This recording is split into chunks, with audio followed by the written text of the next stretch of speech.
Beneath the surface of the Red Sea, an ancient ocean world waits in silence. At first, the ocean appears peaceful, but the Red Sea has never been truly still. This is more than a reef. It is a living ocean fortress, built slowly by the ancient sea. In this sea, even the smallest life becomes part of a greater design. The ocean writes its history in sand, stone, and the silent movement of life. Where small fish gather in the open sea, unseen hunters are never far away. In the Red Sea, survival often depends on knowing when to vanish into the ocean shadows. Every creature in this ocean listens through movement, sensing danger before it appears. The Red Sea does not always reveal its predators. Sometimes, the ocean only reveals their silence. In the Red Sea, silence is not emptiness. It is the language of survival. Every reef in this ancient ocean is both shelter and trap.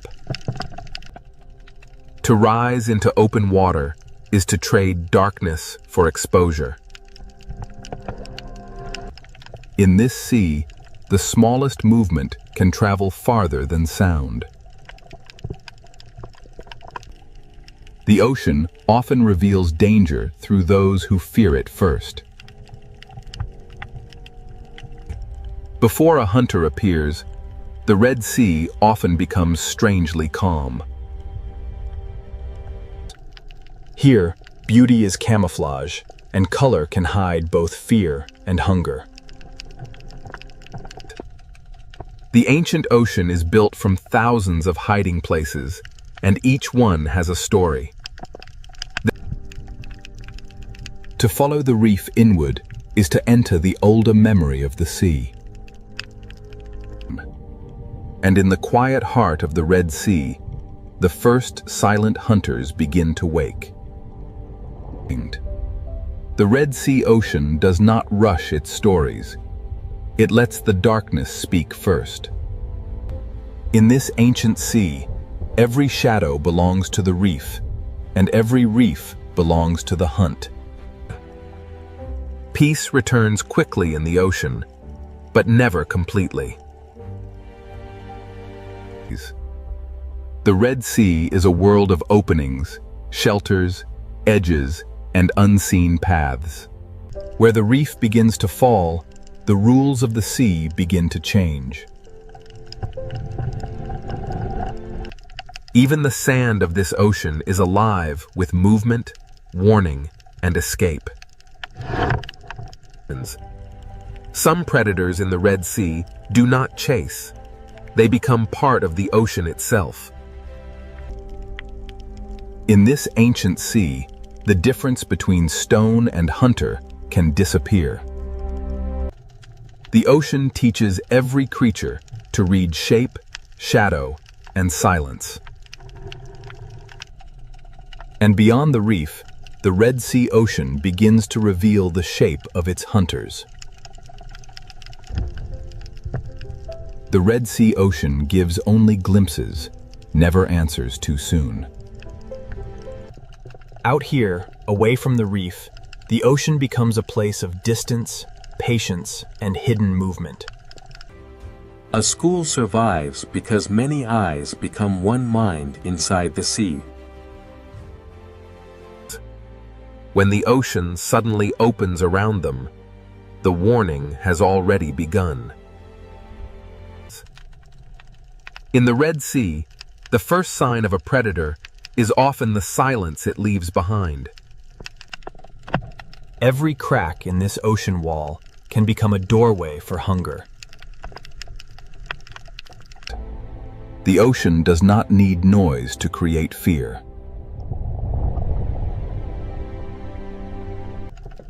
Separation is the moment the ancient sea has always understood. For the hunted, The ocean is measured in inches, shadows, and seconds. And ahead, where the Red Sea bends into darkness, the hunters wait without a sound. The deeper the Red Sea ocean draws us in, the more its silence begins to feel alive. In this ancient sea, the hunter does not need to be seen to be felt. The Red Sea records every movement, even when the creature that made it has already vanished. Every arch, cave, and hollow in this ocean can become a waiting mouth. Here, survival belongs to those who can become invisible inside the sea. The Red Sea does not separate beauty from danger. It weaves them into the same silence. The hunted may escape one shadow, but the ocean is filled with many. This ancient ocean is not random. Every ledge, current, and shadow shapes the lives within it. In the Red Sea, peace is only a pause between movements. And now, beneath the beauty of this ancient sea, the silent predators of the Red Sea begin to emerge. Beneath the beauty of the Red Sea ocean, the hunters are already in position. Some predators in this ancient sea do not chase. They wait beautifully. In the Red Sea, danger can be graceful enough to be mistaken for beauty. Inside the reef, the Red Sea shelters hunters built for patience. The ancient ocean gives even its fiercest hunters a place to remain unseen. Every hollow in this sea may be empty, or it may be waiting. Strength in the Red Sea ocean is often hidden beneath stillness. A hunter does not always need speed. Sometimes it only needs the perfect place. On the ocean floor, the Red Sea teaches predators how to become stone. In this sea, survival may depend on seeing what does not wish to be seen. The Red Sea ocean has hunters that hide not in darkness, but beneath the sand. What looks like empty sand may rise and move with the patience of the sea itself. Beyond the Coral Kingdom, the Red Sea holds hunters made for open water. Here, the reef ends, and the open ocean begins to choose its victims. Some predators carry the authority of the ocean in their movement alone. The Red Sea ocean is divided between those who hide and those who patrol. Among the silent hunters of this sea, some survive by changing who they appear to be. In the Red Sea, camouflage is not only disguise, it is a language written across living skin. Even in the smallest openings of this ocean, power can wait in silence. The Coral Kingdom hides its hunters beneath color, texture, and time. The Red Sea ocean is not ruled by one hunter, but by many forms of patience. Some hunters wait at the edge of traffic, where the reef forces life to pass close. For small life in the Red Sea, every shortcut may pass through danger. The ancient sea rewards those who can wait longer than fear can last. In this ocean, shape can become a mask. The reef does not need cages. It builds its traps from current, shelter, and habit. The Red Sea hides power inside narrow spaces. In this ancient sea, the hunters do not need to gather. The reef gathers prey for them. The coral kingdom is beautiful because it is alive, and dangerous because everything alive must feed. To leave the reef is to enter another kind of silence. Some hunters are built for the moment when stillness breaks. In the ocean, fear travels faster than the hunter itself. The Red Sea turns beauty into a wall and patience into a weapon.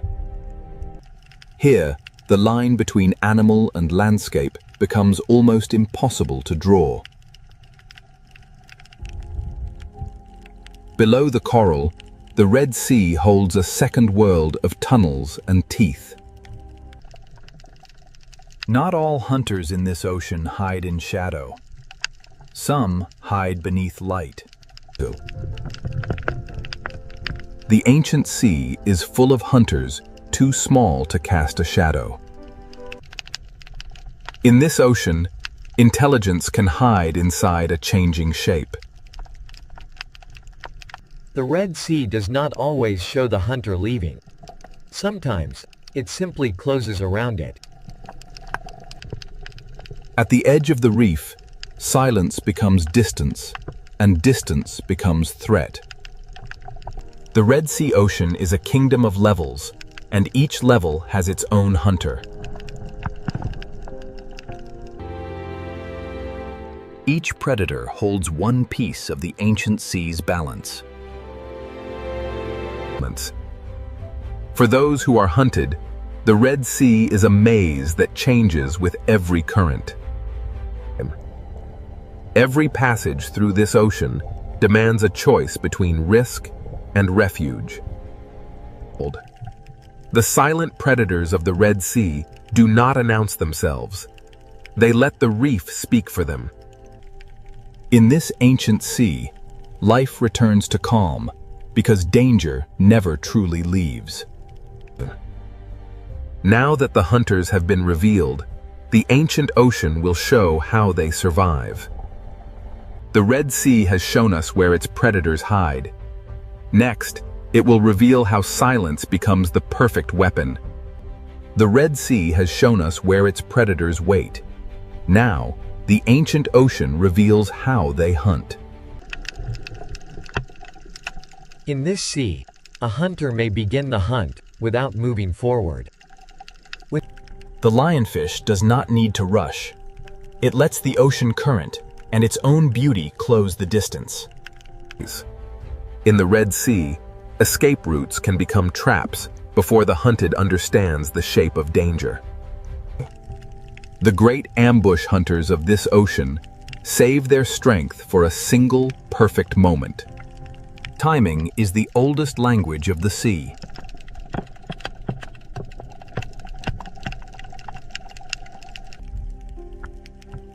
Some hunters in the Red Sea survive by becoming the place where they wait. In this ancient ocean, the most dangerous shape may be the one that seems to have no shape at all.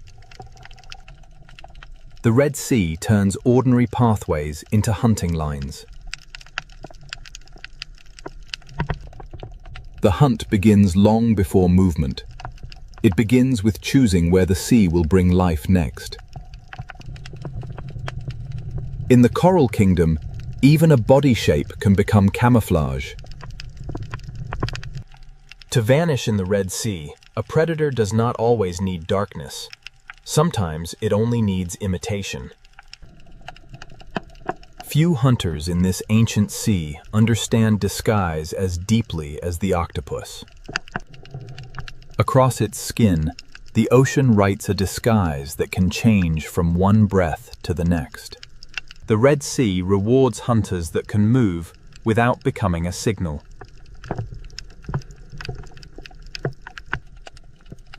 Even the smallest chambers of this ocean can hold sudden power. Here, silence is not weakness. It is control.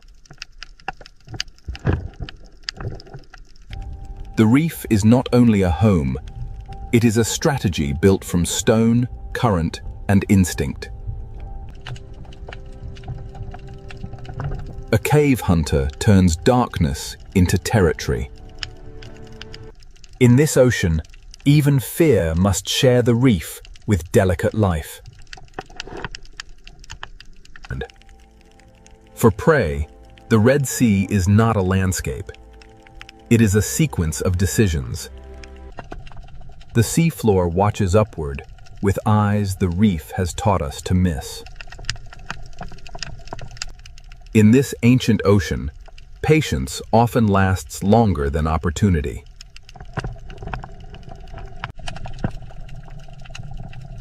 Open water hunters use distance the way reef hunters use shadow. A predator can control a place without touching anything inside it. When stillness breaks, the ocean becomes a storm of decisions. The hunt does not end when the hunter disappears. It remains in the memory of movement.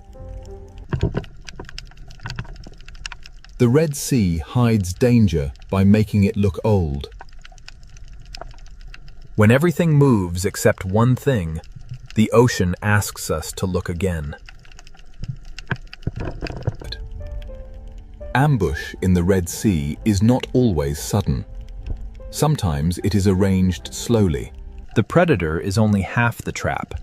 The other half is the reef. In this ocean, one wrong path can bring the hunted into another hunter's patience. The Red Sea is full of moments where survival depends on stopping in time. Some hunters hide inside the reef. Others let the entire ocean announce their path. In the ancient sea, fear connects lives that never meet. The art of silence belongs not only to giants, but to the smallest hunters of the reef. The Red Sea does not rely on one kind of predator. It builds balance through many kinds of silence. Current brings food, and with food comes attention.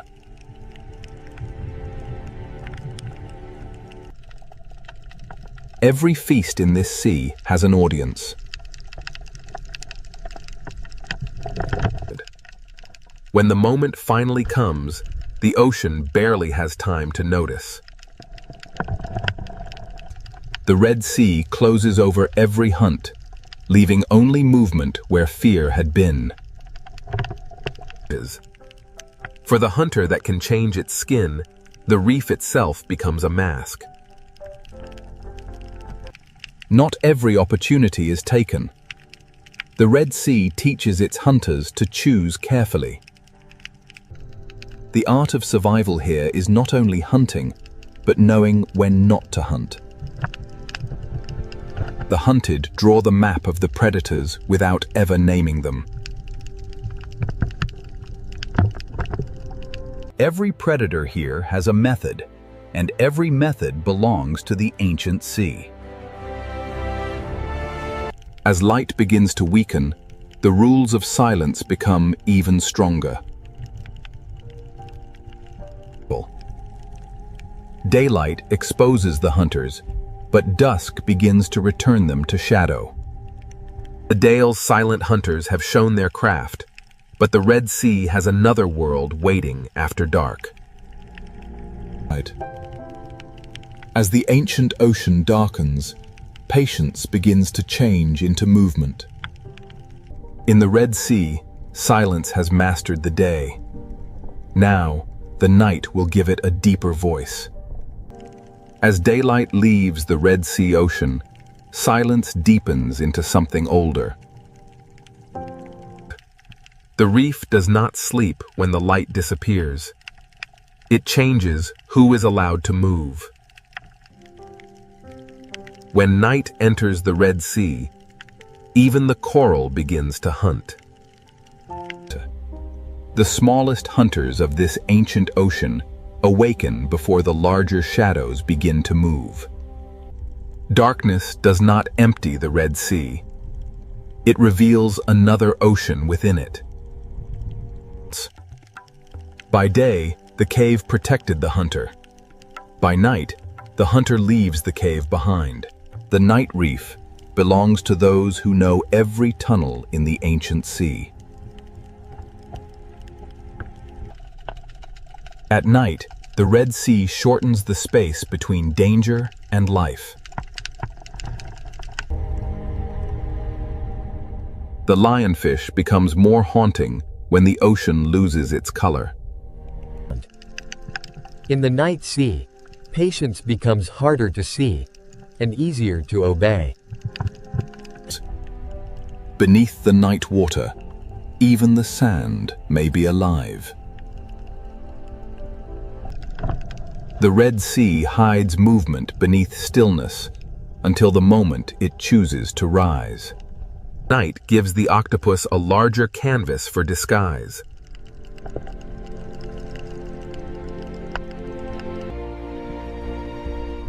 In this ancient sea, intelligence moves without footsteps. The best hunters of the night know that not every movement must become an attack. At night, the ocean hides the hunter until the hunted begins to move differently. The open sea grows wider in darkness, and the hunters of distance become harder to read. In daylight, distance can be measured. At night, distance becomes mystery. The night reef feeds in every direction, from the smallest tentacle to the largest shadow. Under darkness, the Red Sea becomes a universe of small hunters. Night does not silence the Red Sea. It changes the scale of its voices. A hunter built for tunnels becomes bolder when the sea itself turns dark. Below the coral, the Red Sea keeps secret roads for those who know how to follow darkness. Some hunters do not need to roam far. They let the night bring life toward them. At night, the reef becomes a map of angles, openings, and mistakes.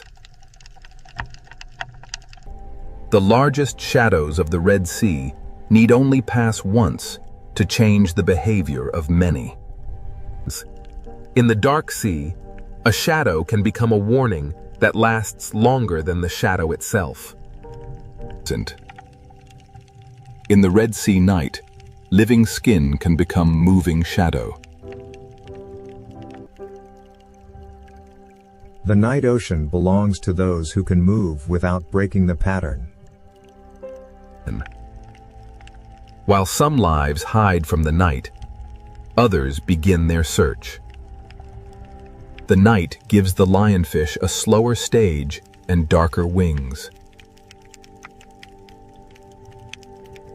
On the seafloor, the smallest journey can cross the path of intelligence.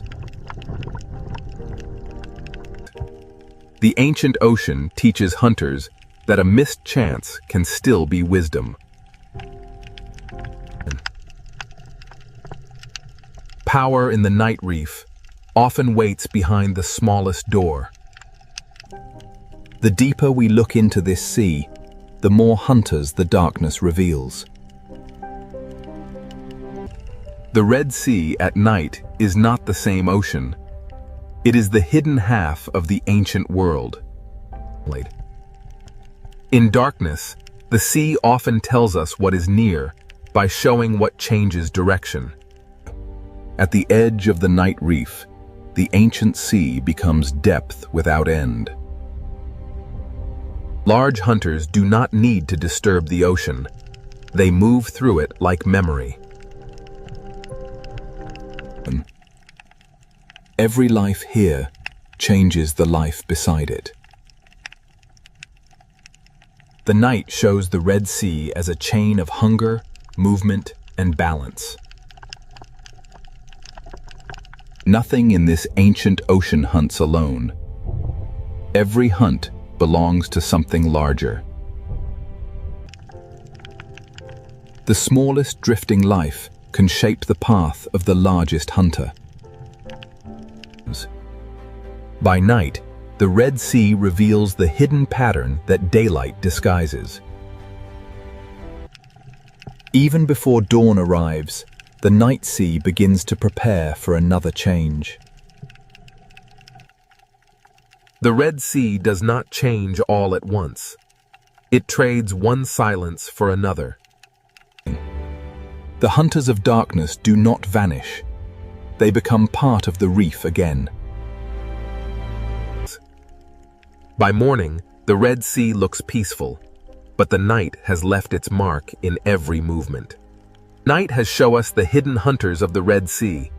Now, the ancient ocean will reveal how every life feeds the next. Every story of survival in the Red Sea ocean begins with something almost too small to see.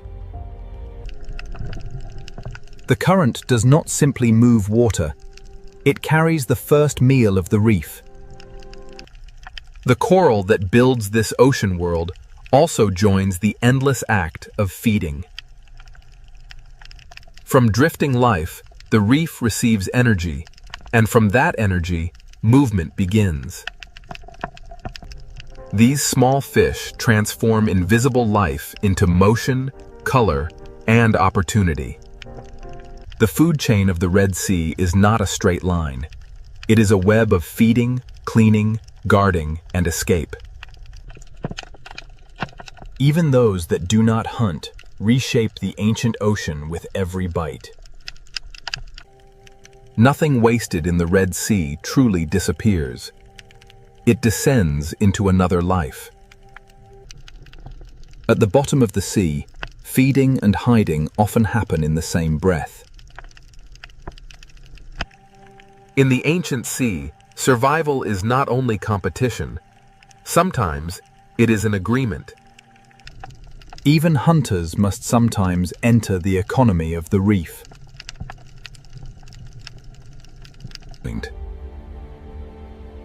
Where food gathers life, life gathers danger. The same current that feeds the small also guides them past the patient. The Red Sea turns feeding routes into hunting routes.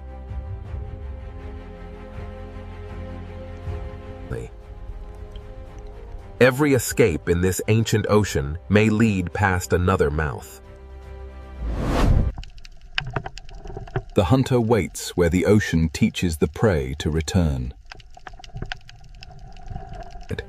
As the chain moves away from the reef, the hunters become larger and the distance becomes dangerous. The presence of a predator can shape the sea before the predator acts.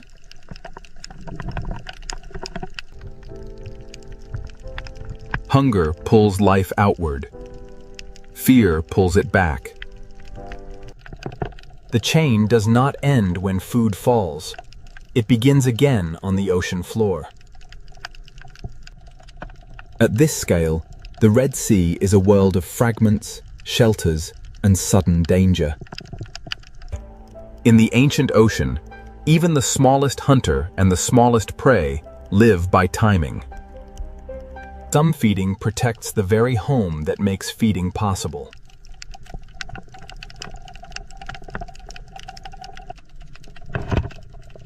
The reef feeds the grazers, and the grazers feed the watchers.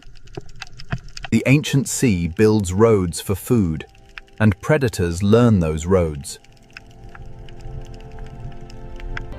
The current is the invisible road of the food chain. From coral to cave, from sand to open water, the ancient sea connects every appetite. At the upper edge of the chain, power moves slowly through the ocean. A single shadow can reorganize an entire reef.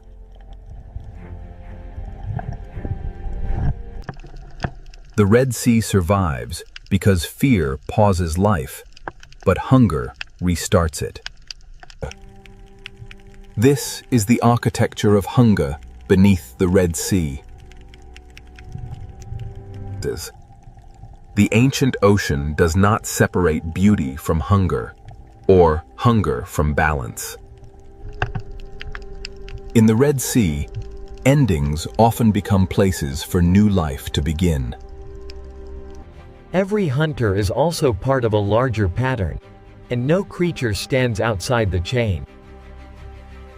The rules of the reef can change with a single body moving away. When one creature moves through the sea, others follow the changes it leaves behind. Opportunity in the ocean rarely belongs to only one life. The ancient reef is not a battlefield alone. It is a living arrangement. The hunted are not passive in this sea. Their movement helps shape the hunt. Survival is not only escaping the strike, it is learning the shape of pressure. Some lives move in bursts. Others keep the reef alive through constant work. The foundation of the ancient ocean is built from lives that pass unnoticed.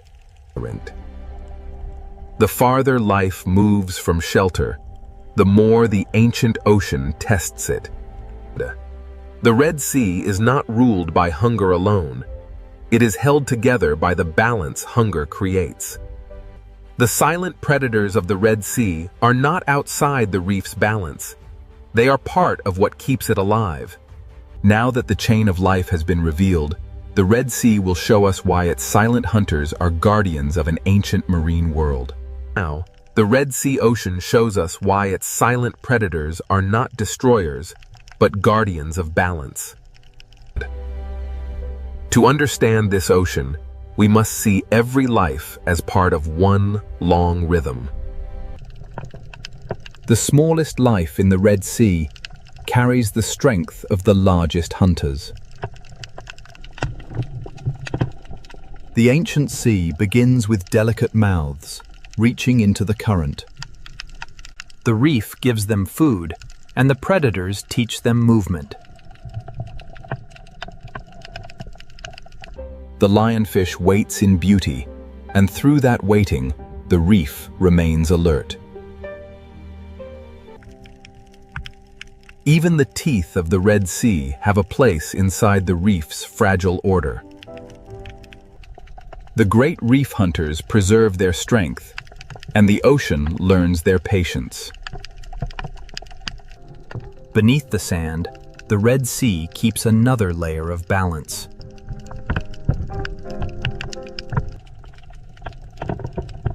In this ancient sea, intelligence can be as important as strength. At the reef's edge, the open ocean is guarded by distance. Fear in the Red Sea is not only danger, it is information. The ancient ocean survives not only through hunger, but through delicate agreements. The future of the Red Sea begins inside small shelters surrounded by ancient risk. This coral kingdom has no walls, yet every creature knows its boundaries. The current carries food, warnings, memory, and life through the Red Sea. Nothing in this ocean moves alone.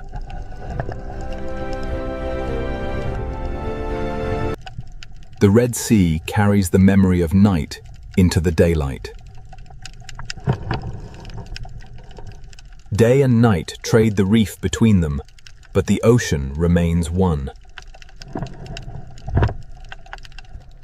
The reef is a monument built not by stone alone, but by life repeating itself. One coral tower can hold an entire history of hunger and shelter. The hunted are also teachers of the sea.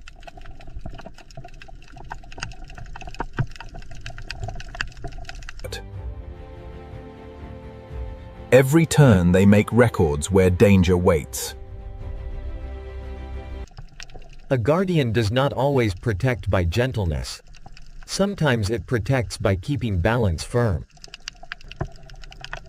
The Red Sea teaches life to look carefully, or become part of the lesson. Balance is not peace without danger. It is life continuing with danger understood. The ancient sea survives because nothing is allowed to remain unchanged for too long. What one life removes, another life receives.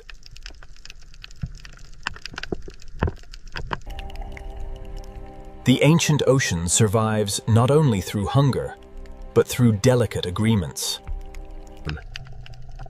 The future of the Red Sea begins inside small shelters surrounded by ancient risk. This coral kingdom has no walls, yet every creature knows its boundaries. The current carries food, warnings, memory, and life through the Red Sea.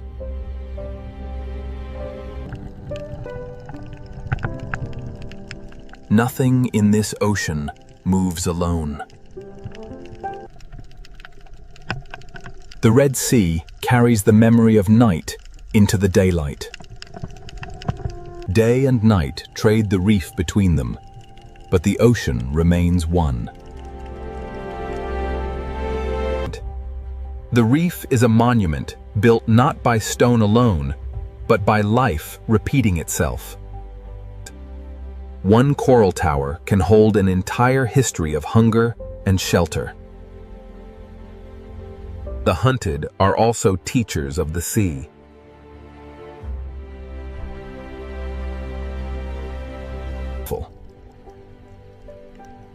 Every turn they make records where danger waits.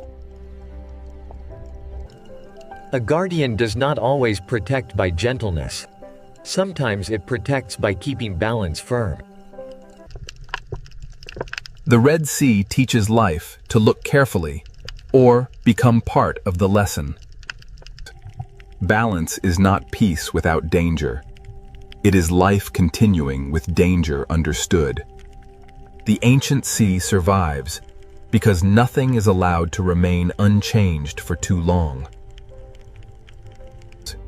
What one life removes, another life receives. The guardians of the reef are not only the large hunters, they are also the tiny workers beneath them. The Red Sea is built in layers of dependence. The greatest hunters are not outside the reef's story. They are among its oldest sentences. The Red Sea endures because life here never stops answering change. This current has carried us through beauty, fear, hunger, and renewal. The silent predators remain, not as interruptions, but as part of the music of the sea. In the Red Sea, even darkness has a role in keeping the reef alive. A school of fish is not only many lives, it is one answer to the ancient question of survival. Between shelter and open water, the Red Sea keeps its balance. The strength of this ocean begins in forms too delicate to command attention. To see the Red Sea clearly, we must see the small and the great together. After every night, every hunt, and every shadow, the reef returns to color. The silent hunters are always near, and because they are near, the reef stays awake. The ancient passages of the Red Sea are not empty corridors. They are memory carved into the sea. Every shape in this reef has been given meaning by life. The Red Sea is beautiful not because it is gentle, but because it is whole. Here, power is measured not only by the hunt, but by the space each life allows another. The greatest story of this ocean is not a single hunt. It is the fact that life continues. Beneath us, the ancient marine world keeps breathing in silence. What once appeared as danger now reveals itself as part of the ocean's design. Above the surface, the Red Sea seems quiet. Below it, an ancient world keeps its balance. The silent predators remain below, unseen by most, yet essential to everything that lives there. The Red Sea is not merely a place of beauty. It is a living memory of survival. And beneath this surface, the ancient reef continues, without witness, without applause, without rest. In the Red Sea, silence is not emptiness. It is the sound of balance. The silent predators of this ancient sea do not end the story. They keep it alive. This is the Red Sea, silent, ancient, beautiful, and forever alive beneath the ocean. These are the roaring 50s, and the waves here know no equal. This is the Drake Passage. In the Drake Passage, the swells are relentless. Every wave grows taller, an endless stretch of turbulent water driven by the storm. The Southern Ocean is a place of raw power, and the notorious Drake Passage rarely disappoints. Challenging all. Beyond the shelter of the Horn lies the open expanse of the Drake, a passage famed for its turbulent seas and isolating fog. Here, there is no shelter, no safe harbor, only the dark sea and the relentless fury of the wind and waves. The swell builds relentlessly, a living machine of water and wind, culminating in the chaotic fury of the Drake Passage.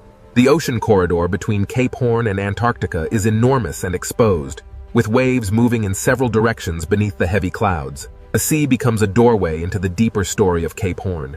Ahead lies the violent Drake Passage, ruled by southern winds and hidden currents. The tiny research vessel provides a stark reminder of humanity's place in this immense wilderness.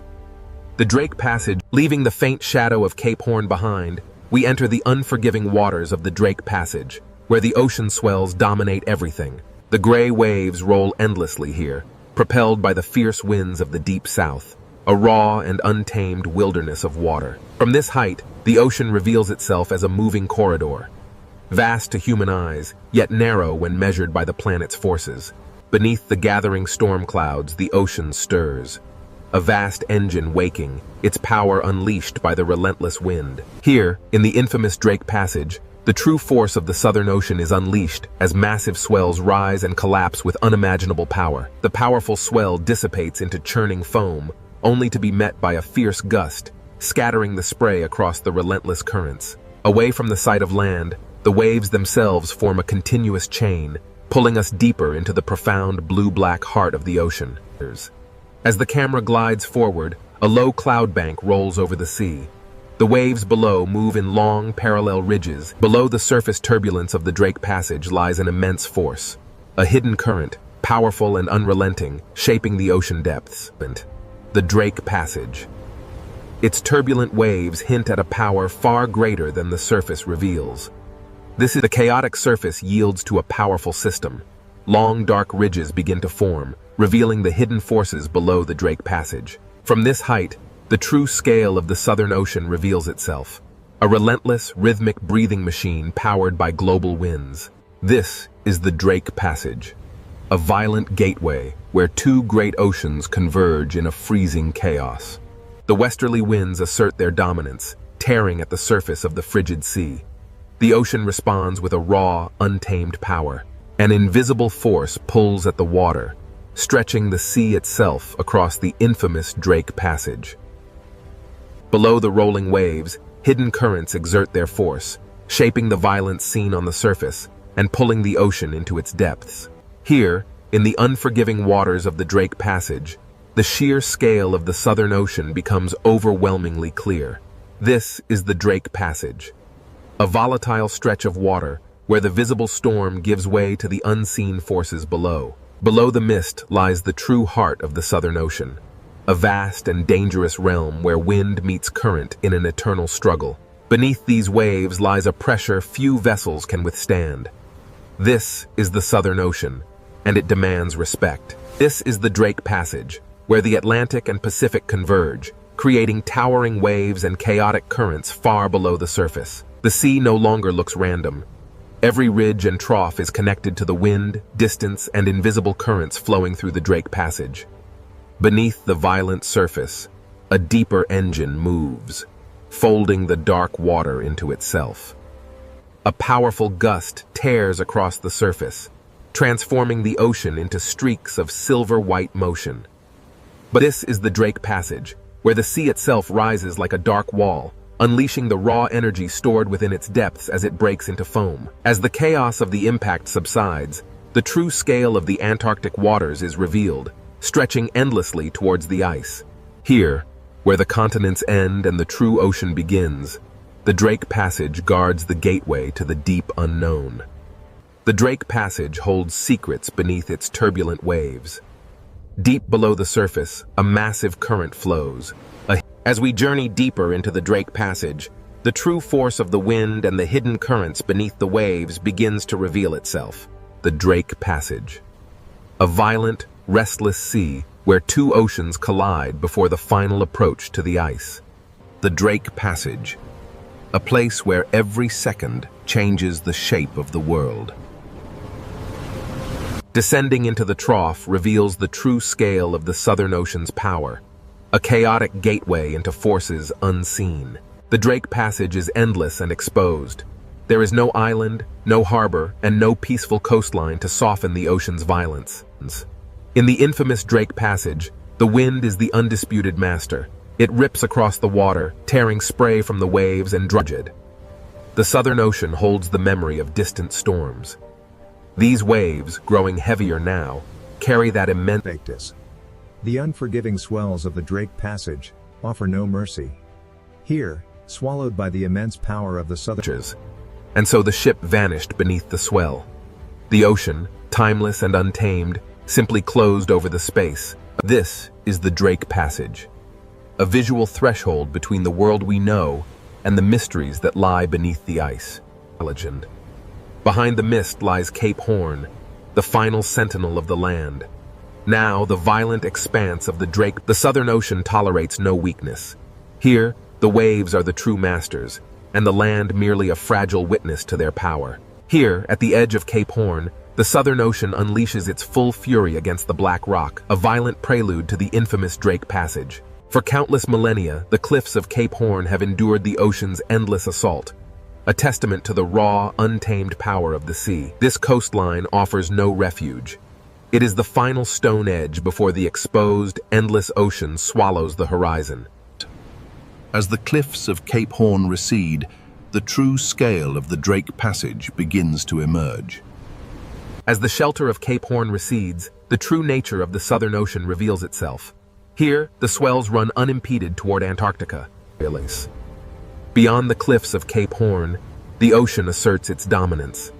The small vessel is dwarfed by the immense. As the cliffs of Cape Horn vanished into the churning wake, the vessel pushed into a sea that grew darker, wider, and less forgiving with every passing moment. Here, in the unforgiving Drake Passage, the ocean demonstrates its power, quickly erasing the fleeting presence of the ship's passage.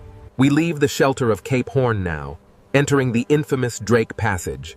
Ahead lies the raw power of the Southern Ocean, Cape Horn, the very edge of the world's navigable waters. Beyond this churning chaos lies the frozen expanse of Antarctica, and the coastline stands as a warning. Every wave impact reminds us that even the land itself is shaped by the ocean's relentless force. The coastline ends here, swallowed by the mist. Southward, the ocean stretches like an open gate into unimaginable violence. This is Cape Horn, the gateway to the vast, untamed waters of the Drake Passage. As the swell travels outward, Cape Horn recedes into the mist, and the immense power of the open ocean takes control of the narrative. Here, between the continents, the wind blows unimpeded, driving the largest waves on Earth across the notorious passage. The wave crests move in long, organized rows, driven by an unseen force. What feels wide to us is... As the final coastline disappears, the sea becomes a complete world. A realm with no shelter, no returners. The last sight of land recedes into the mist, and the sea becomes more than water. It is a boundary, both physical. As the waves subsided, Cape Horn vanished. We were now truly exposed to the raw power of the Drake Passage. Now, with no continent or island left to break the force of the wind, the sea grows rougher. The waves rise unchecked across the open ocean. Here, in the Drake Passage, the sea is an exposed arena. Wind, water, and distance combine into a larger, relentless force. We push farther now from Cape Horn, drawn closer to the violent heart of the Drake Passage. Here, at the edge of the world, the Southern Ocean shows its true power. The small research vessel is merely a toy in the hands of the Drake Passage. The sea cares little for the machines of man. It rolls on, indifferent to our passage, reminding us that this crossing belongs to the water. The sea erases scale, direction, and certainty. The vessel is but a fleeting moment in the ocean's eternal power. As the land disappears, the sheer emptiness of the Drake Passage becomes apparent. Nothing but water, wind, and the humbling scale of the open ocean. Below the waves, the water turns to an impenetrable black. Here, in the heart of the passage, the horizon vanishes completely. The true scale of this desolate ocean world remains hidden, obscured by the endless fog and the relentless churning of the waves. Watch closely as the waves lift in sequence. This is how energy truly moves across the vast, open ocean, uninterrupted. As the spray clears, the immense breadth of the Drake Passage is revealed. A world swallowed by the sea. Standing here, you understand the true meaning of isolation. The sea is absolute, and we are merely guests in its domain. As the land disappears behind the mist, we turn south. Now, there is only the sea, and the realization that we are truly alone. As we move south, away from the land, the sea grows colder, rougher, and more commanding with every passing moment. We leave the steep ridges behind as the crossing moves from geography into the raw power of the weather-driven ocean. We leave the shelter of the continent now, entering the infamous Drake Passage. Here, the Southern Ocean winds. Here, at the edge of the world, the Southern Ocean unleashes its full power. This is the infamous Drake Passage. Here, at the convergence of the Atlantic and Pacific, lies the infamous Drake Passage, a place where the ocean swells run unimpeded around the globe. With Cape Horn behind us, the wind pulls the sea into motion, a natural bridge toward the atmospheric engine ahead. These waves, bending under the immense pressure of the wind, carry an energy that travels across the vast expanse of the open sea. With Cape Horn now gone, the sea becomes the only landscape, the only road, and the only danger between us and Antarctica. As the clouds race overhead, the immense power of the Southern Ocean winds begins to organize the sea into massive, unstoppable rows. Without land masses to slow them, the westerly winds howl across the open water, turning this passage into Earth's most violent and unpredictable marine corridor. Now fully exposed to the Southern Ocean, the westerly winds begin their relentless assault on the Drake Passage. This is the Drake Passage, where the Atlantic and Pacific converge in a violent clash of wind and water.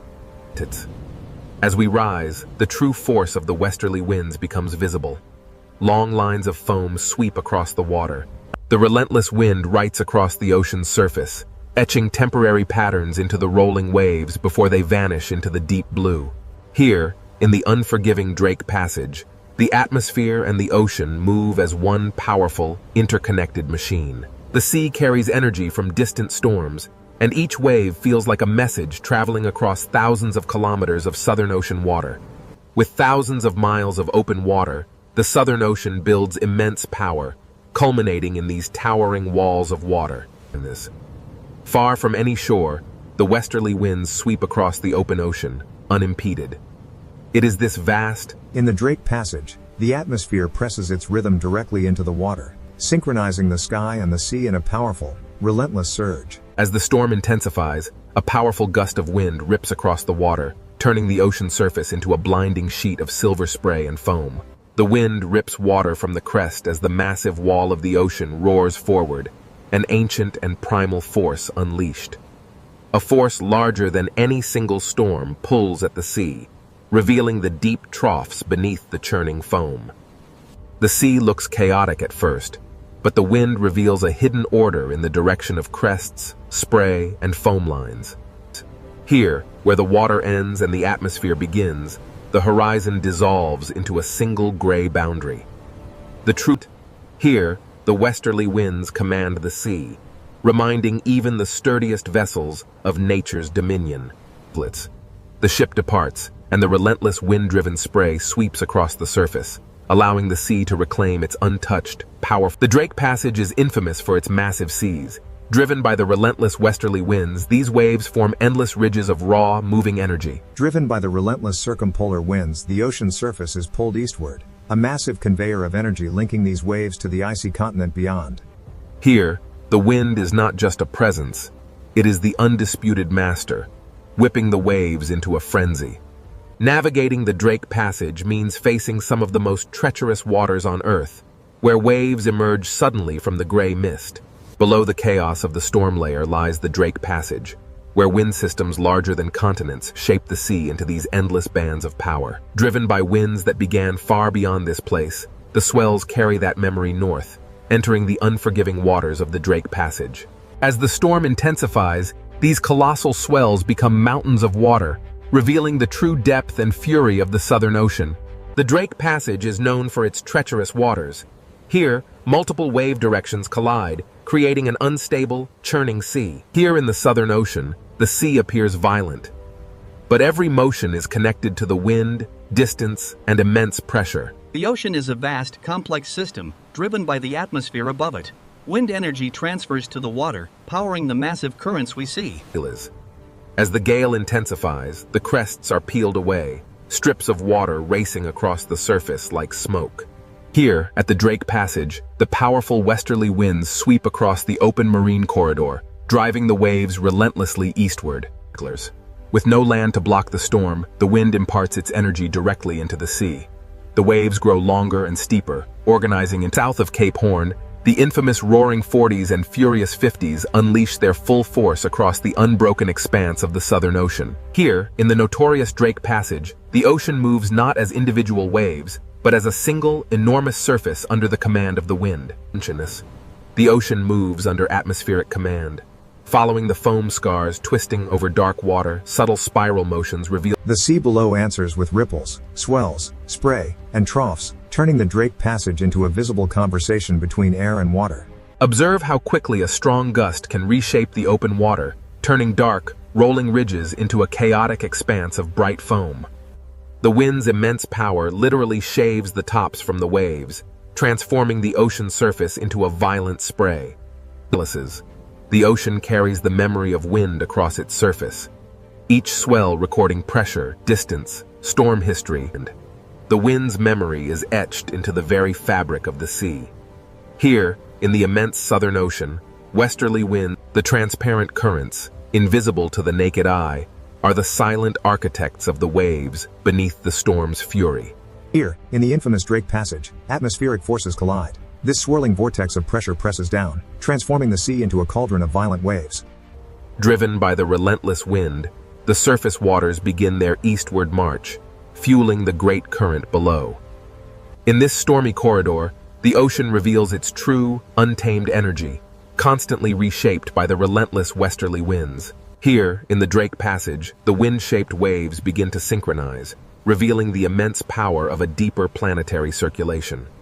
Driven by the relentless wind, the sea exerts its raw power. we push onward toward the pale, ethereal glow of the... Driven by the relentless westerly winds, the Antarctic storm gathers strength, turning the ocean surface into a chaotic landscape of rising waves and sideways spray. While the wind tears at the surface, deep beneath the churning waves, a far larger, ancient power begins to rise.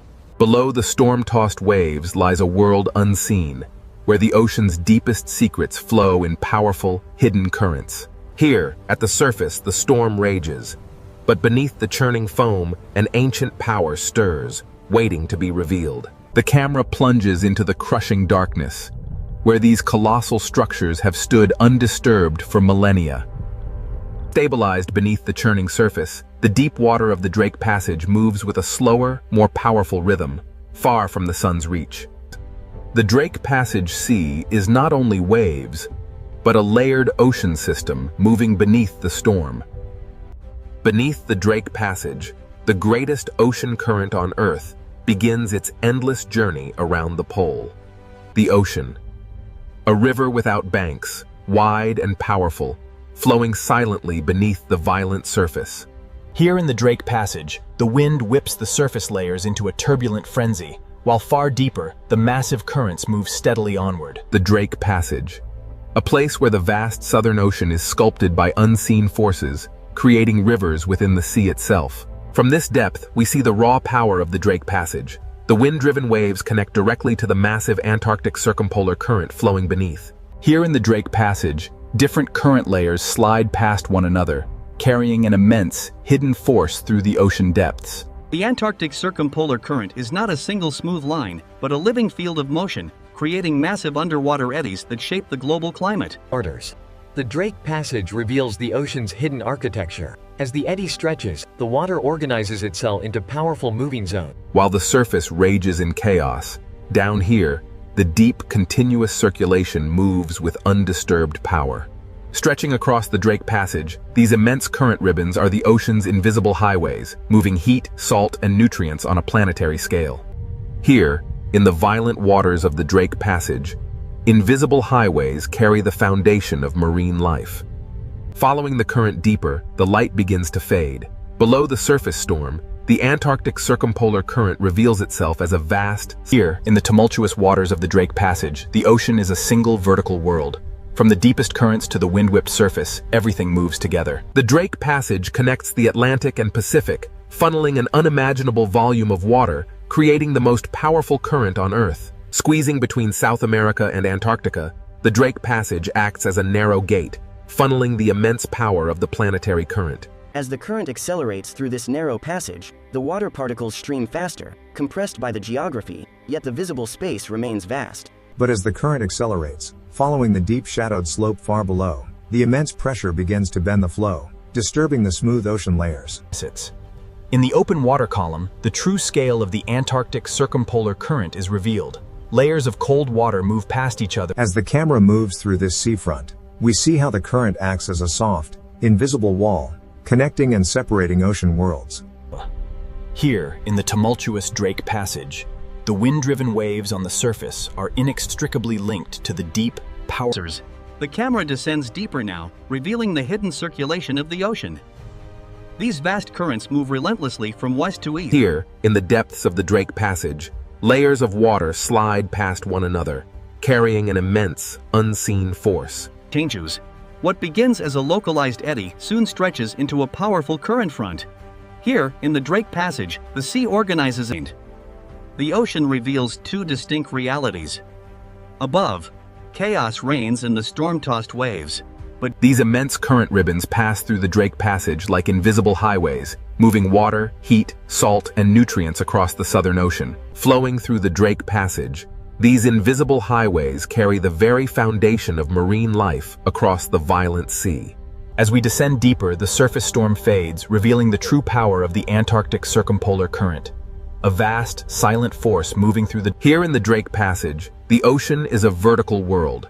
From the deep currents to the surface winds, everything moves together. Every second, a volume of water riven by the Drake Passage dwarfs all the rivers on Earth combined, a silent, powerful force shaping the globe. An immense volume of water is squeezed through this narrow gate, a planetary current accelerating through the Drake Passage with unimaginable force. This is the planetary current gate, a massive convergence of water. Plunging beneath the waves, the current accelerates through the passage, compressed by the geography of the deep. Driven by forces unseen, the current accelerates, bending as it encounters the abyssal slope far below, disturbing the tranquil layers of the deep ocean. Here, the powerful flow of the sea curves and folds, influenced by the shadowed architecture of the ocean floor, revealing the next chapter of this deep journey. The Antarctic circumpolar current feels endless. It is constantly carrying the planet's water around the frozen south. The seafront acts as an invisible wall, a dynamic boundary where different worlds converge, yet remain forever distinct in the vast ocean currents. Within the turbulent waters of the Drake Passage, powerful currents gather tiny particles, concentrating the life-supporting materials that feed this vast marine ecosystem. Though the storm flickers violently above, casting shadows and light, the deep current below continues its calm, unstoppable persistence. These powerful currents, stretching beyond the frame, make this passage feel like the throat of a vast global circulation system. Even here, in the cold depths of the Drake Passage, the violent sea creates highways of current, transporting the foundation of all marine life. Following the current into a darker zone, the ocean pressure grows heavier. The Antarctic circumpolar current is a vast, silent force beneath the surface storm. Emerging from the crushing darkness of the pressure zone, the Drake Passage reveals its vertical nature. Here, the deep currents merge with the distant pull of surface winds. Every second, an unimaginable volume of water surges through the Drake Passage, connecting the great oceans. Here, between South America and Antarctica, the Drake Passage acts as a narrow gate for the immense planetary current. Here, the planetary current accelerates, a massive river of water compressed by the geography of the seafloor. Here, the accelerating current plunges deeper, disturbed and bent by the immense, shadowed slopes of the seafloor far below. As the current ribbons deform over the shadowed terrain, the flow curves and folds, hinting at the hidden architecture that will shape the next chapter of the deep. The Antarctic circumpolar current is a force unlike any other. It constantly carries the planet's water around Schultes. The current acts as both architect and boundary, where blue cold water meets greener, nutrient-rich stream. The relentless currents of the Drake Passage concentrate life-supporting material along the boundary, showing how even violent waters sustain these ecosystems. Sunlight struggles to pierce the turbulent surface, but the deep ocean currents flow onward, undisturbed by the chaos above. Deeper now, into the Drake Passage. This vast underwater current acts as the throat of a global circulation system. As the deep currents wrap around Antarctica, they accelerate, squeezing through the Drake Passage and continuing their journey northward, driving the planet's climate. As the visualization fades, we enter the Drake Passage, where the Antarctic current flows unimpeded. The deeper we descend beneath the Drake Passage, the heavier the pressure, yet the Antarctic circumpolar current surges onward. The deep ocean currents, vast and powerful, begin to shift. They twist around unseen terrain, foreshadowing the hidden ridges and basins far below. The deep ocean is never still. Here, the currents bend and twist, forming powerful vortices that shape the underwater landscape. The sea appears simultaneously chaotic and organized as the eddies stretch and break apart. Eventually, the steady eastward. As we ascend, the true complexity of the Drake Passage reveals itself. Beneath the raging storm, the deeper currents flow. Here, between the surface turbulence and the deeper currents, lies the true nature of the Drake Passage, a powerful gateway in the world ocean. Here, the ocean is a moving archive, a vast repository of temperature, salt, carbon and energy flowing around the Antarctic continent. Here, in the depths of the Drake Passage, the strongest forces move silently, an immense current carrying particles through the dark water. While the storm rages on the surface far above, the Antarctic circumpolar current holds its steady, immense path through the dark ocean depths. Below the waves, the silent power of the depths. The immense currents of the Drake Passage begin to reveal the contours of the hidden seafloor far below. Even here, in the crushing dark of the deep ocean, hidden mountains rise, steering the powerful flow of planetary water. The ocean floor is far from empty. It is architectural, a realm of hidden walls beneath the violent surface. As the circulation tightens into faster streams, the focus shifts to the shape of the seafloor. Here, the true power. The seafloor beneath Drake Passage is not passive, but actively reshapes the current. The ocean flow compresses as it climbs the submerged rise, accelerating dramatically before spilling into the darker waters of the abyss beyond. Here in the Drake Passage, the Antarctic circumpolar current surges eastward, its path visibly altered by the wind above and the submerged landscape. As we rise from the hidden currents below, the true violence of the Drake Passage reveals itself on the surface. The Antarctic circumpolar current, an immense river of seawater driven by powerful winds, now dives towards the abyss. We descend into the Drake Passage. Below the stormy surface, the Antarctic circumpolar current rages.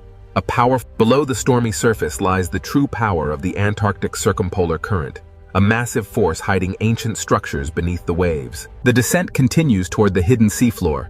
In the Drake Passage, the ocean floor silently steers the flow around this dark underwater wall. Here, in the crushing depths of the Drake Passage, the coldest water accelerates, transforming the seafloor into an alien landscape of submerged peaks. Descending into the basin, the powerful current slows, and the underwater valleys reshape the immense force of the sea into vast, rotating eddies.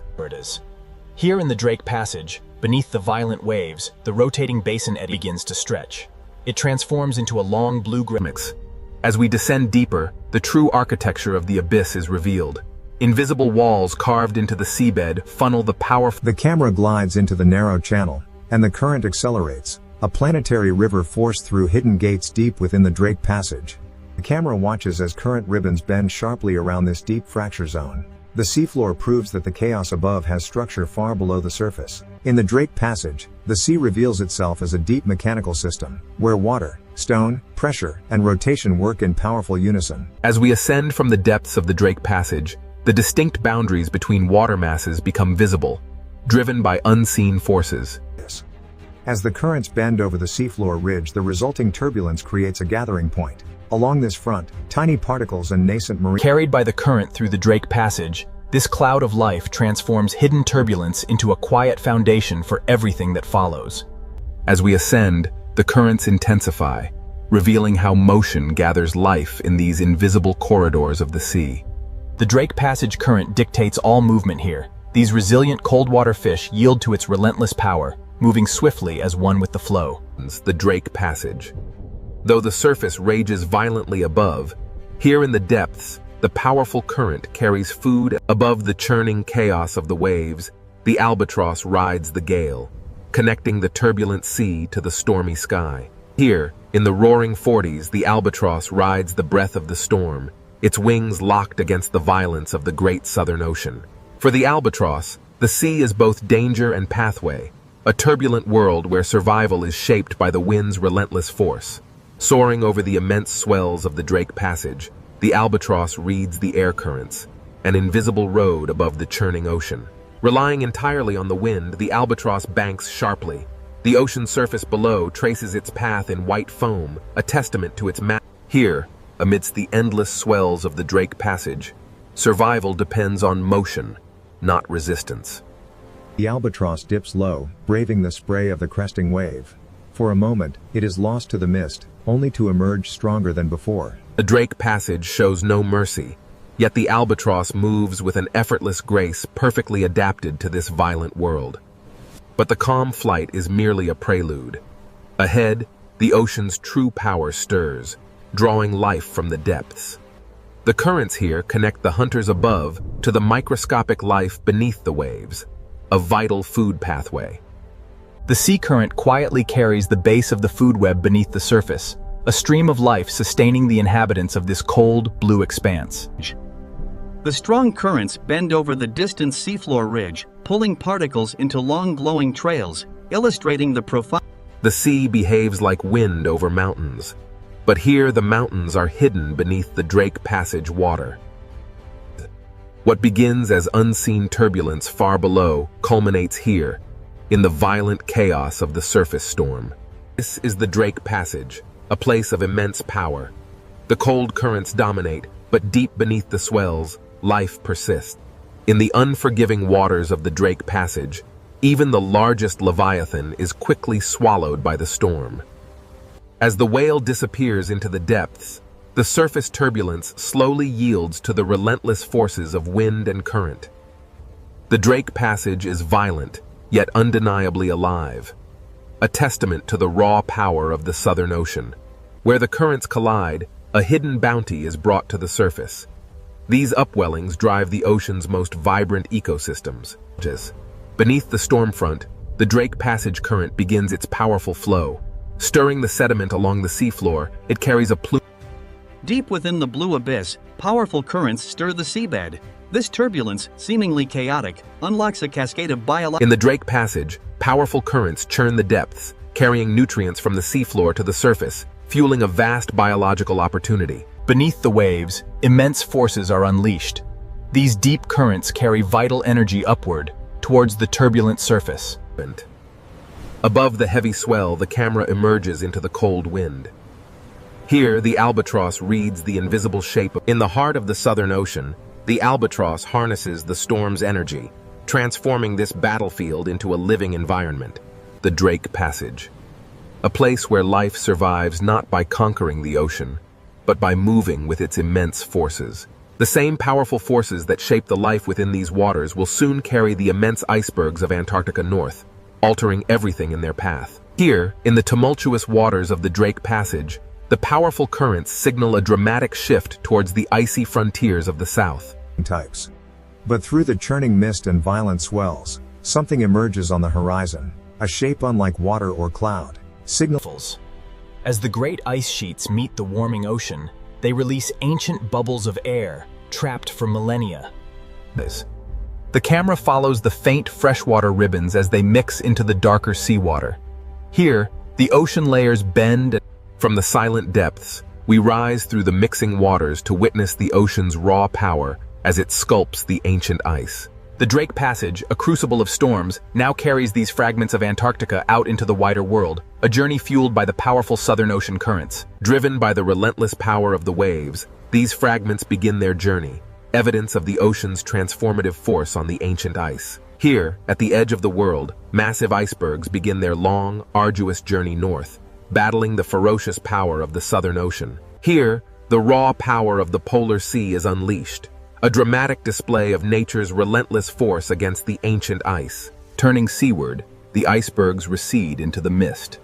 This is where the frozen realm meets the turbulent, living waters. In the relentless churn of the Southern Ocean, even the most colossal ice formations are fleeting. The water is eternal. Beyond the frozen gateway lies the Weddell Sea, an unbroken expanse, stretching toward the Antarctic Peninsula. Here, in the Drake Passage, the relentless Antarctic circumpolar current pulls the ice fragments eastward, a hidden force beneath the waves. Here, beneath the surface, the sea moves both ice and water through the same planetary pathway. Here, the ancient ice surrenders its form. The cold freshwater descends, a memory merging with the deep, shaping the currents of tomorrow. This is where temperature, salt, and ice converge. A visible climate space formed by the meeting of distinct ocean currents and freshwater plumes. Driven by powerful winds, the Antarctic circumpolar current relentlessly circles the frozen continent, accelerating as it is forced through the gauntlet of the Drake Passage. The abstract visualizations give way to the raw power of the ocean. Here, where warm and cold waters collide.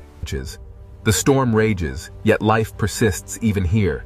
And amidst the chaos, this small buoy measures the ocean's violent power. Monitoring the relentless movement of the Drake Passage, this silent sentinel measures the vital statistics: temperature, salinity, current, and pressure. While the surface rages, the true symphony of the deep remains hidden. Here, science listens passively to the ocean's uncontrolled voice as the instrument recedes, the true observatory reveals itself. The Drake Passage carries secrets through its layers. The data reveals a stark reality. Deep currents are accelerating, linking the silent depths to the increasing violence of the sea. Here, beneath the waves, we witness the raw power of the Drake Passage, a crucible where atmosphere, ocean, and ice collide. As the atmosphere meets the ocean and the ice, the relentless waves continue to carve its base, slowly reshaping this fragment of the frozen continent. A powerful yet subtle shift. The meltwater drips from the ancient blue ice, joining the vast global circulation. As the wind strengthens, the sea becomes a violent force. Waves crash against the ice, a stark reminder of the raw. From this sweeping view, the immense power of the ocean currents becomes clear, relentlessly moving ice, heat, and vital elements through the Drake Passage. Every visible wave belongs to a larger circulation pattern moving far beyond the Drake Passage. Down here, beneath the churn of the surface, the ocean currents move silently, carrying with them the clearest signals of our changing climate, the Drake Passage, where the immense physical power of the ocean converges with life, signaling profound planetary change. Rising from the depths, we witness the relentless power of the current. The ocean carries this fragment of ancient ice. Even the ice, once part of a towering glacier, now drifts aimlessly in the vast, cold expanse. The albatross navigates the Drake Passage, a crucible where wind, ice, and sea converge in this untamed ocean. This is the Drake Passage, a place where the immense power of the ocean dwarfs even the largest mountains of ice, reminding us of nature's overwhelming scale. As the storm finally relents, the ocean begins its slow, rhythmic breathing once more. Here, in the Drake Passage, the Earth's motion is laid bare. The storm may soften, but the camera descends toward the restless sea. Here, the ocean remains ancient and unfinished, a corridor for the relentless currents of wind. The journey south reveals the immense power of the Antarctic, a vast reservoir of ice and cold water influencing every ocean on Earth. Turning north from the Antarctic glow, we enter the Drake Passage, a place defined by the immense scale of the pure ocean and the raw power of the wind. The journey north reveals the true scale of the oceanic realm, where every force, from the deep currents to the high winds, the Southern Ocean is a place of raw power, beautiful in its terror, indifferent to those who cross its path. Here, the waves roll endlessly into the mist, carrying the memory of the wind, the hidden currents, and the cold breath of Antarctica. Here, in the dark sea, the last iceberg drifts slowly, the memory of Antarctica carried on it. This is the Drake Passage, a place where the true power of the ocean is felt. No map between Cape Horn and the frozen continent, the Drake Passage reveals its true power, an untamable force where sky and sea merge. The Drake Passage, a fitting end to our journey, reminding us that this world remains wild, powerful, and utterly beyond our control.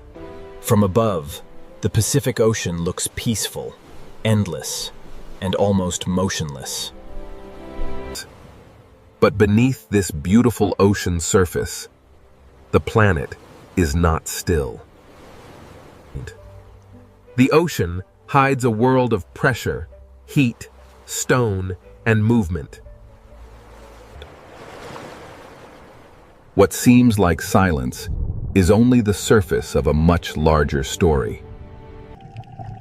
We now descend into the Pacific Ocean, where the hidden power begins. Above us, the ocean is bright. Below us, the earth begins to reveal itself. The deeper we go, the more the ocean changes from beauty into mystery. The Pacific Ocean is not only a body of water, it is a cover over a moving world. Below this ocean, entire plates of rock move slowly through time. They move too slowly for the eye to see, yet strongly enough to shape the planet. This ocean floor is not an empty place. It is a map written in stone. Every crack beneath the ocean tells us that Earth's crust is under pressure.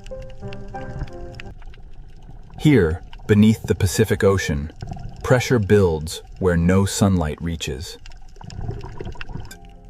The surface above may be calm, but this hidden ocean floor is constantly changing. If the ocean water vanished, the Pacific would not look smooth at all.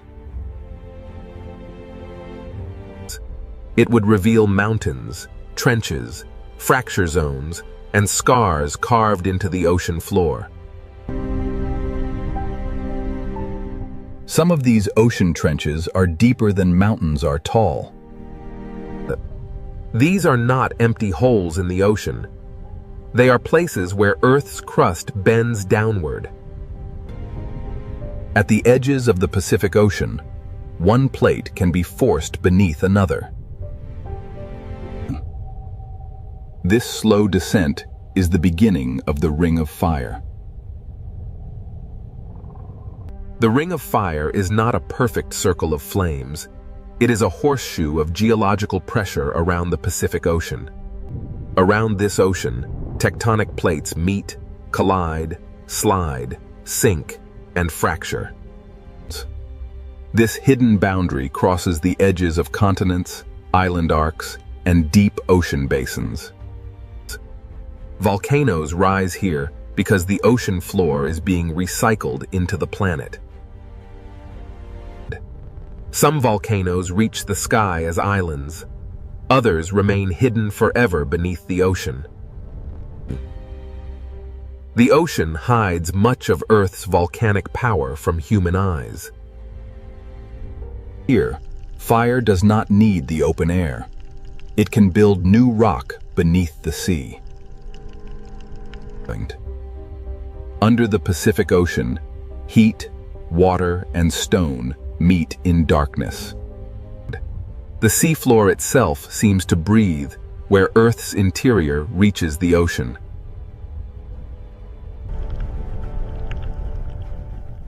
These hidden vents show that the ocean floor is not dead rock. Even in darkness, the ocean can turn heat into life. The same force that creates life here can also store enormous danger. Along these boundaries, the ocean floor can become locked in place. The plates keep trying to move, but friction can hold them together.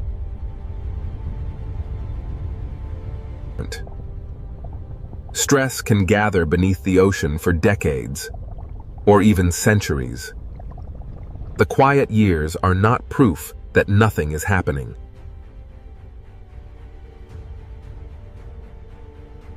When a locked boundary finally breaks, slow motion becomes sudden release. This is how the hidden ocean floor can become the source of a powerful earthquake. If the movement is strong and shallow beneath the ocean, the water above can be displaced. A tsunami does not begin as a wall of water. It begins when the seafloor moves. In deep ocean water, this energy may pass almost unseen. The Pacific Ocean can look peaceful while a force is already crossing it. This is the danger of the hidden ocean floor.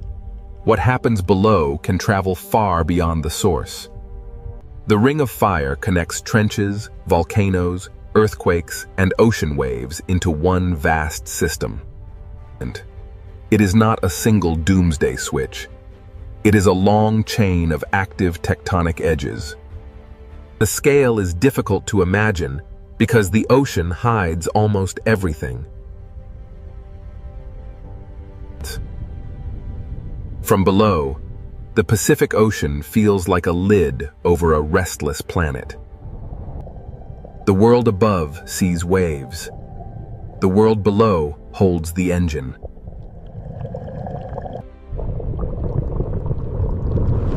Now we understand why the calm ocean surface can be misleading. Beneath the Pacific Ocean, stone descends, melts, rises, locks, and waits. To understand this hidden power, we must follow the ocean floor downward into the process that drives it all. The Ring of Fire begins not with flame, but with descent.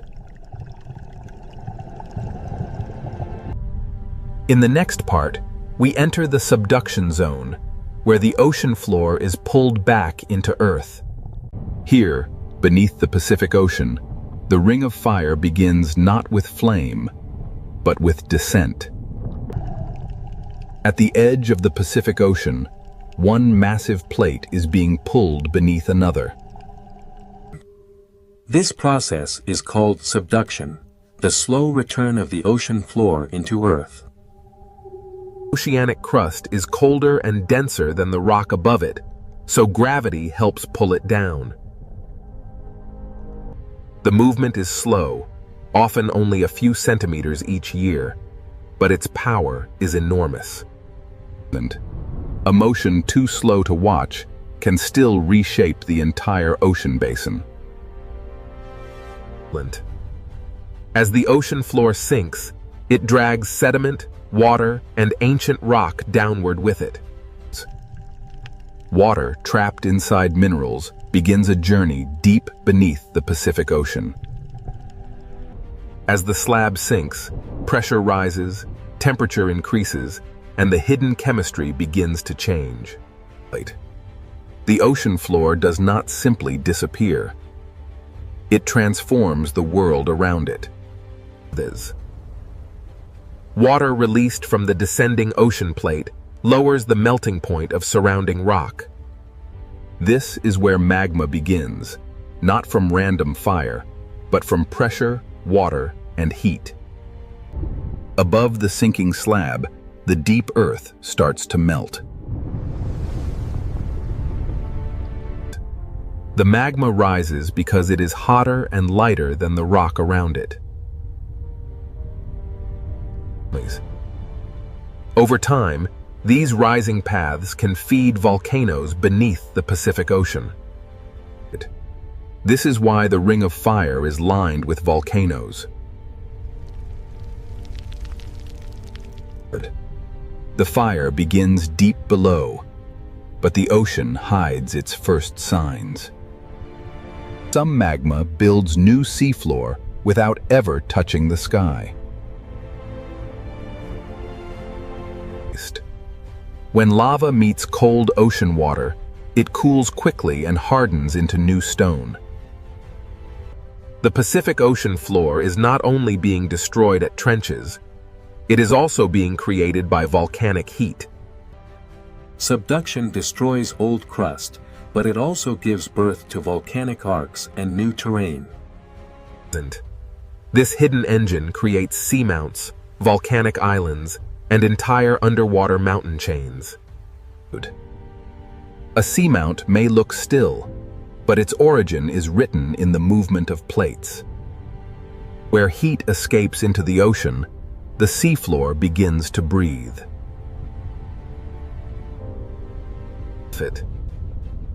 Hydrothermal vents are signs that Earth's interior is reaching into the ocean. Minerals carried by hot water build chimneys in the darkness of the Pacific Ocean. In this hidden ocean world, heat becomes chemistry, and chemistry can become life. Even without sunlight, the ocean can support life near the heat of the Earth. Subduction is not only a destructive force, it is also a creator of hidden ecosystems. But the same process that creates heat and life also stores danger along locked boundaries. Where the descending ocean plate meets the plate above, friction can stop the movement. The plates continue pushing, but the boundary holds them in place. Energy gathers slowly beneath the Pacific Ocean, hidden from the surface world. For decades or centuries, the ocean above may look completely calm. The quiet years are part of the earthquake cycle, not proof that nothing is happening. Every locked section is a place where slow motion can become sudden release. When the boundary finally breaks, stored energy can move the ocean floor in seconds. This is the link between subduction and the largest earthquakes on Earth. The same boundary that creates magma can also lock enough energy to shake entire regions. The subduction connects the deepest trench, the hidden magma, the volcano, and the earthquake. It is not fire first. It is motion first. The fire comes later. And when that fire reaches the ocean floor, a new hidden volcanic world begins. Many of the Pacific Ocean's most active volcanoes never touch the sky. They erupt in darkness, under pressure, surrounded by cold seawater. This is where subduction reveals its most dramatic face beneath the ocean. The sinking ocean plate below has awakened fire above. The Pacific Ocean floor is being destroyed, melted, lifted, and rebuilt at the same time. Here, the hidden engine of the Ring of Fire becomes visible. Subduction explains why the Pacific Ocean holds trenches, volcanoes, earthquakes, and tsunami danger in one system.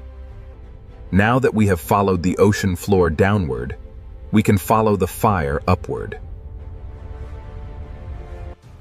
In the next part, we enter the world of submarine volcanoes, where fire does not need the sky. Beneath the Pacific Ocean, the planet is not only sinking, it is beginning to burn. Beneath the Pacific Ocean, fire does not need the sky to begin. Here, the Ring of Fire reveals itself in darkness, pressure, and silence. Most people imagine volcanoes reaching into the air, but many are hidden beneath the ocean. This volcano has no ash cloud, no mountain skyline, and no watching crowd. Its power is hidden below the sea, where sunlight never reaches. Under pressure, even a quiet ocean floor can become a volcanic landscape. Magma rises through fractures, searching for a path into the ocean. When lava enters the Pacific Ocean, fire and water meet in an instant. The ocean cools the lava quickly, turning molten fire into new stone. These rounded forms are pillow lava, one of the signatures of underwater eruption. The ocean floor is being built one cooled layer at a time. A submarine volcano is not only a place of destruction, it is a factory of new terrain. Every slope records older eruptions beneath the ocean, layered in darkness over time. Some eruptions build slowly, while others reshape the ocean floor in sudden bursts. Not every eruption is glowing lava. Sometimes the ocean floor exhales heat through mineral smoke. Hydrothermal vents form where seawater enters cracks, heats below, and rises again, loaded with minerals. In the deep ocean, minerals can build towers where heat escapes from the earth. These chimneys are monuments to the hidden connection between the ocean and Earth's interior. The seafloor seems to breathe, exhaling heat from a world far below. Around these vents, the ocean becomes a place of chemistry instead of sunlight. Even here, in darkness, life finds a way to gather around heat. These organisms do not depend on sunlight. They depend on chemical energy rising from the ocean floor. Microbes turn minerals into energy, and that energy supports an entire community. The same heat that can destroy also creates a place where life can survive. This is the great contrast of the Ring of Fire beneath the ocean. It buries old crust, builds new ground, and changes the shape of the seafloor. A volcano beneath the ocean can grow silently for centuries. Layer by layer, eruption by eruption, it becomes part of the underwater landscape. Underwater volcanoes are difficult to see, but their signs are written in heat, bubbles, and stone. An eruption beneath the ocean may leave only chemical changes, floating pumice, and evidence on the seabed. But the ocean hides the drama, but it cannot erase the record.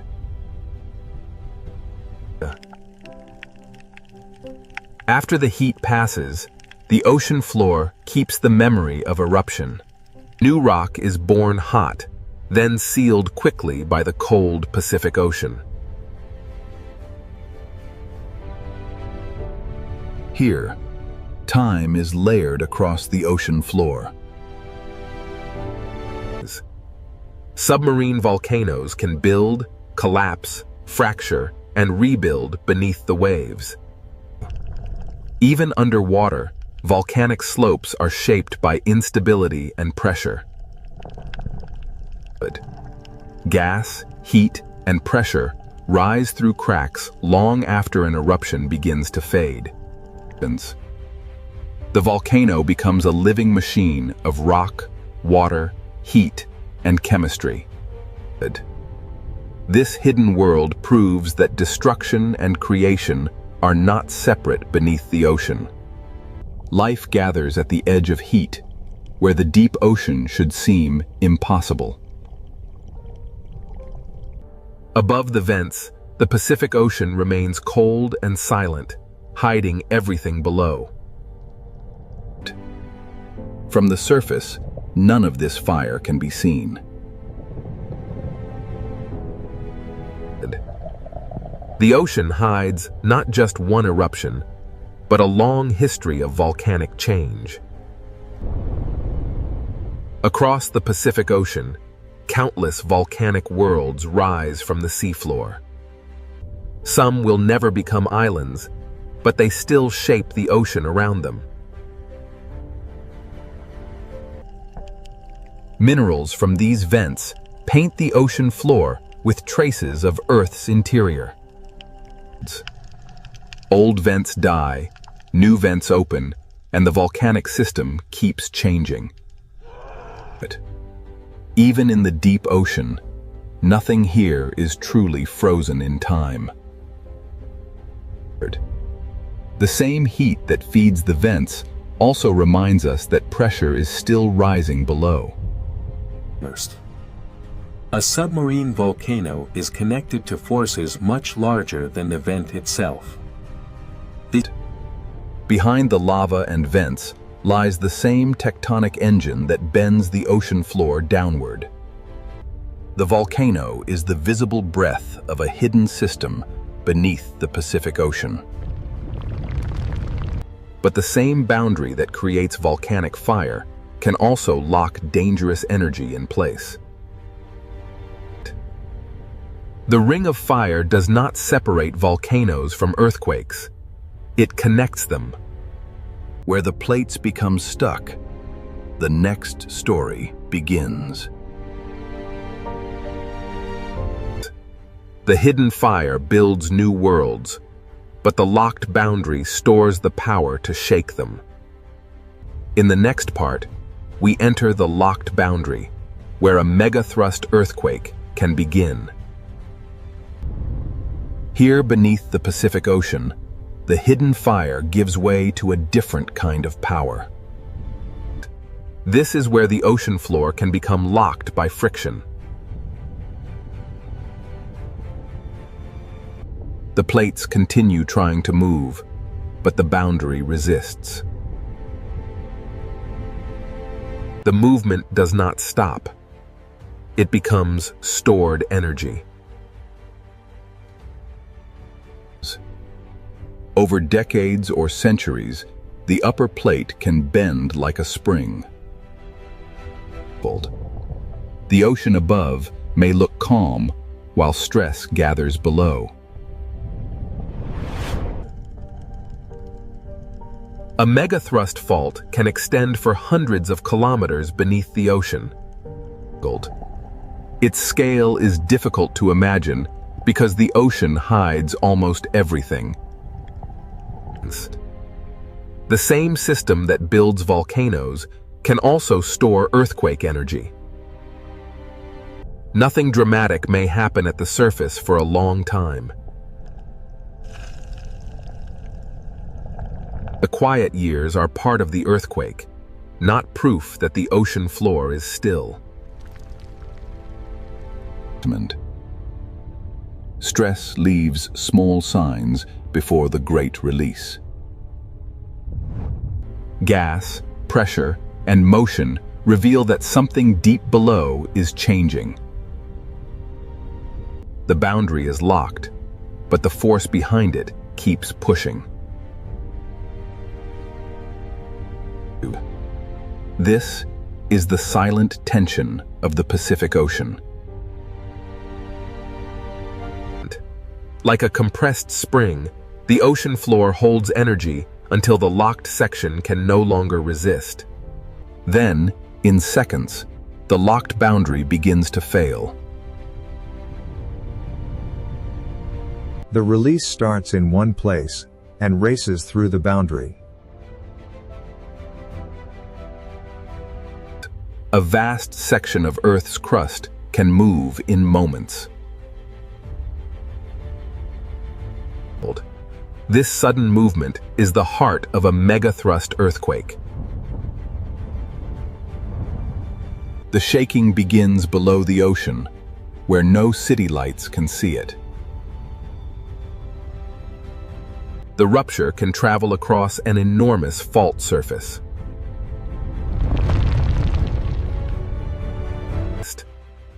This is why the largest earthquakes on Earth are often born at subduction zones.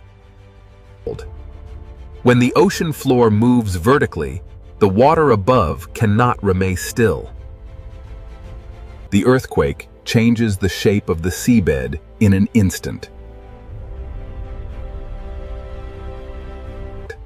The first sign of danger is not always a giant wave, but a displacement of the entire ocean column. Far above, the ocean surface may still appear peaceful. But the source has already released energy into the sea. Not every part of the boundary moves the same way. After the main break, the ocean floor may continue adjusting.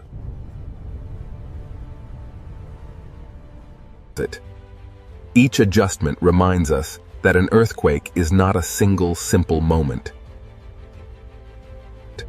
The surface can hide the scale of what has happened below. The earthquake leaves behind a landscape of broken rock, lifted sediment, and changed pressure. A fault scar on the ocean floor is the visible wound of hidden energy release. If enough seafloor moves upward or downward, the ocean itself begins to respond. This is the moment when an earthquake can become something more than shaking. The entire column of ocean water can be disturbed from seafloor to surface.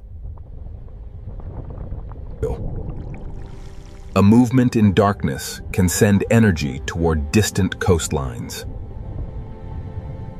In deep water, this energy may travel almost unseen. The rupture may last only moments, but the consequences can travel across the ocean. Subduction, friction, rupture, and displacement are linked in one hidden chain. Even after one section breaks, other parts of the ocean boundary may continue to store energy. This is why the Ring of Fire must be understood as a long-term system, not a single event. The Earth is not angry. It is releasing stress stored in stone. From above, the Pacific Ocean may still look unchanged. But beneath that calm ocean surface, the seafloor has already moved. The danger of a megathrust earthquake is not only the shaking. When the ocean floor shifts vertically, the sea above it can be lifted. This is how the hidden earthquake can become a tsunami.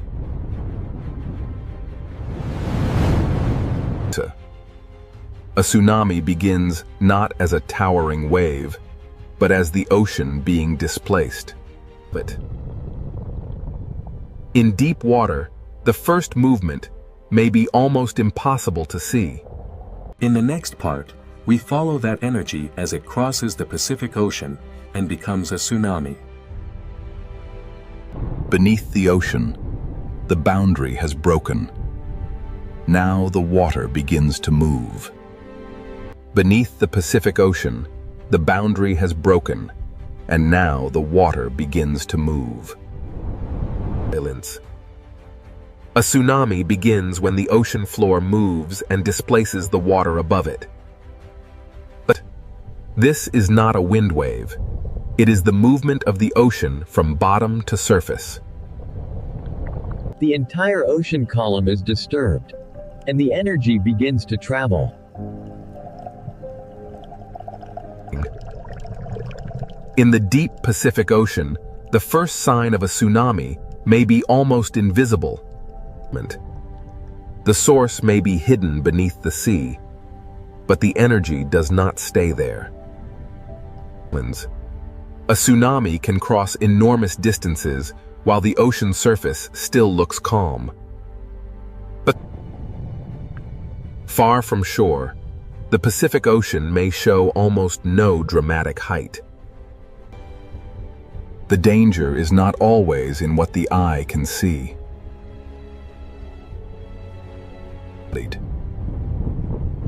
The wave is long, fast, and filled with energy. Across the Pacific Ocean, the energy moves over landscapes hidden far below the surface. Even underwater mountains feel only a passing motion as the energy continues outward.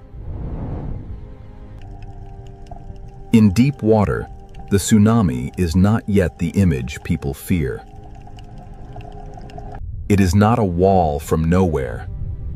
It is energy moving through water. Rock moved first, water followed, and now the ocean carries the message. From above, the Pacific Ocean can still look peaceful while the force is already traveling. This is why tsunamis are so dangerous. The ocean can hide them until they approach shallow water. As the wave nears of shallower ocean, the story begins to change. The ocean becomes shallower, and the long wave begins to slow. The seafloor starts to slow the wave from below.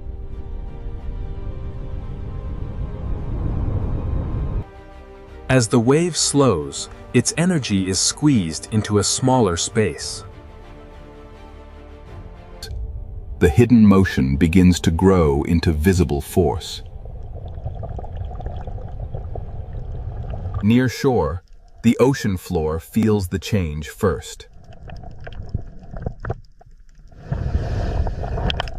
The energy that was almost invisible in deep water now begins to rise.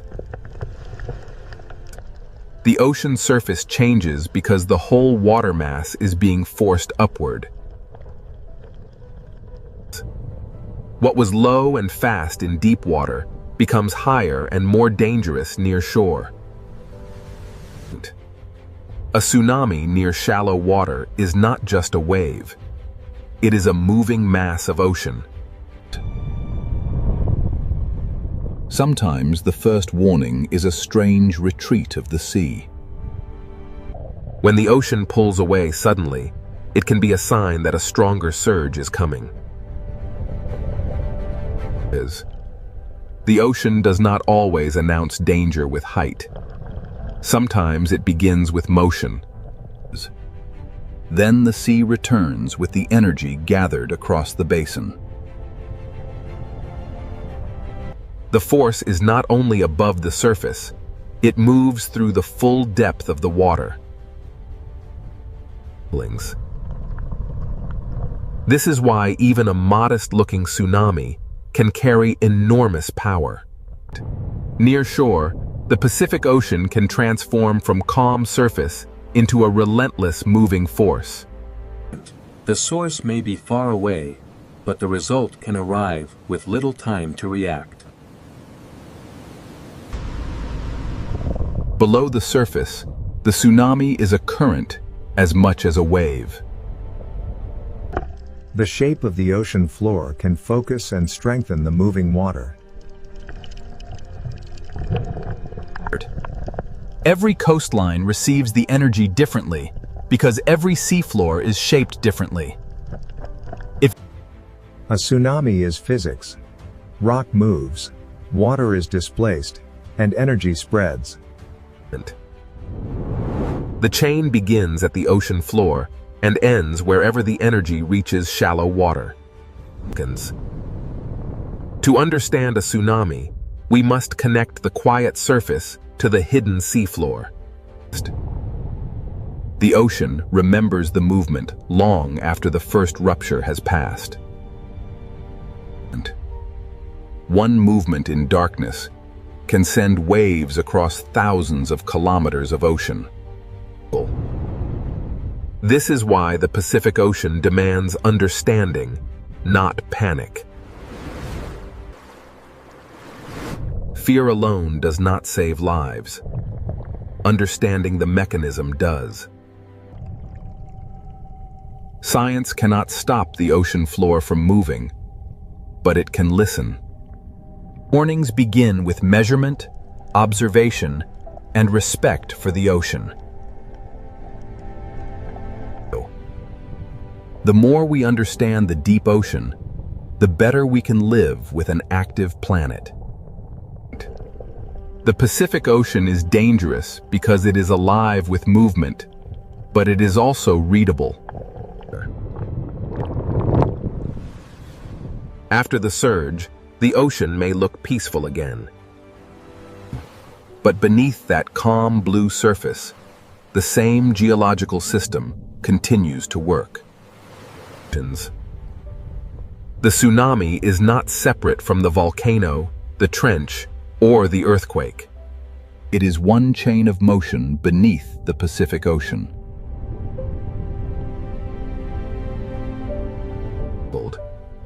Even after disturbance, the deep ocean continues to create life around heat. The same hidden forces that can threaten coastlines also build new worlds beneath the sea. The Ring of Fire is both warning and creation, danger and renewal. Here, life survives not by conquering the ocean, but by moving with its relentless forces. The same forces that sculpt these waves will soon carry the influence of Antarctica north, bringing with them the deep, cold breath of the ice. We are now entering the Drake Passage, the gateway to the frozen continent. Here, the ocean currents collide with the first signs of ice. Moving beyond the ice, the ocean reveals its power. And there, on the edge of the world, a shape unlike any cloud or wave beckons. As we push through the swirling mist of the Southern Ocean, the first signs of the Antarctic ice begin to emerge. Plunging beneath the surface reveals the true architects of this world. Immense ribbons of current flow across the seabed, moving mountains of ice unseen. Rising from the depths, the ocean reveals its true power. The living wind of the Drake Passage gives way to the silent majesty of Antarctic ice. Here, the Drake Passage reveals itself as a living system. We move now towards the story of the ice.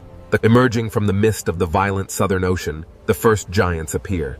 Blue and white sentinels, beginning their long voyage north. Emerging through the mist, the great glacier stands silent, a wall of frozen history, while the dark waves crash below. Against these walls of blue ice, the waves of the Southern Ocean spend their fury, a timeless battle between water and frost.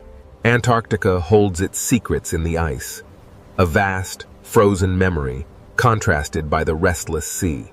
Adrift in the formidable swells of the Drake Passage, this solitary iceberg begins its final voyage, a silent messenger from the deep south. Rising from the turbulent ocean, the iceberg's visible peak suggests the immense mass hidden beneath the waterline. Below the turbulent surface, the true scale of the iceberg is revealed, a colossal structure of ancient ice extending deep into the dark ocean abyss. Here, beneath the waves, the ancient ice begins its slow, inevitable return to the sea.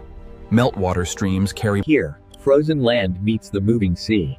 This quiet exchange of meltwater fundamentally alters the ocean's chemistry and currents. Rising from the depths, we witness the sheer magnitude of the iceberg. Here, wind and wave collide with millennia of compressed ice. The Drake Passage possesses a raw power unmatched anywhere on Earth, constantly reshaping the Antarctic coastline. The ocean slowly breaks, moves, and transforms the frozen landscape, demonstrating an unstoppable force. Wonders. Here, at the edge of the Antarctic, the Drake Passage lives up to its fearsome reputation. A place of raw power. Between these towering monoliths, the ocean's fury is trapped, a violent contrast to the stillness of the ice. Leaving the icy embrace of the bergs, the open ocean beckons. Here, the world of ice merges with the dark, The Drake Passage is a place of immense power. Here, the ocean's ceaseless current demonstrates that even the most ancient. Passing through the arch, the true scale of the Southern Ocean reveals itself. Dark waters and floating ice stretch toward the distant peninsula. The dramatic currents of the Drake Passage carry these ice fragments, a visual testament to the hidden power of the Antarctic circumpolar current below. Beneath the surface, the cold currents begin their journey, a vast planetary pathway moving ice and water in a cycle spanning the entire globe. As the meltwater trails sink and spread, the ocean absorbs the cold freshwater memory, fundamentally altering the deep currents. Here, the ocean reveals its true complexity. Layers of temperature, salt, and melting ice converge in a dynamic, global climate space. Emerging from the depths, the visualization reveals the vast currents circling Antarctica, accelerating as they funnel through the narrow Drake Passage. What appears as energy from space is revealed at the surface as the immense power of the ocean, where the exchange of cold water drives global circulation. The sheer power of the ocean is evident here. Yet, this small autonomous research buoy shows us that even this battered by the relentless waves of the Drake Passage, this solitary buoy continues its silent vigil, recording the vital statistics of the Southern Ocean. Even as the storm rages above, deep beneath the waves, the true power of the ocean currents remains constant, observed by silent scientific sentinels. Here, in the vast expanse of the Drake Passage, the ocean itself becomes an observatory without. Rising from the depths, the ocean's true power becomes evident. The hidden currents measured below reveal a climate story unfolding violently at the surface. The Drake Passage, a turbulent gateway where the world's oceans converge, driven by forces that shape the global climate. As the massive iceberg slowly turns, the powerful waves carve deep into its base, demonstrating the relentless force of the warming sea. Here, the ancient ice surrenders to the sea. Drop by drop, the Antarctic meltwater begins its long voyage. As the wind strengthens, the ocean reminds us that even climate processes are wrapped in violence, motion, and the profound cold of the water. Here, at the edge of the world in the Drake Passage, the ocean reveals itself as a vast, powerful transport system. Look closely at the foam lines stretching eastward. They reveal a massive circulation pattern moving far beyond the confines of the Drake Passage. Hidden beneath the waves, the deep currents silently carry the signals of a changing climate, a powerful force shaping the planet's future. These luminous currents represent the raw, physical power of the Drake Passage, connecting surface life with the deepest reaches of the ocean. The ocean currents are relentless. They transport these fragments across the globe, even as the warming waters slowly begin to break them apart. Cast adrift from the frozen continent, these fragments begin their final journey, surrendered to the warming currents. Life here is defined by the elements. The albatross, master of the wind, navigates the turbulent sea and the towering ice of the Drake Passage. These waters are a reminder that some forces are far greater than any single creature. As the storm finally recedes, the ocean reveals its true, powerful rhythm, a reminder of nature's enduring strength. In the Drake Passage, where Earth's motion becomes visible, the softening storm reveals the relentless drift of ancient ice. We descend into the ancient currents, a restless ocean, shaped by the relentless wind and the slow march of ice, a world unfinished. As the camera turns south, we see the true source of global ocean influence. Antarctica. As the last signs of the continent vanish behind us, we face the raw power of the open ocean. Pure wind, pure water, planetary scale. Here, the ancient forces of geography, wind and current converge, shaping the very face of the planet. Here, at the edge of the world, the clouds momentarily part, revealing the terrifying beauty of the Southern Ocean. Each wave carries the memory of wind, hidden current, deep seafloor, drifting ice, and the cold breath of Antarctica. As the last iceberg yields to the dark sea, the ocean continues its timeless journey, carrying the memory of Antarctica. Here, in the vastness of the Drake Passage, no map, no ship, no instrument, and no human voice can truly tame this waterway. The immense power of the Southern Ocean is revealed as storm clouds and drifting ice merge with the dark sea of the Drake Passage. As this six-part journey concludes, the Drake Passage reminds us that the ocean is still alive, still violent, and still beyond human control. Between desert and deep ocean, the Red Sea hides a world far more alive than its surface suggests. From above, this ocean looks narrow, but below the surface, it opens into a vertical kingdom. The desert disappears, the heat fades, and the ocean begins to reveal its hidden world. At first, the reef looks like paradise, a living ocean city filled with color, fish, and light. But this beauty is not peaceful in a simple way. Every fish here lives close to danger.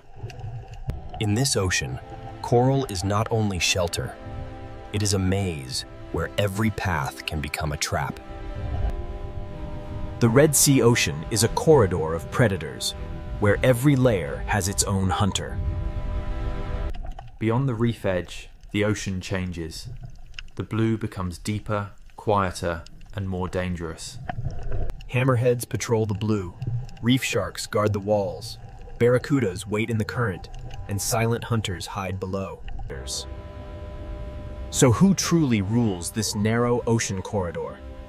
The answer begins here, inside. To understand who rules this ocean, we must begin with the reef, the living city where every hunt starts. For small fish, the reef is protection. But for predators, it is also a map. Every shape has meaning here. A narrow branch can save a fish, and a narrow passage can guide it toward danger. In this ocean, fear moves faster than teeth. One shadow can change the entire reef. The reef does not simply hold life, it organizes life, forcing fish, hunters, and currents into patterns. Even the open sand is part of the ocean's design. It looks empty, but hidden hunters may be waiting below. Power in the ocean does not always come from above. Sometimes it waits silently beneath the floor. The Red Sea Ocean is narrow from above, but underwater it rises in layers, and each layer has its own danger. Where the reef ends, the blue begins. And in that open ocean, a different kind of ruler moves. This is why the question is not only which creature is strongest. The real question is, which predator controls which layer of the ocean? Beyond the reef wall, the Red Sea Ocean opens into a deeper world, where distance itself becomes power. The hammerhead does not need to rush. Its shape alone tells every fish that the open ocean is not empty. Its strange head is not a mystery of design. It is a living sensor built to read the ocean. This predator connects layers, from coral walls to deeper water, from visible reef to hidden blue. The Red Sea Ocean is not only narrow, it is vertical, and the hammerhead uses that vertical world. Down here, the reef is no longer a city of color. It becomes a memory of light above the hunter. Its presence travels ahead of its body. The fish feel the pressure before the shadow fully arrives. The hammerhead may rule the blue edge, but the reef itself still protects those fast enough to read the warning. In this ocean corridor, even after the shadow leaves, the behavior of the reef has already changed. But the hammerhead does not rule the coral itself. Closer to the reef, another hunter keeps the ocean city alert. But the hammerhead does not rule the coral itself. Closer to the reef, another hunter keeps the ocean city alert. A reef shark does not need violence to command attention. Its patrol alone sends a warning through the ocean. Here, power is rhythm. The shark follows the wall, and the fish reshape themselves around its path. The reef gives fish places to hide, but it also gives predators routes to follow. A single shark can turn open water into risk, and a safe path into a difficult choice. Not every reef shark moves the same way. Some patrol the edge, while others wait inside the hidden architecture of coral. In the Red Sea Ocean, even a resting predator changes how fish use space. In shallower ocean light, another reef shark carries the same message. The open edge is never neutral. These sharks do not simply hunt fish. They shape the behavior of every fish that shares the reef. Reef sharks rule the patrol line, but above the coral and inside the current, another predator waits like a silver blade. Reef sharks rule the patrol line, but above the coral, another predator waits in perfect stillness. Barracuda do not command the ocean by size. They command it by timing, patience, and sudden speed. In this narrow ocean corridor, stillness can be more frightening than motion. One break in the pattern, and the quiet ocean becomes a chase. The reef saves some fish, but the open water always demands a price for hesitation. But not every hunter in the Red Sea Ocean needs speed. Some rule by waiting inside the reef itself. The grouper does not need the whole ocean. It only needs one cave, one ledge, and one careless fish. Below the reef, the ocean hides another kind of power, silent, flat, and almost impossible to see. The ray does not patrol the wall or chase through the current. It reads the ocean floor like a secret map. So who truly rules this narrow ocean corridor? The answer is not one creature. The Red Sea Ocean does not begin with predators alone. It begins with the reef that makes predators possible. The Red Sea Ocean does not begin with predators alone. It begins with the reef that makes predators possible. A reef is a city built by living animals, filled with streets, rooms, tunnels, and hidden doors. Every narrow path can protect a fish, but every narrow path can also guide it toward danger. In this ocean, danger often arrives first as pressure, not as teeth. The reef creates choices, and in a predator's ocean, every choice has a cost. Grazing fish feed in the open, but they never forget the shelter behind them. Small fish survive by reading space, current, shadow, and distance to coral. A school can disappear into coral in a heartbeat, leaving the ocean above it silent. The reef protects life by hiding it, releasing it, and hiding it again. But the same shelter that protects prey can also conceal a hunter. Predators learn these paths because the reef teaches fish where they must pass. A gap that lasts only a second can become the most dangerous place in the ocean. Safety is never permanent here. It is borrowed from the shape of the reef. This is why the Red Sea Ocean feels larger than it looks. It is narrow, but it is layered. Between coral walls, even sand becomes part of the hunting system.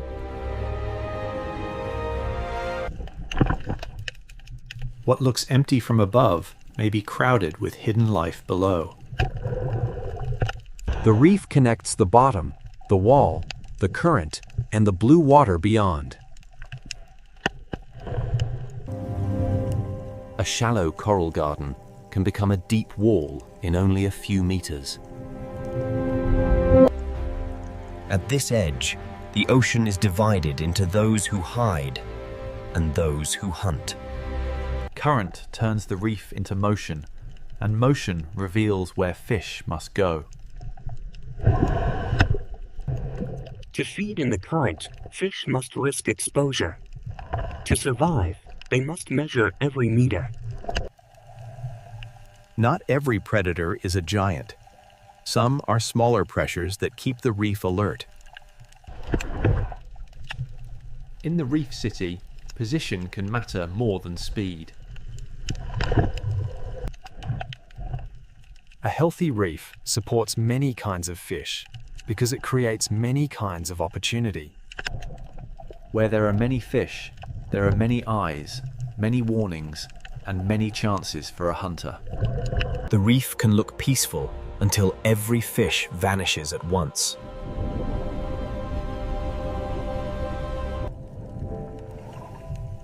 Survival here is a rhythm of leaving, hiding, and returning. The architecture of coral decides how the ocean moves. At the slope, the reef becomes a border between the crowded city and the unknown blue. The closer fish stay to structure, the more choices they have when danger arrives.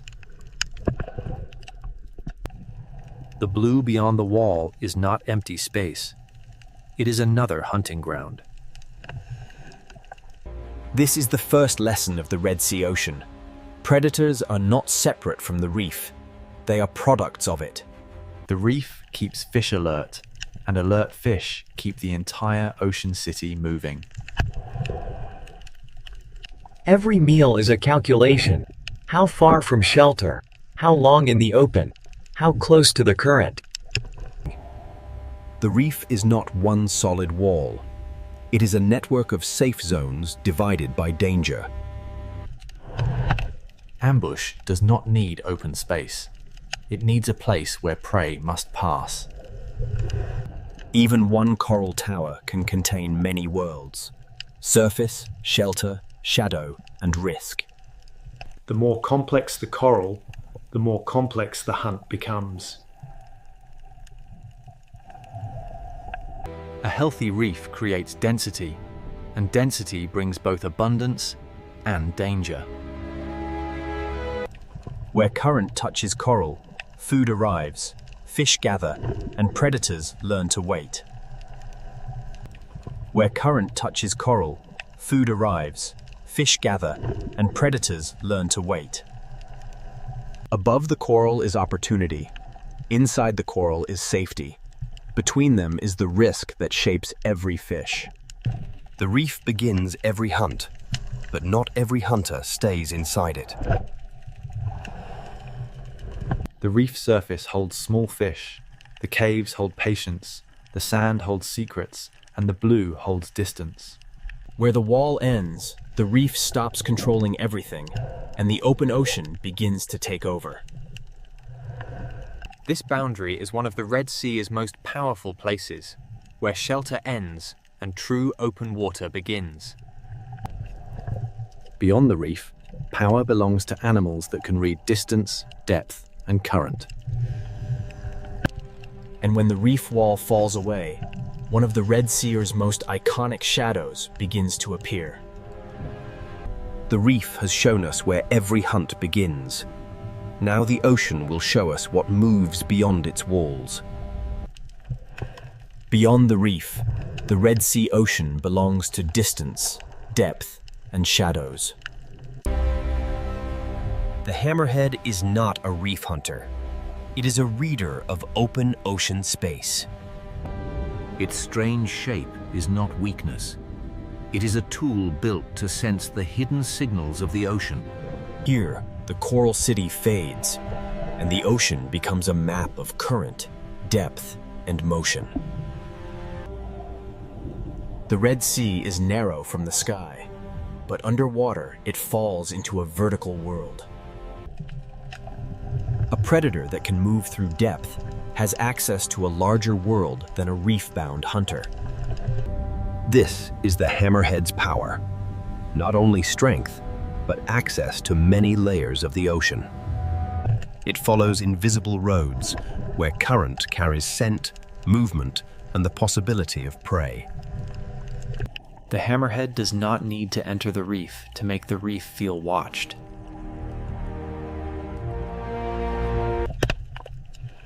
Small fish answer the shark with distance, shelter, and sudden silence. This is not the rule of constant attack. This is the rule of presence. Its body is built to search, to sense, and to move across ocean space with patience. Farther from coral, the ocean becomes less visible, but not less alive. Out here, the hunter belongs to the space between what can be seen and what can only be sensed. When it returns toward the reef, the ocean reacts before the shadow reaches the wall. The hammerhead rules the open edge, but coral still gives smaller fish a chance. From inside the reef, the blue ocean is not empty beauty. It is exposure. A single passing shadow can freeze a reef more completely than a sudden strike. When the hammerhead leaves, the fish move again, but the memory of the open blue remains. When the hammerhead leaves, the fish move again, but the memory of the open blue remains. But the hammerhead does not rule the coral itself.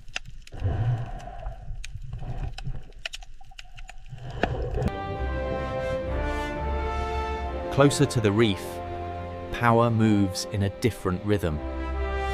Here, the reef shark becomes the moving pressure along the coral border.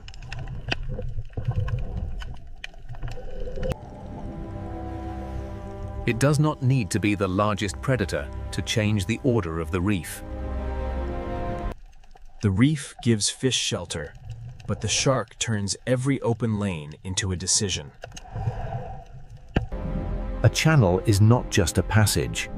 With a shark nearby, it becomes a test. The reef shark reads edges, walls, current, and hesitation. Its power is not chaos. Its power is order.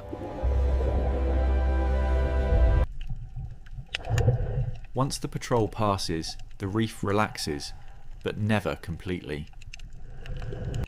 Some reef sharks patrol in motion. Others turn the hidden spaces of coral into quiet danger. Even resting, a predator changes the way fish approach the reef. In shallower light, another shark carries the same ancient pressure. The blacktip moves through sunlight, but its message is the same. Open water is never neutral. The shark does not simply search for food. It shapes the movement of everything smaller than itself. From inside the coral, even a passing shark becomes the sky of danger. Predators create caution, and caution shapes where fish feed, hide, and travel.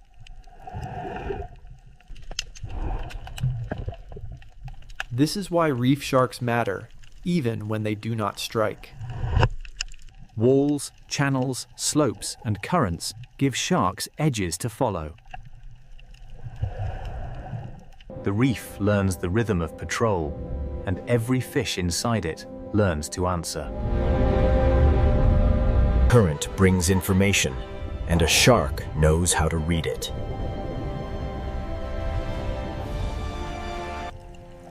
Here, the Red Sea's narrow shape does not limit life. It compresses it. Reef sharks rule not by owning every space, but by making every space matter. But the patrol line is not the only zone of power. Above the coral, in the open lanes of the ocean current, another hunter waits for one perfect moment. The hammerhead rules the blue edge. The reef shark patrols the wall. But speed is about to change the rhythm of the ocean. Part of the Red Sea is ruled by depth, part by patrol, and now the current belongs to the silver blades. In the current above the reef, the Red Sea Ocean changes rhythm again.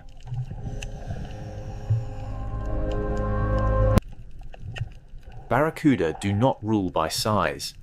They rule by stillness before speed. The ocean looks calm, but every fish beneath them is calculating distance to shelter. For prey, the reef is safety. For barracuda, the space just outside it is opportunity. A current can become a corridor, and a corridor can become a trap. One instant of hesitation, and still water becomes a chase. The reef saves the quick, but the open ocean punishes the separated. Barracuda power lives in contrast. Long patience, then one precise explosion of speed. Where current touches coral, food gathers, fish gather, and predators learn the timing. The current feeds the reef, but it also exposes every fish that moves too far from shelter. In this layer of the ocean, power belongs to the animal that knows when not to move.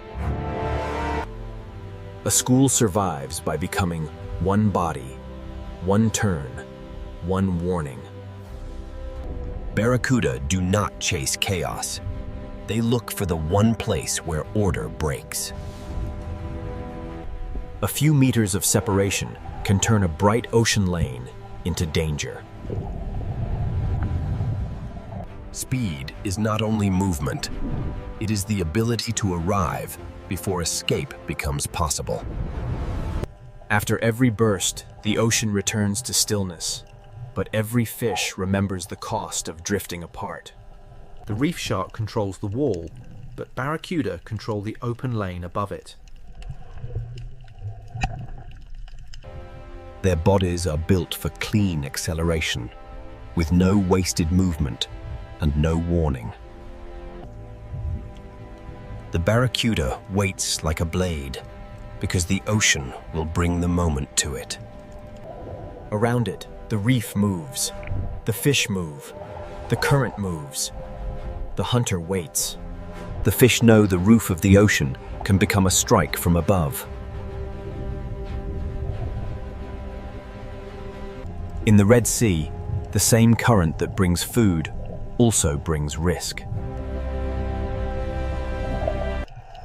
Barracuda are not the only fast hunters here. The current attracts many predators built for sudden pursuit.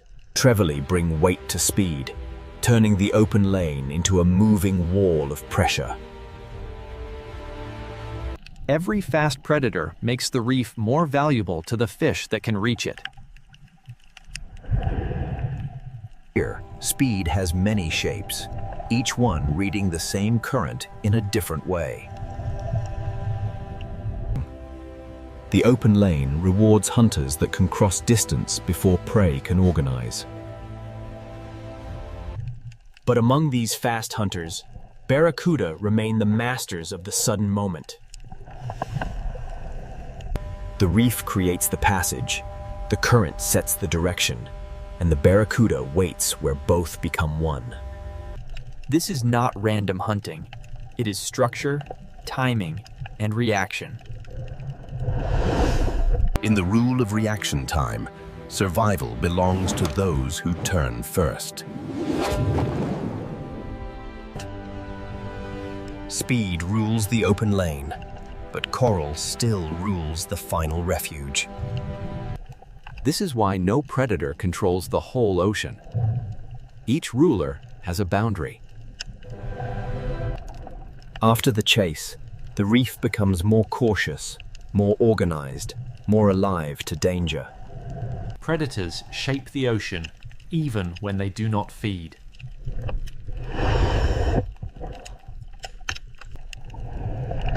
The map is not drawn in sand or stone. It is drawn in movement. For the viewer, they are beautiful. For the reef fish, they are the shape of the open water's danger. The Red Sea Ocean gives them a perfect stage. Clear water, strong current, and fish forced close to structure. But the reef has predators that do not need open water or sudden acceleration. Below the silver hunters, the reef holds a slower kind of power. Here, dominance is not measured in speed, but in position.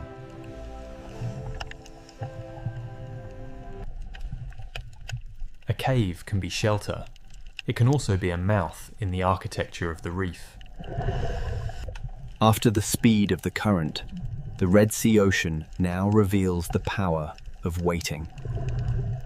The current belongs to the silver blades, but the caves belong to hunters that never need to chase. To understand the next ruler of the Red Sea, we must leave speed behind and enter the shadows. In the next layer, the Red Sea Ocean will show us that silence can be just as dangerous as speed. Here, the Red Sea Ocean leaves speed behind and enters the kingdom of patience. The grouper does not need open ocean speed. It controls one place completely. Its greatest weapon is not only its body, it is position. The reef builds the stage, and the grouper chooses the best place on it. A predator does not need to strike to control the movement of fish. This is ownership through stillness, a small kingdom ruled by waiting. In the reef, the most dangerous distance can be the last few inches. A ledge is not just rock. It is a boundary between visibility and surprise. The Red Sea Reef is full of doors, but not every door leads to safety. The grouper's world is not wide like the hammerheads, but inside this structure, its control is complete. And in smaller cracks of the same ocean city, another hidden hunter waits. The moray does not need a wide territory. It turns a crack in the reef into danger. In this layer of the ocean, visibility belongs to prey, but concealment belongs to the hunter. The reef does not only create shelter for fish, it creates invisibility for predators. Every fish that passes this crack must decide how close is too close. Inside the reef, the ocean becomes a maze of safe routes and forbidden openings. Some predators dominate by making fish avoid spaces they cannot see into. The reef gives life many exits, but every exit opens into another risk. Grouper and moray share the same lesson. In the reef, structure can be stronger than speed. But not all hidden power waits inside the coral.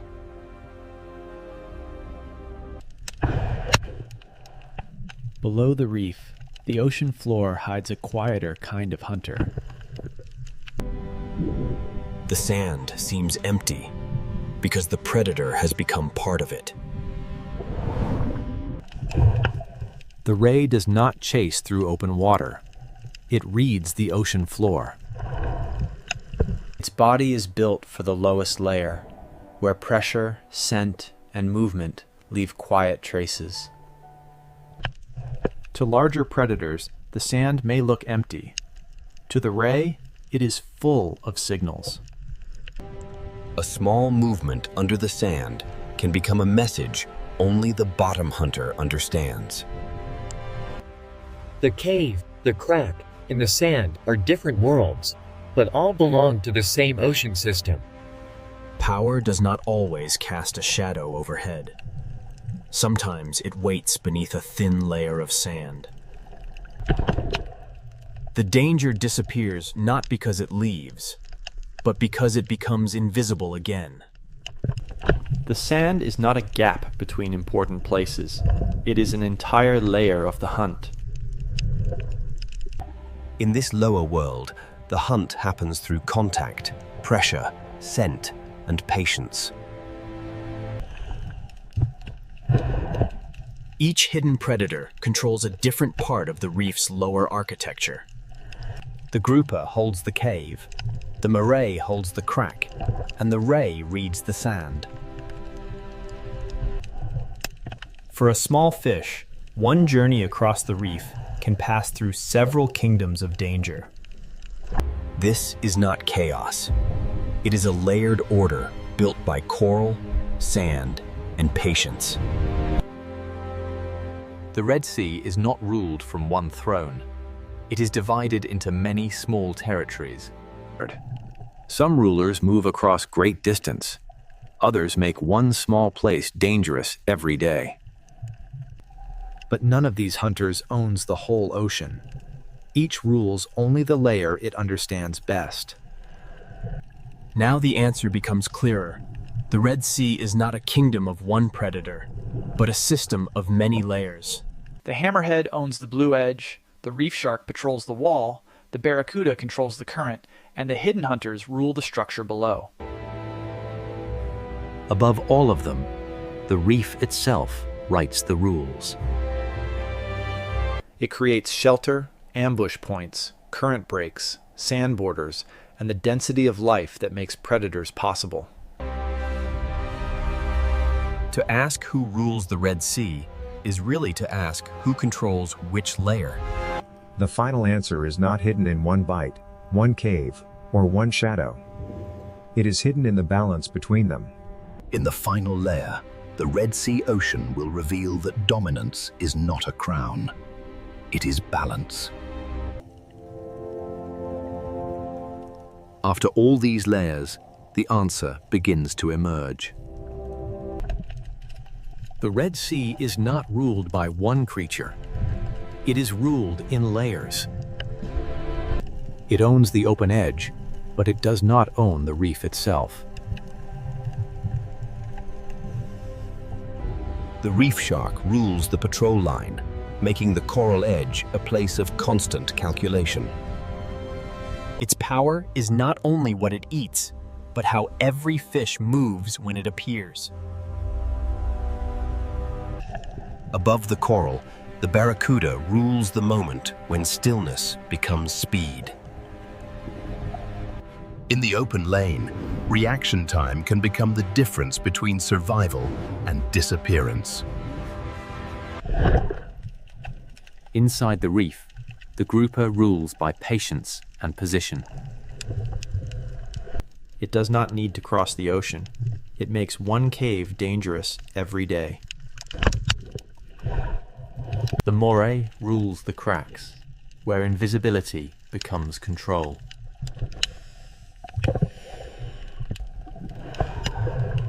On the sandy floor, the ray rules the world that many predators ignore.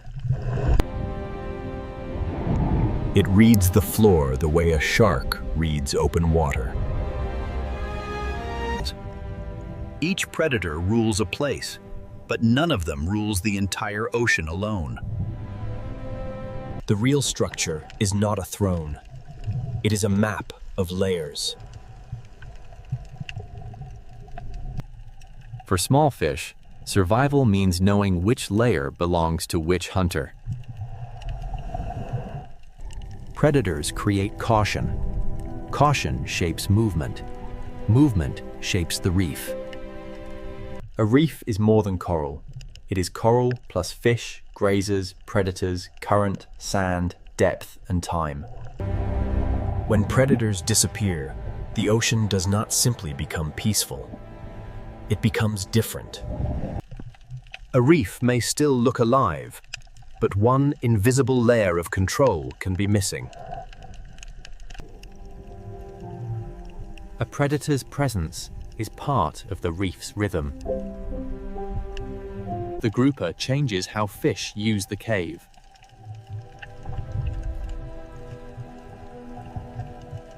The barracuda changes how fish hold together.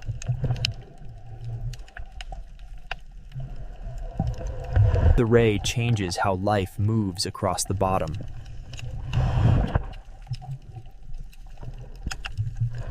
Each predator is a warning, a boundary, and a force in the movement of the reef. Balance does not mean peace without danger. Balance means every role still exists. The Red Sea is narrow, but vertically it becomes an entire world. Its narrow shape does not limit life. It compresses life into intensity. Coral, current, sand, caves, and depth all sit close enough for predators to share the same corridor. A fish does not experience the ocean as scenery. It experiences the ocean as choices. Even in calm water, the reef remembers danger. A hammerhead may own the blue edge. A reef shark may patrol the wall. A barracuda may control the open lane. A grouper may hold the cave. A moray may guard the crack. A ray may read the sand. But the system belongs to all of them, and to none of them alone.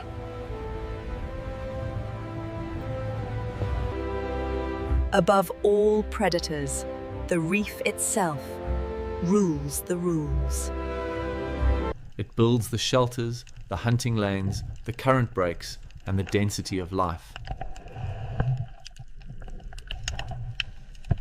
Without the reef, the predators lose the structure that gives their power meaning. Without predators, the reef loses part of the pressure that keeps it dynamic. Caution shapes movement.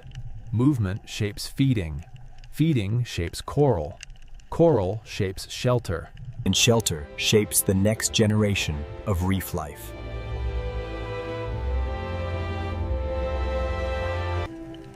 This is the Red Sea's real power. Not one monster, but a living network. Dominance here is not noise. It is pressure moving quietly through every layer. From above, this may look like one narrow sea.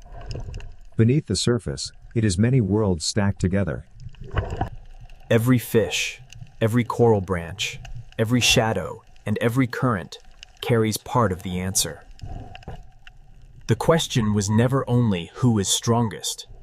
The question was, who belongs to which layer? The answer is, not one king.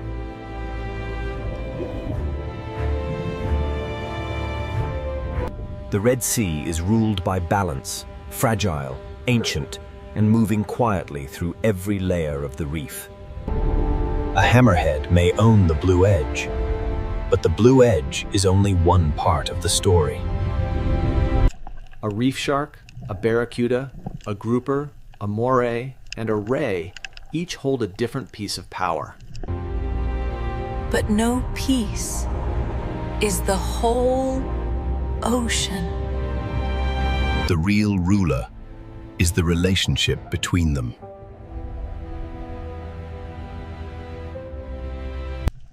In a world so narrow, steep, and alive, dominance is not a crown. It is balance.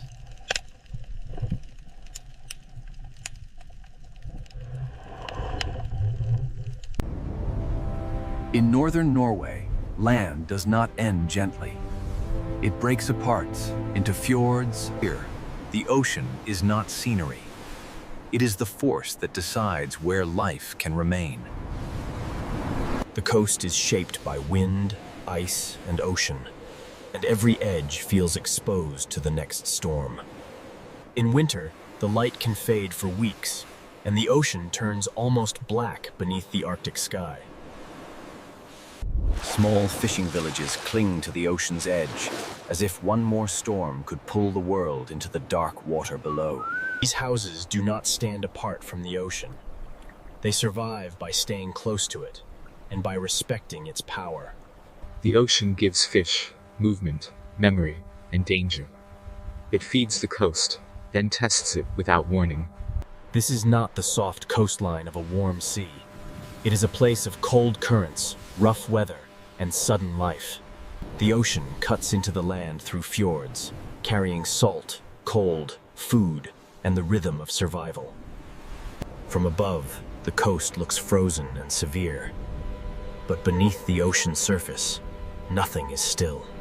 The secret of this coast begins below the waves, where the ocean moves long before life becomes visible. Above the sea is wind and ice. Below the sea is current, darkness, and hidden energy.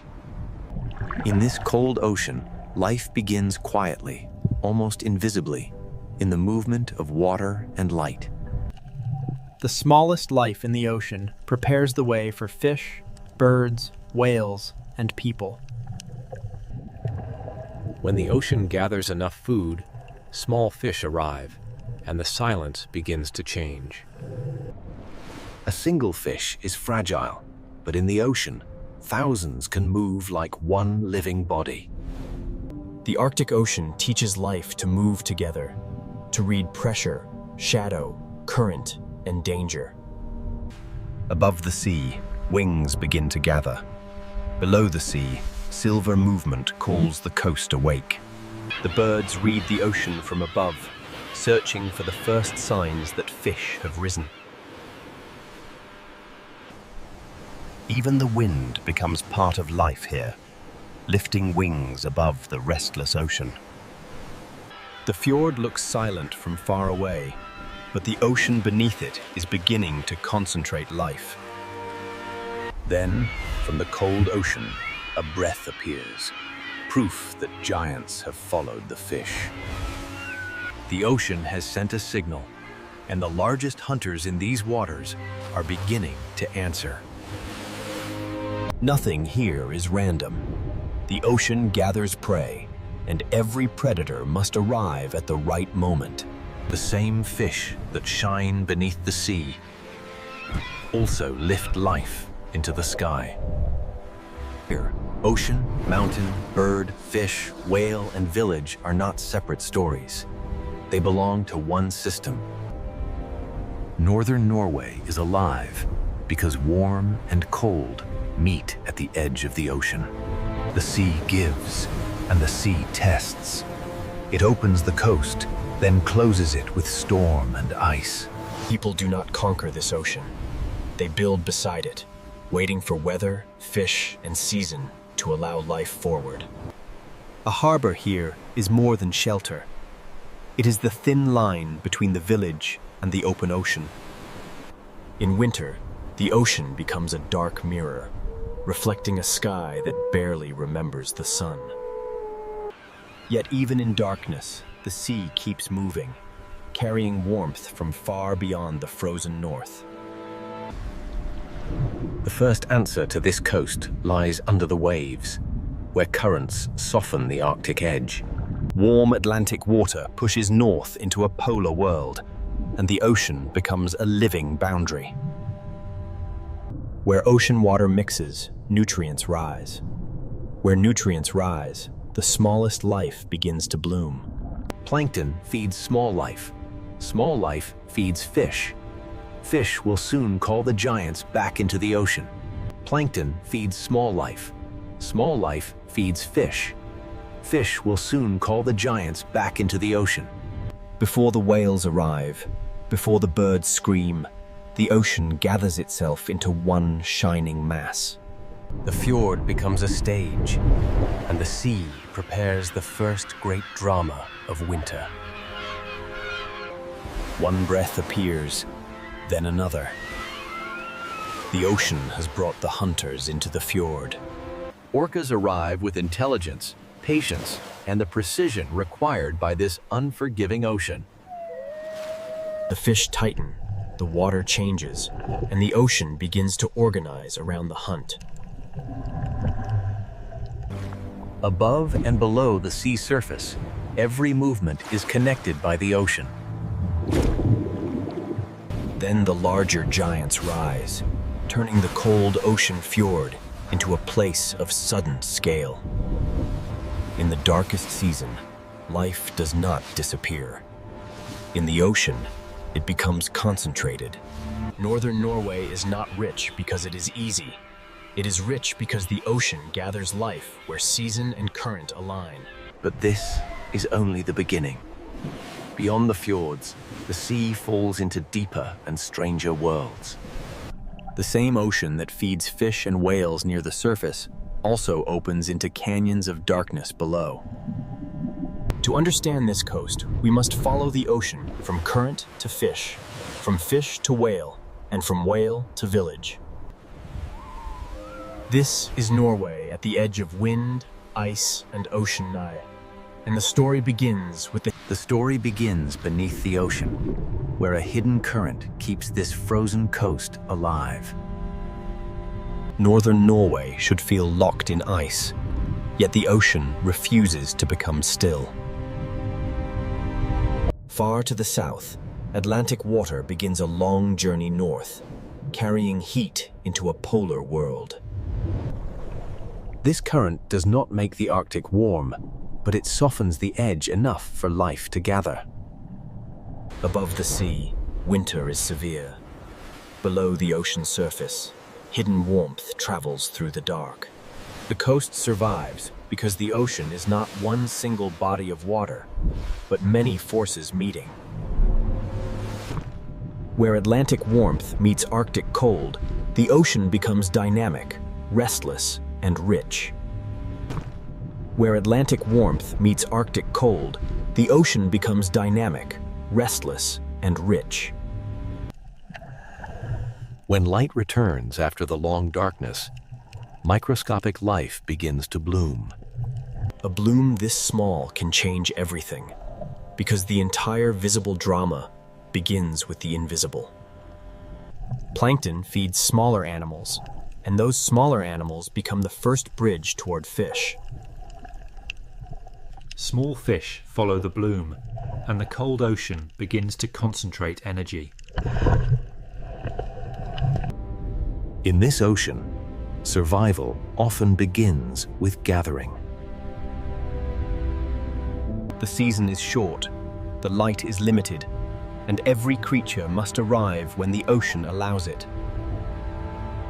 The fjord becomes more than a landscape. It becomes a corridor where the ocean gathers life. One fish is almost invisible in the sea. Thousands can change the shape of the water. When the school turns, the ocean flashes. When it tightens, it becomes a living mass. The ocean does not keep its secrets for long. What gathers below is soon read from above. Birds begin to circle because the sea beneath them has changed. They watch the water, reading ripples, flashes, and the movement of fish beneath the ocean skin.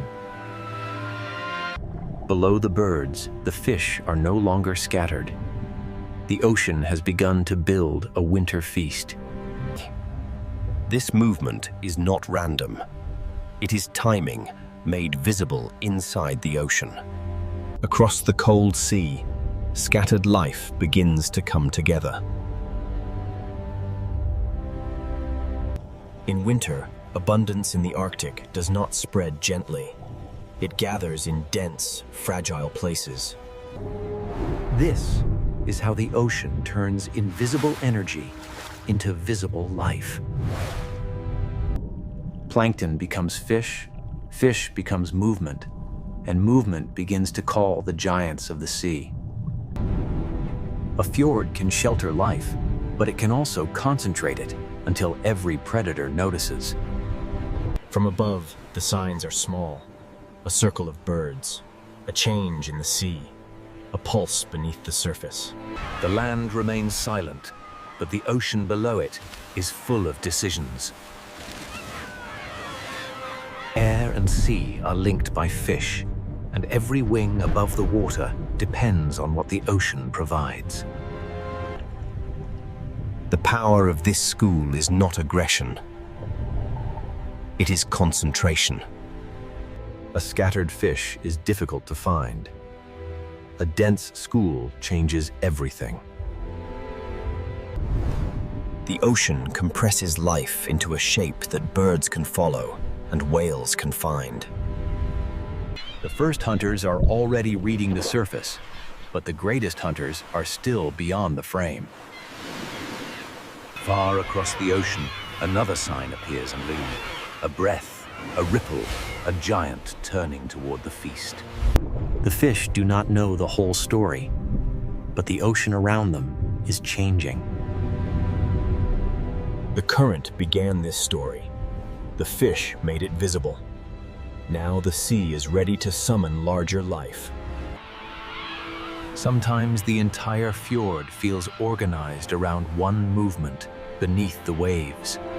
The mountains look still, but the ocean below them is preparing the first great winter spectacle. Herring are not the largest animals in this story, but in the winter ocean they may be the most important. A transfer of energy, carrying the bloom of the ocean into bodies large enough to feed giants. Individually, each fish is small. Together, they become a living storm beneath the sea. This is the moment when the Arctic coast begins to wake in the coldest part of the year.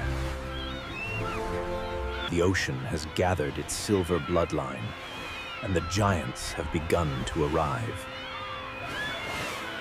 Soon, intelligence will enter the dark water, and the fjord will become a hunting theater. The entire drama of northern Norway begins with invisible changes in water. The land may be frozen, the sky may be dark, but the ocean continues to carry energy north. Fish feed whales, seabirds, seals, and people. The ocean connects them all. A current alone does not create a winter spectacle. For that, the sea needs a smaller creature. It needs herring, the silver bloodline of the Arctic winter. And when the herring are forced upward beneath the cold ocean surface, one of the most intelligent hunting scenes in the sea is about to begin. Now, beneath the cold ocean surface, one of the most intelligent hunting scenes in the sea begins. In the winter fjords of Norway, the herring become the center of the season. Orcas do not enter this ocean as random hunters. They arrive with memory, coordination, and purpose.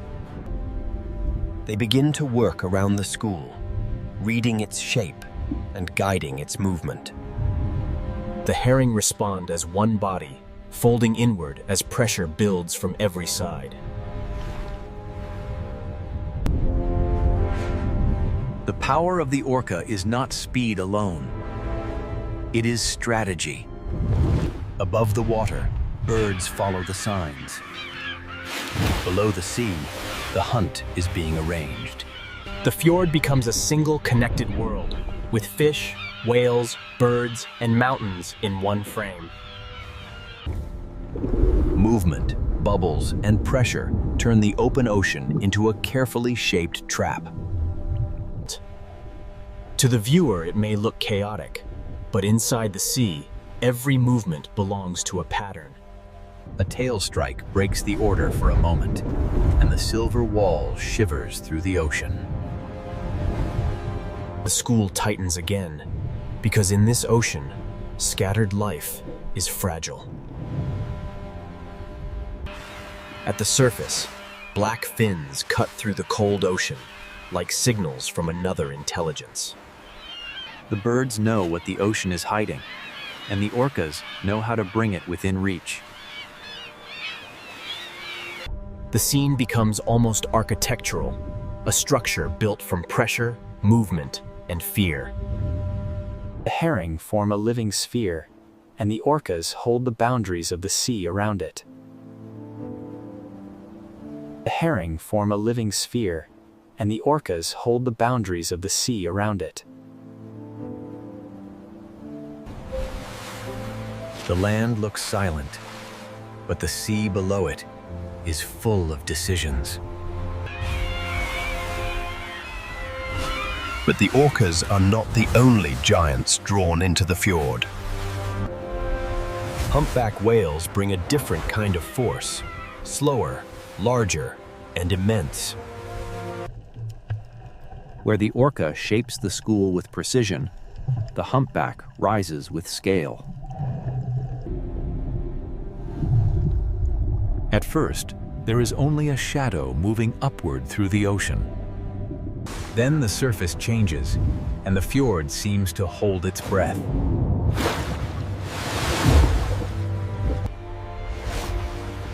For 1 second, the ocean opens, and a giant becomes visible. Water drains away, the whale sinks again, and the surface closes over the feast. The school breaks, then gathers again, because the ocean keeps forcing life back into motion. Orcas and humpbacks do not hunt in the same way, but both reveal the same truth. Northern Norway's winter sea is not dead. It is concentrated. The cold does not stop life. It compresses life into moments of intensity. Under this different light, every animal must use the season before the season closes.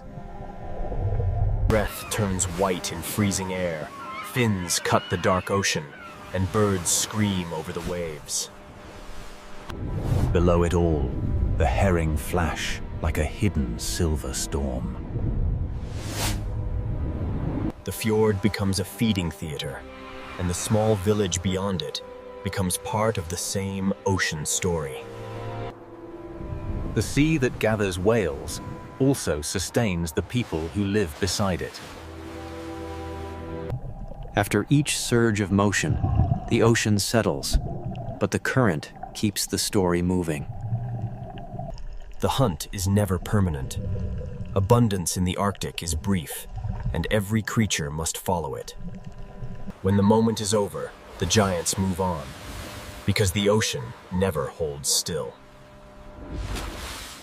The fjord has offered food, but beyond it, the sea continues into deeper water. Not every giant hunts near the surface, and not every ocean story remains in the light. Farther west, beyond the winter fjords, the ocean floor begins to fall away. The same coast that holds herring and orcas also stands beside an abyss. Here, the ocean is no longer only wide, it becomes deep. Below the feeding fjords, another world waits, one built from darkness, pressure, and sound. The winter spectacle has shown how life gathers near the surface, but the next giant follows a different path. Beyond the fjords, the seafloor drops, and another whale enters the unseen ocean. The next chapter belongs not to the Silver School, but to the deep diver that follows darkness itself. From the hunting fjords of winter, We now descend toward the deep ocean canyons, where sperm whales search with sound. From the hunting fjords of winter, we now descend toward the deep ocean canyons, where another giant follows darkness itself. Farther west, the coast reveals one of its greatest secrets. Deep ocean water comes close to land. Here, the sea does not remain shallow for long. The ocean drops beside the shore. Beneath the waves, slopes and submarine canyons open a doorway into a deeper world. For humans above, the horizon may look simple. For a deep diver, it is an entrance. The sperm whale rises from this hidden depth to breathe at the surface.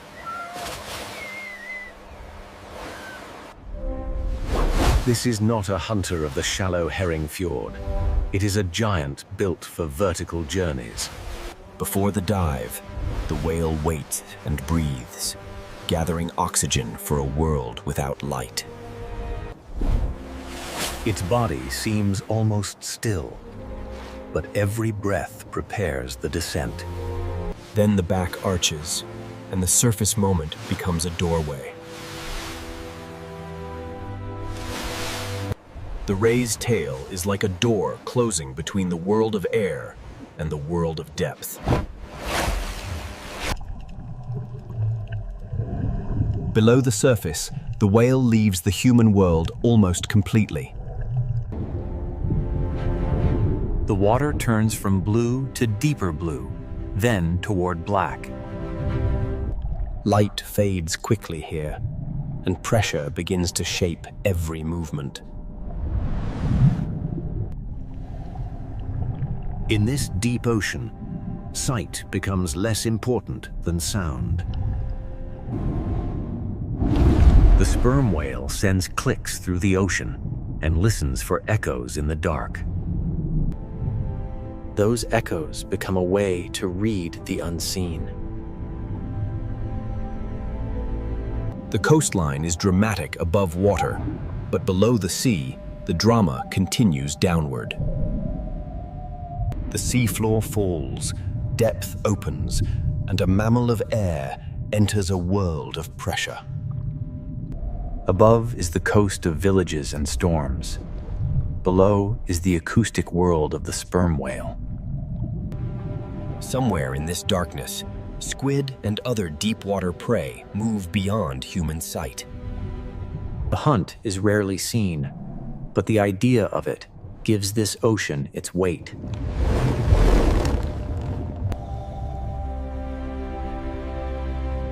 In this layer, the sea does not reveal everything. The sperm whale carries one of the ocean's most powerful natural sonar systems. Each click searches the darkness, returning fragments of shape, distance, and direction. This is not the fast silver chaos of the herring fjord. It is slower. In northern Norway, the village and the abyss can be neighbors. On the surface are boats, weather, birds, and light. Beneath are canyons, pressure, and sound. The human world floats above, while the whale moves through a depth human senses cannot survive. After the descent, the whale must return to air. The journey is vertical, from breath to darkness and back again. Every dive reminds us that this coast is not only horizontal, but layered. The whale rises toward a world of wind, cliffs, islands, and winter ocean. Then the breath returns, and the hidden world briefly touches the surface. For a moment, the deep diver becomes visible again, and the ocean closes its secret behind it. Vesterålen matters because it shows how close deep ocean systems can come to the human coast. A village may stand beneath snowy peaks, while a whale searches the abyss nearby. The shore and the deep are not separate worlds here. In places like this, they are neighbors. Life exists along the coast, but it also hangs above a layered ocean. At the surface are breath storms and light. Below are slopes, squid, pressure, and sound. The deep whale does not need the fjord theater. It belongs to a darker stage. But life here does not only rise from the ocean depths. It also clings to stone, where the ocean sends food upward into wings. Along the northern coast, cold cliffs become vertical cities beside the sea. Along the northern coast, cold cliffs become vertical cities beside the sea.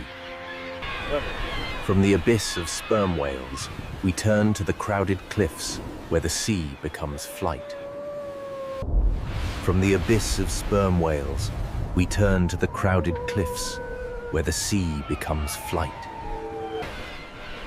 Along the northern coast, stone cliffs become cities because the ocean below can feed them. At first, the cliff looks like cold stone. Then the ocean reveals it as a vertical city.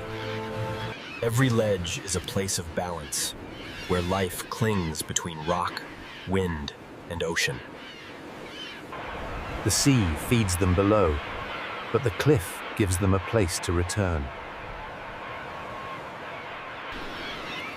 A puffin carrying fish is carrying the energy of the ocean onto land. Each small fish began in the sea, but now it becomes part of a life built high above the waves. The birds dive into the ocean, take from the sea, and bring that life back to stone. A seabird colony is not only a spectacle, it is evidence that the ocean nearby is productive. Some birds dive, some glide, some wait on ledges, but all of them depend on the sea. On these cliffs, survival is measured in inches of stone and miles of ocean. The cliff is built from rock, but its life is built from fish. When they leave the cliff, they enter the ocean's weather. When they leave the cliff, they enter the ocean's weather. When fish shift, birds must search farther, and the ocean becomes harder to read. A cliff can roar with life, but a quieter ledge can also tell a story from the sea. When birds vanish from a place like this, it is not only a loss of sound, it is a signal from the ocean. Seabirds make absence visible because they return from the sea to land. If food becomes harder to find, the cliff feels it long before the viewer understands why.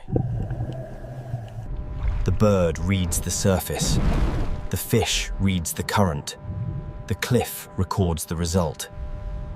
Yet the cliffs remain alive because the ocean still sends food into the air. Every returning bird is a small proof that the sea can still provide. The journey from water to wing is repeated thousands of times across the coast. Below these cliffs, humans have also learned to read the ocean. In northern Norway, the sea is not only scenery, it is food, danger, memory, and identity. Small villages sit between mountains and ocean, shaped by the narrow chances the sea allows. A calm harbor can feel safe, but beyond it the ocean can change without warning. The work of the village begins with weather, timing, and respect for the sea.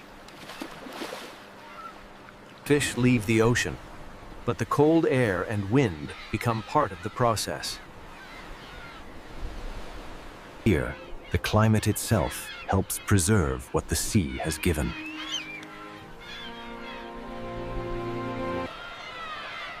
The village is not separate from nature. It is woven into the ocean's rhythm. People here have not lived by conquering the ocean. They have lived by negotiating with it. A fisher reads wind, current, fish movement, and season before trusting the sea. The coastline may look beautiful from far away, but the ocean does not forgive carelessness. Knowing when to turn back can be as important as knowing where the fish are. A harbor light in winter is not only beautiful, it is a signal of adaptation. Behind each light is a life built around weather, fish, darkness, and return. Generations learn this coast not only from maps, but from storms remembered. The same sea that feeds a village can threaten it, depending on wind, distance, and timing.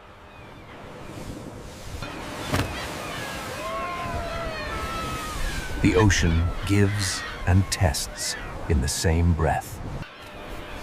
Birds, fishers, whales, and villages all read the same water in different ways. Beneath the harbour, the food web continues, quiet and essential. The village survives because the ocean remains alive, beyond what the eye can see. To live here is to know when to leave, when to wait, and when to return. The return to harbor is part of the rhythm, as important as the journey out. This human layer keeps the coast from becoming only a wilderness postcard. The birds return to ledges, the boats return to harbor, and both returns depend on the sea. Northern Norway is a coastal system where ocean productivity climbs into wings and settles into villages. Everything here depends on reading the ocean accurately. The whale reads fish. The bird reads the surface. The fisher reads the wind. But this relationship is changing because the Northern Ocean is changing its rhythm. Fish may shift, seasons may move, and old knowledge must adapt to a sea that no longer behaves exactly as before. For the birds, for the whales, and for the people, survival depends on the ocean's pattern. And now, across the far north, ice is retreating, seasons are shifting, and the Arctic Sea... Across the far north, ice is retreating, seasons are shifting, and the Arctic Sea is beginning to change its rhythm. Less ice does not simply mean more open ocean. It changes the boundary between Arctic cold and Atlantic warmth. Warmer, saltier water can move farther north, reshaping where life can gather. The change is not always dramatic in a single frame, but the ocean remembers every small shift. This is not a simple disaster scene. It is a rhythm slipping out of its old timing. This is not a simple disaster scene. It is a rhythm slipping out of its old timing. For fish, temperature can influence movement, growth, spawning, and where the next meal will be found. If the fish move, everything that follows them must also move. For seabirds, the question becomes how far they must fly before the ocean offers food. A quieter cliff is not only a quieter cliff. It may be a message from the sea. A quieter cliff is not only a quieter cliff. It may be a message from the sea. When the food web shifts beneath the surface, the change rises into the air. For whales, the location of prey decides where the journey must go. If herring gather differently, the giants must search differently. For fishing communities, these changes are not abstract. They arrive as questions at the harbor. Where will the fish be? When will they come? Will the old calendar still work? Knowledge built over generations must now listen to an ocean that is changing its behavior. Life here was always difficult, but it was difficult within patterns animals and people could learn. When the timing changes, the challenge becomes deeper than storm or cold. For herring, the question is where to gather. For whales, where to feed. For seabirds, the question is how far to fly before the sea gives enough. For the coast itself, the question is how to remain a living edge as the Arctic becomes less predictable. The retreat of ice does not erase life at once. It changes the stage on which life must act. When the stage moves, every actor must adjust. Warm currents, cold seas, herring, whales, seabirds, fishing villages, and retreating ice all belong to one story. Northern Norway is not the edge of life. It is one of its most delicate centers. Northern Norway is not the edge of life. It is one of its most delicate centers. Everything depends on reading the edge correctly, Stokely. The edge between land and sea. The edge between Atlantic warmth and Arctic cold still shapes the life above it. The edge between winter darkness and returning light decides when the ocean can bloom. The edge between abundance and hunger may begin with light no wider than a season. Whales do not come because people hope to see them. They come when the ocean gathers food. Orcas follow herring. Humpbacks arrive when the season offers enough prey. Sperm whales use deep ocean waters where sound can find what sight cannot. Sperm whales use deep ocean waters where sound can find what sight cannot. Humans are part of this system too, reading weather, current, fish movement, and season. A family drying fish in cold air is using the climate as part of the process. A harbor light in winter is not only beautiful, it is a sign that life has adapted.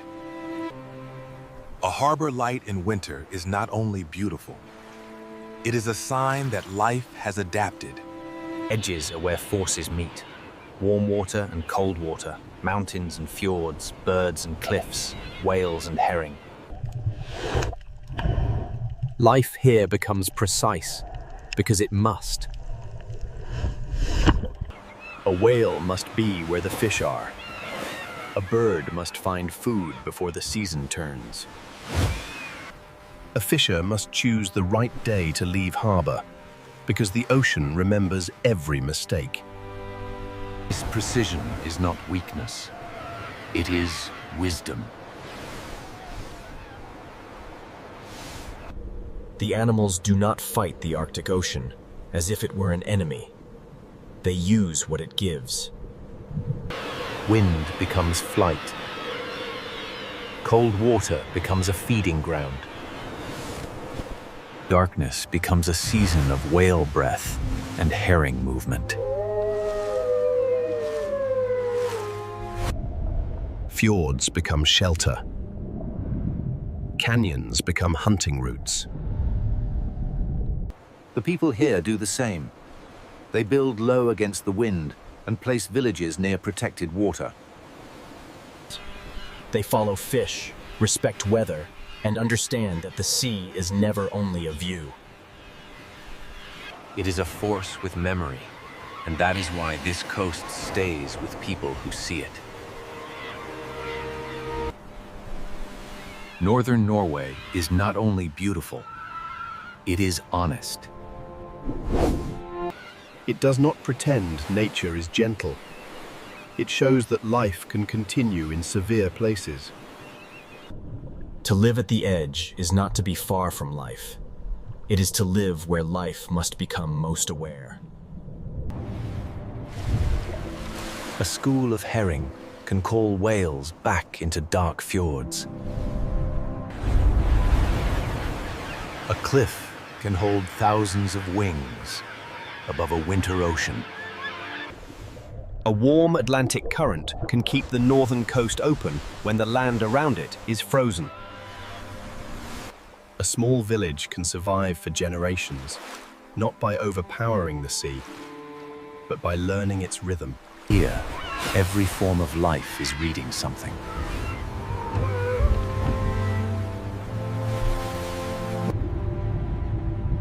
The blue whale reads the fish. The albatross reads the surface.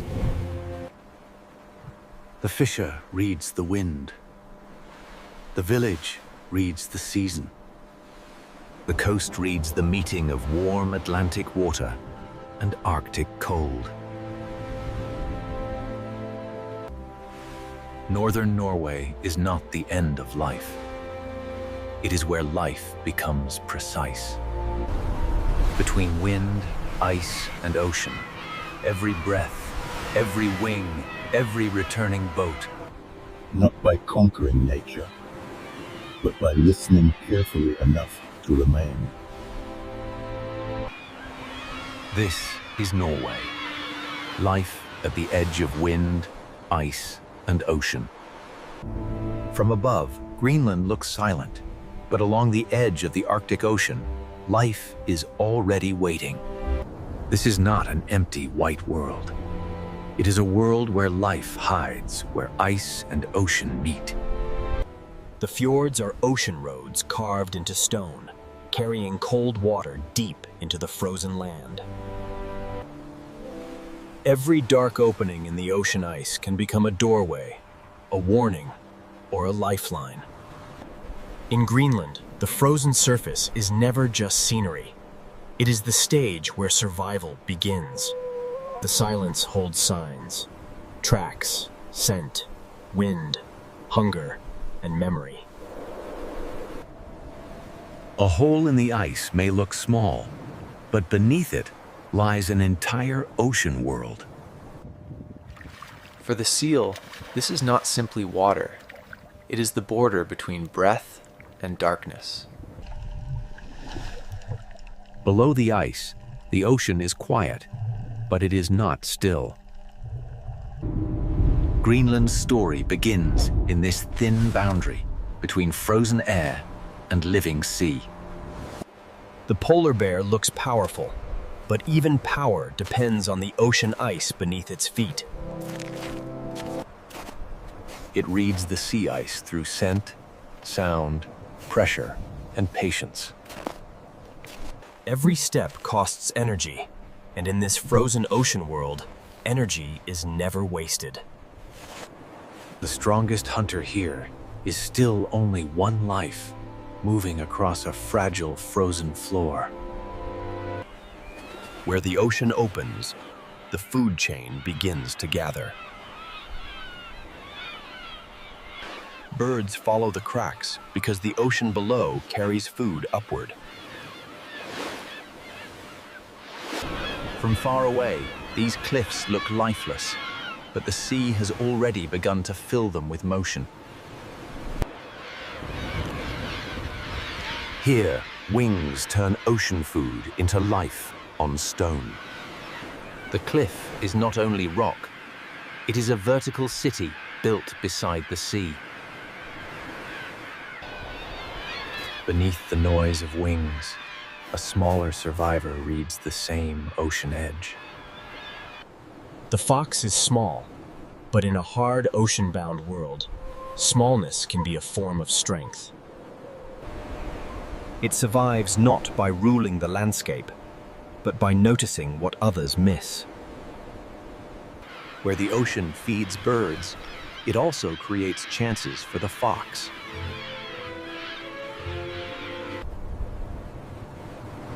Life here is spread thin, but every edge has a purpose. Even the quietest animals are tied to the rhythm of snow, wind, and sea. Some survive by moving lightly. Others survive by standing together against the ocean wind. In Greenland, warmth is stored in bodies, in herds, and in every careful choice. Land and ocean are never separate here.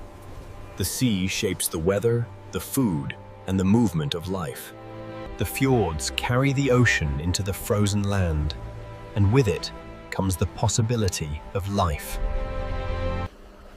Below these icebergs, the ocean continues downward into a colder and darker world. The frozen surface hides an ocean system where small lives support giants. In this cold ocean, even the smallest forms of life can decide what survives above the ice.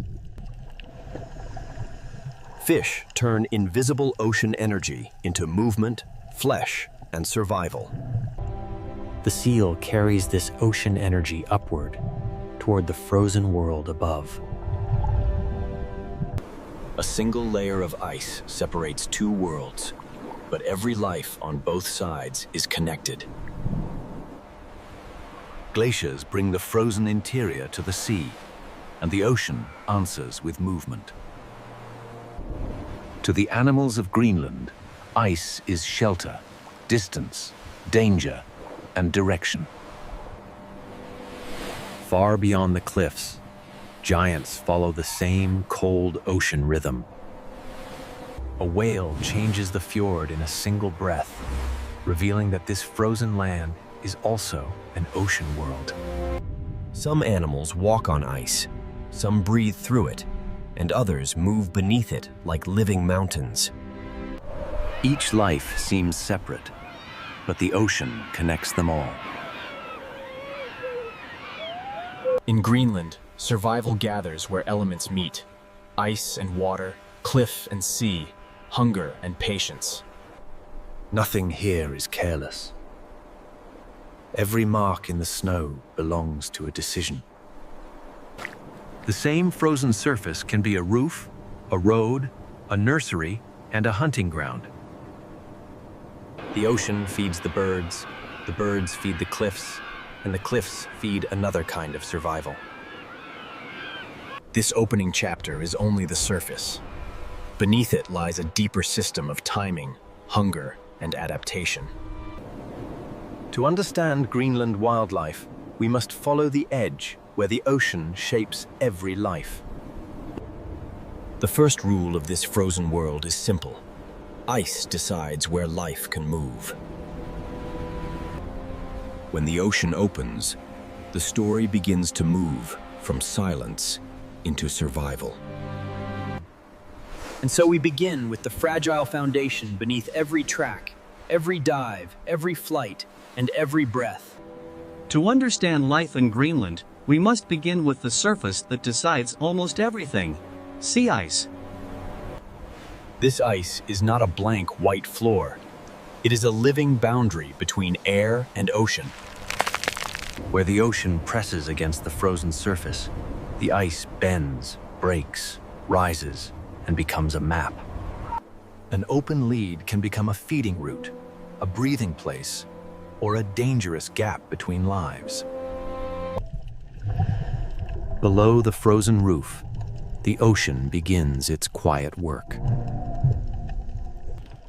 When light returns, even the smallest life beneath the ice can start an entire chain.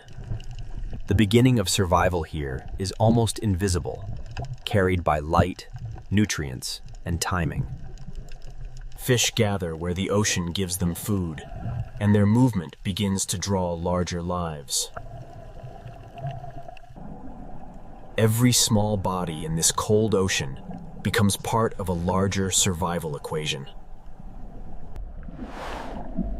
The seal lives between two worlds, feeding in the ocean and breathing through the ice. To the seal, a dark circle in the ice is not a detail. It is a doorway back to air. The same ice that traps the ocean below also gives life a place to breathe. For one animal, the hole is safety. For another, it is a place to wait. The bear does not rule the ice by force alone. It survives by reading the ocean's frozen skin. Sea ice is a road, a roof, a hunting ground, a resting place, and a border between worlds. Where the ice is strong, it can become a platform for rest. Where snow gathers over ice, shelter can form, but only if the season remains stable. To human eyes, the ice may look permanent, but the ocean beneath is always moving it. A frozen surface can rise, tilt, crack, and drift with every movement of the sea. The frozen interior reaches the ocean through glaciers, and the ocean reshapes it into drifting ice. Here, every texture tells a different story of cold, pressure, current, and time. The ice opens, closes, thickens, thins, and changes the rules for everything living here. When the ocean opens, birds read the signal from above. A crack in the ice can connect sky, ocean, and hunger in a single dive. Below the opening, the ocean gathers movement that cannot be seen from the frozen surface. The sea feeds the birds, and the birds carry the ocean's energy toward the cliffs. Even the cliffs depend on what happens out here on the frozen sea.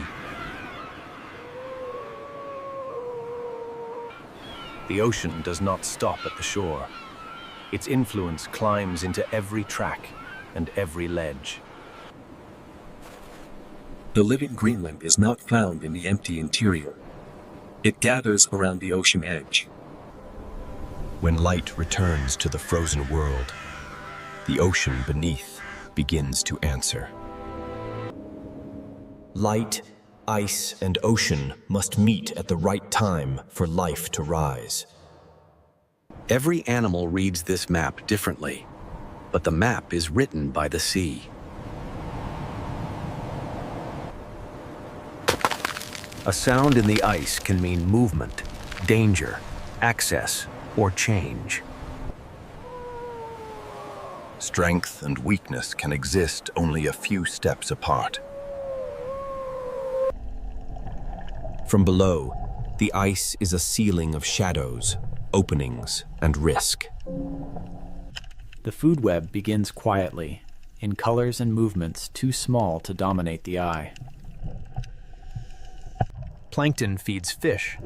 Fish feed seals and birds, and the ice holds each layer close together. The seal is a bridge between the small ocean lives below and the hunters above. The bear uses sea ice as a road to reach the places where the ocean must breathe.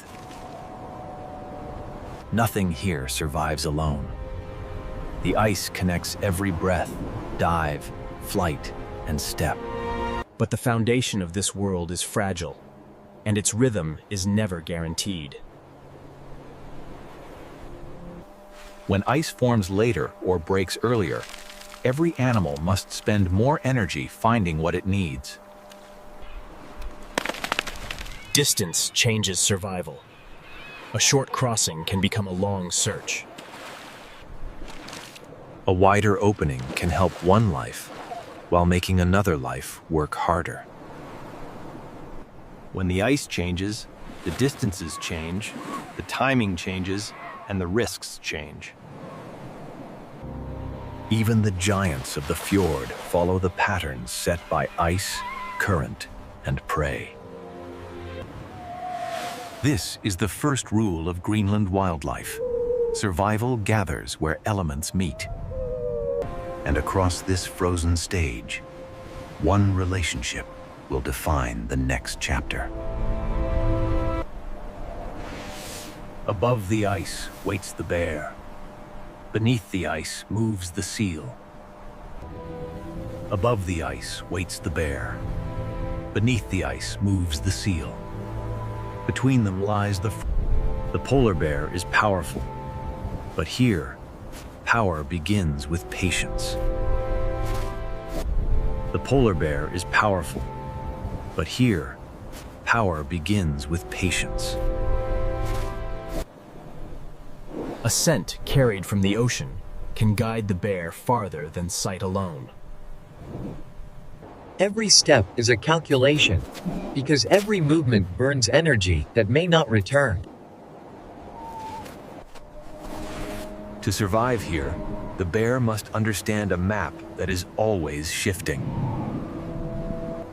For the seal, this small opening is life. For the bear, it is possibility. For the seal, this small opening is life. For the bear, it is possibility. The seal is built for this hidden ocean, where movement must be quiet, precise, and efficient. The seal is built for this hidden ocean, where movement must be quiet, precise, and efficient. The seal is built for this hidden ocean, where movement must be quiet, precise, and efficient. The seal is built for this hidden ocean, where movement must be quiet, precise, and efficient. The seal is built for this hidden ocean, where movement must be quiet, precise, and efficient. The seal is built for this hidden ocean, where movement must be quiet, precise, and efficient. The seal is built for this hidden ocean, where movement must be quiet, precise, and efficient. The seal is built for this hidden ocean, where movement must be quiet, precise, and efficient. The seal is built for this hidden ocean, where movement must be quiet, precise, and efficient. The seal is built for this hidden ocean, where movement must be quiet, precise, and efficient. The seal is built for this hidden ocean, where movement must be quiet, precise, and efficient. Beneath the surface, the seal is not helpless. It belongs to the ocean in a way the bear cannot. Its world is three-dimensional, shaped by pressure, breath, darkness, and memory. One animal walks on the frozen roof. One animal moves beneath it. Both are bound to the same ocean ice. The bear searches for the point where the seal's need for air meets the surface. The seal must choose when to rise, and sometimes survival means passing a doorway by. The most powerful image of the bear is not a roar. It is the weight of waiting. Somewhere below, a seal must breathe. Somewhere above, hunger is measuring time. Below the ice, the seal also waits, listening to a world it cannot fully see. A few meters of ice, distance, and timing can become the difference between danger and breath. For now, the ocean receives the seal again.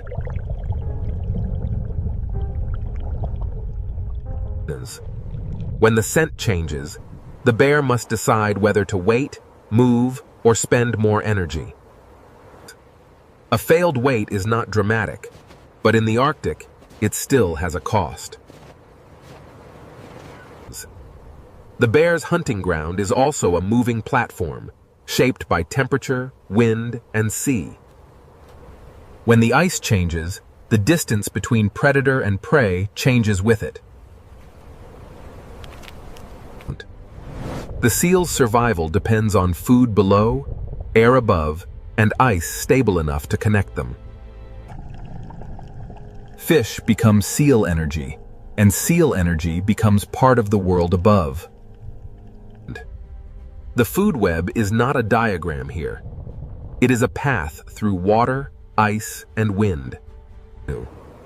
Rest is not weakness. In a place where every calorie matters, rest is strategy. The ocean below is always active, even when the surface appears still. The seal moves where the bear cannot walk, but it must always return to the surface for air. A crack in the ice can help the seal breathe and force the bear to travel farther. In Greenland, the shortest path is often impossible. The ice decides the journey. For the seal, open water can mean freedom, but also exposure. Neither animal controls this place. Both negotiate with the ice. The bear is a hunter, but it is also a listener in a frozen ocean landscape. The seal is prey, but it is also a specialist of water, pressure, ice, and breath. Without sea ice, the bear can still walk, swim, and search, but its most efficient world begins to vanish. The seal also depends on ice, but in a different way, as sealing, shelter, and access to air. Both lives need ice, but not the same kind, not in the same way, and not at the same moment. Greenland's ice records movement, but only for a little while before the wind rewrites it. Storm, cold, hunger, and timing press on both animals at once. The bear's hunting ground is also a moving platform, shaped by temperature, wind, and sea. When the ice changes, the distance between predator and prey changes with it. The seal's survival depends on food below, air above, and ice stable enough to connect them. Fish becomes seal energy, and seal energy becomes part of the world above. The food web is not a diagram here. It is a path through water, ice, and wind. Rest is not weakness. In a place where every calorie matters, rest is strategy. The ocean below is always active, even when the surface appears still. The seal moves where the bear cannot walk, but it must always return to the surface for air. Here, survival becomes smaller, quieter, and no less exact. The Arctic fox is small enough to vanish, but clever enough to read every edge of this frozen world. Compared with the bear, the fox seems fragile, but in Greenland, needing less can be a kind of strength. It survives by scent, memory, timing, and the ability to change its strategy when the ocean coast changes. The fox does not dominate the landscape. It listens to it. In a world where food is rare, even the smallest sound beneath snow can matter. Every movement must be worth the energy it costs. The coast gives the fox options: snow, stone, cliff, ice, and the ocean's leftovers. In Greenland, flexibility can be as valuable as strength. When the season changes, the fox changes with it. Its camouflage belongs to the season, not to one color. Summer does not make Greenland easy. It only opens a short window of possibility. Where the ocean feeds the birds, the cliff becomes a seasonal pantry for those who can read it. The fox takes opportunity where it appears, but every opportunity here is temporary. The ocean rises into the cliff through wings, and the fox waits below that movement. On this coast, balance is not only physical, it is the balance between hunger and risk. When food appears briefly, memory becomes a future meal. The fox survives by turning a scattered coastline into a map of chances. But the fox is not the only small life shaped by snow and sea. The Arctic hare survives by becoming part of the whiteness itself. Stillness can be protection when the landscape offers nowhere to hide. Every burst of movement must be measured, because speed also spends energy. Even in a frozen world, life searches for the smallest hidden food. The coast records many lives at once, but only until wind erases the page. Farther from the cliff, another kind of survivor follows the sparse food of the tundra. For these animals, survival is written close to the ground. The food is not abundant. It must be uncovered one small patch at a time. Their path is shaped by wind, snow depth, and the thin food left by a short season. And then the tundra reveals animals built not for speed, but for endurance. Musk oxen carry warmth like a living shelter against the ocean wind. Their coats are not decoration. They are insulation, armor against cold, and the memory of survival. Like the hare and caribou, they live from what little the frozen ground allows. In a place this exposed, the group itself becomes part of survival. The sea does not feed every animal directly, but it shapes the weather every animal must endure. Many strategies cross the same frozen coast, each one answering the same question in a different way. Survival here is not one kind of greatness. It is many precise answers to cold, hunger, and time. The fox may be one of Greenland's most precise survivors, because it is never tied to only one chance. It searches the boundary where the ocean leaves small gifts and the tundra hides small meals. Opportunity is brief here, and the fox must know when to move on.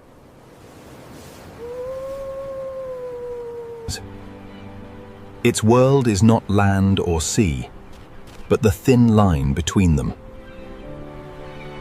In Greenland, even nearby lives may pass without drama, each saving energy for its own struggle. Some search constantly, some endure in place. Greenland allows both, but rewards neither easily. A few stems beneath snow can matter as much as a breathing hole in the ice. Every track belongs to an animal, spending itself carefully. The fox shows that survival is not always loud, large, or obvious. The tundra teaches another lesson. Endurance can be as cinematic as motion. As light fades, the frozen coast keeps its lives close and quiet. By morning, the story begins again, written in new tracks beside the sea. And where the fox follows the coast, the next great world of Greenland rises above the ocean. Beyond the quiet survivors of the tundra, the cliffs awaken into a city of wings, and the ocean begins to speak louder. Beyond the quiet survivors of the tundra, the cliffs awaken into a city of wings, and the ocean begins to speak louder. From far away, this cliff looked lifeless. Up close, it becomes one of Greenland's loudest expressions of survival. The ledges are narrow, the wind is constant, and yet life gathers here in astonishing numbers. In Greenland, abundance does not spread everywhere. It concentrates where the ocean can feed it. Every flight away from the cliff is a journey back to the sea. The birds search the openings, because beneath the ice, food begins to move. A single dive connects sky, cliff, ice, and ocean.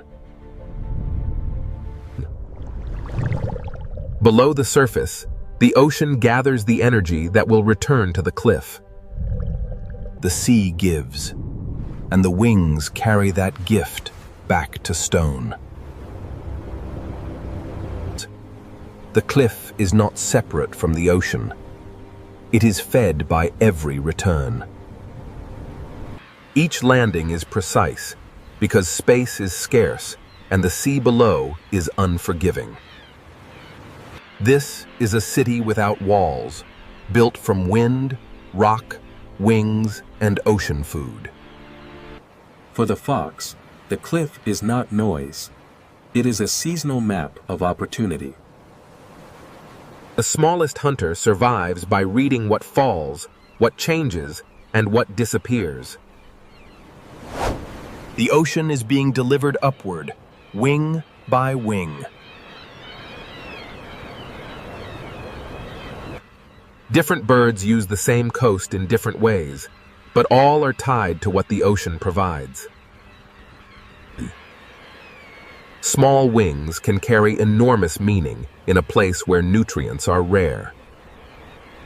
Around great colonies, the sea even changes the land, feeding soil that would otherwise remain poor. The cliff speaks for the ocean, and the ocean answers through wings. Beyond the cliffs, the coast opens again, and the scale of life begins to change. On the ice, walruses turn a drifting platform into a place of rest. Their bodies are built for cold water, but the ice still gives them a place to pause. The ocean receives them slowly, as if the boundary between ice and water belongs to both. Below the flow, another Greenland world opens, heavier, darker, and shaped by depth. Many marine mammals share the same frozen edge, each using ice and ocean in its own way. Some rest on the ice, some breathe through it, some pass beneath it almost unseen. The same ocean that feeds the birds also carries the lives of seals, walruses, and giants still farther offshore. Farther from shore, the scale changes again. A humpback whale changes the entire fjord with a single breath. The tail rises, and then the giant returns to the hidden ocean below.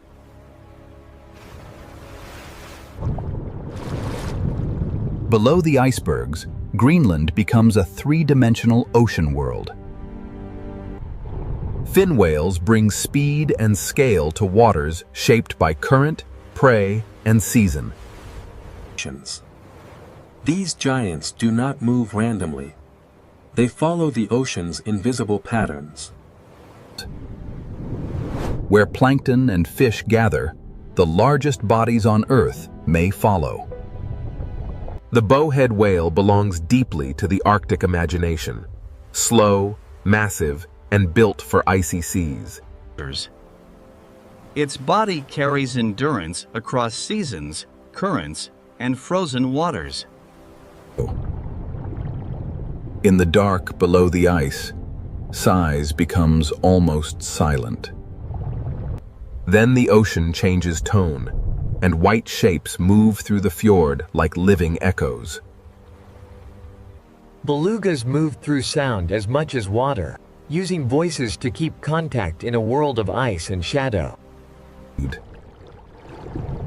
In cold and limited visibility, sound becomes a map.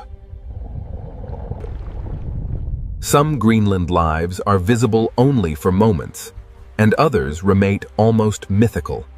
Narwhals bring mystery not because they are fantasy, but because their real lives are so difficult to witness. A single tusk above the water can feel unreal, but it belongs to a life shaped by ice, depth, and sound. Beneath the surface, they travel through a world where sound, pressure, and inherited roots matter more than sight. Greenland's ocean is not empty space. It is a layered world of roots, signals, and hidden feeding grounds. Some animals stand on ice, some rest on it, some breathe through it, and some travel beneath it. Together, they reveal Greenland not as an isolated island, but as part of a living Arctic Ocean network. The animals follow food, openings in ice, depth, temperature, current, and memory. What begins as tiny movement in the ocean can rise into birds, seals, walruses, and whales. But this ocean map is not fixed, and the rhythm that guides these lives is changing. When ice shifts, every route must be read again.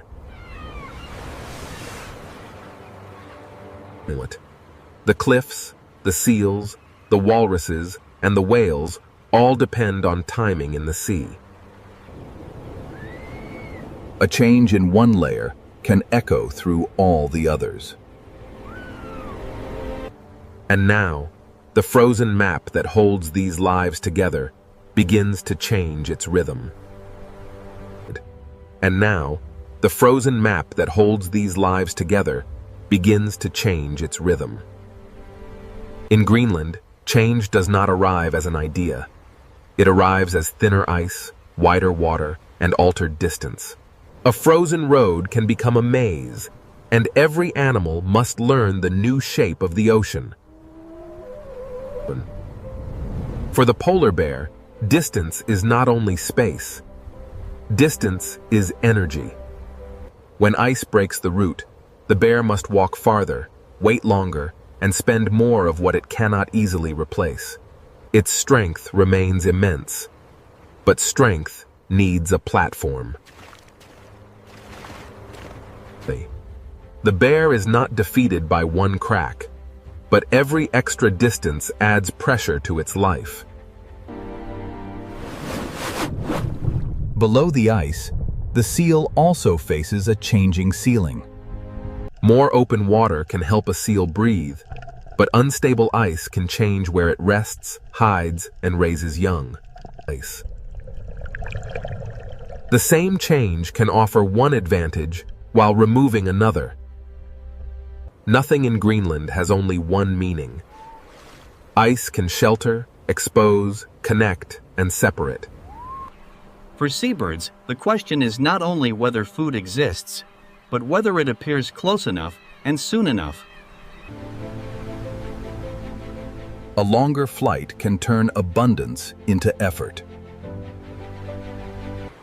The cliff still lives, but its rhythm depends on a sea that is never still. For the fox, flexibility is survival, but even flexibility depends on what the season provides. It searches the coast as it always has, but the coast itself is beginning to answer differently. On land, change appears in snow depth, exposed ground, and the timing of the short feeding season. The tundra animals endure weather from the sea, even when they do not feed directly from the ocean. A small plant, a thin crust of snow, and a few warmer days can change the choices of animals above the sea. And every part of Greenland returns to the ocean sooner or later.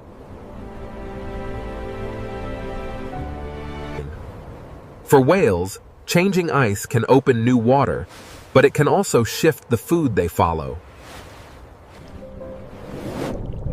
When plankton and fish move, giants may change their routes.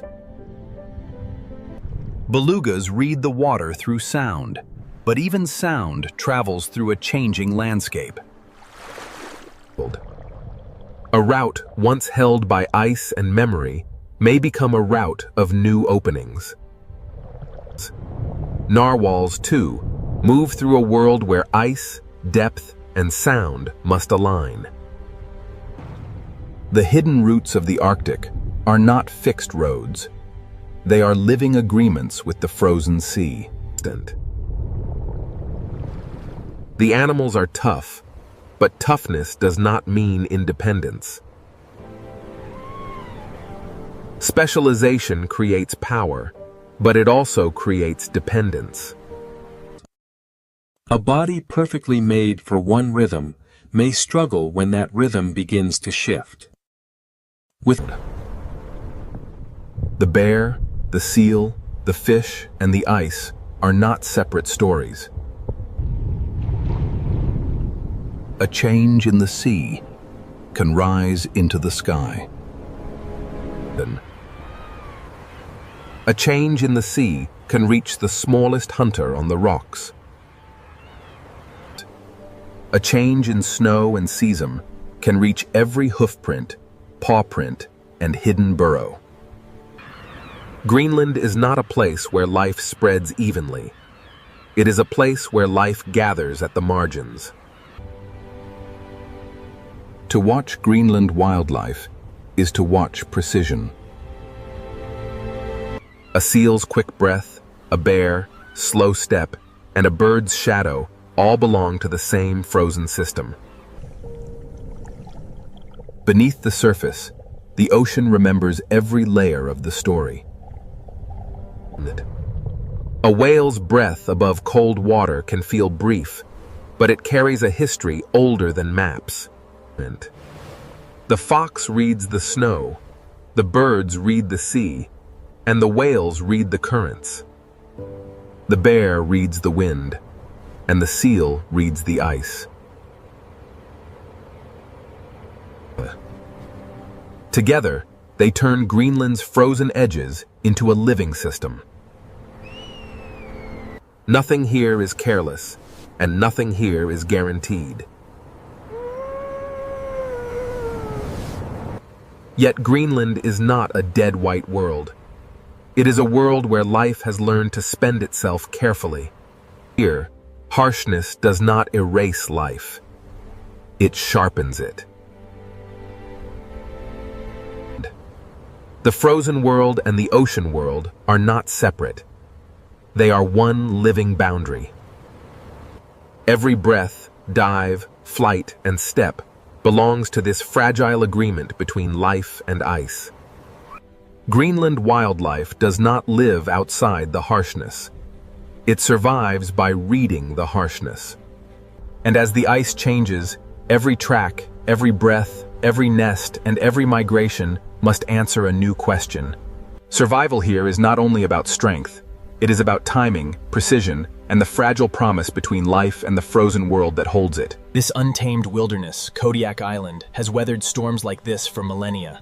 The raw power of the North Pacific shapes everything here. Kodiak Island. A place defined by the relentless weather and the unforgiving sea. Kodiak is defined by motion, not stillness. Here, the island breathes weather every hour, a wild, untamed cycle of rain and mist. They thought they knew this place, but the island guards its secrets with teeth and claw, a force of nature, unmatched. From the highest peaks to the deepest valleys, every stream belongs to the ocean. We see the mountains and the mist, but the sea remains the island's unseen engine, fueling the wind and the rain. Kodiak is not empty. It is densely alive.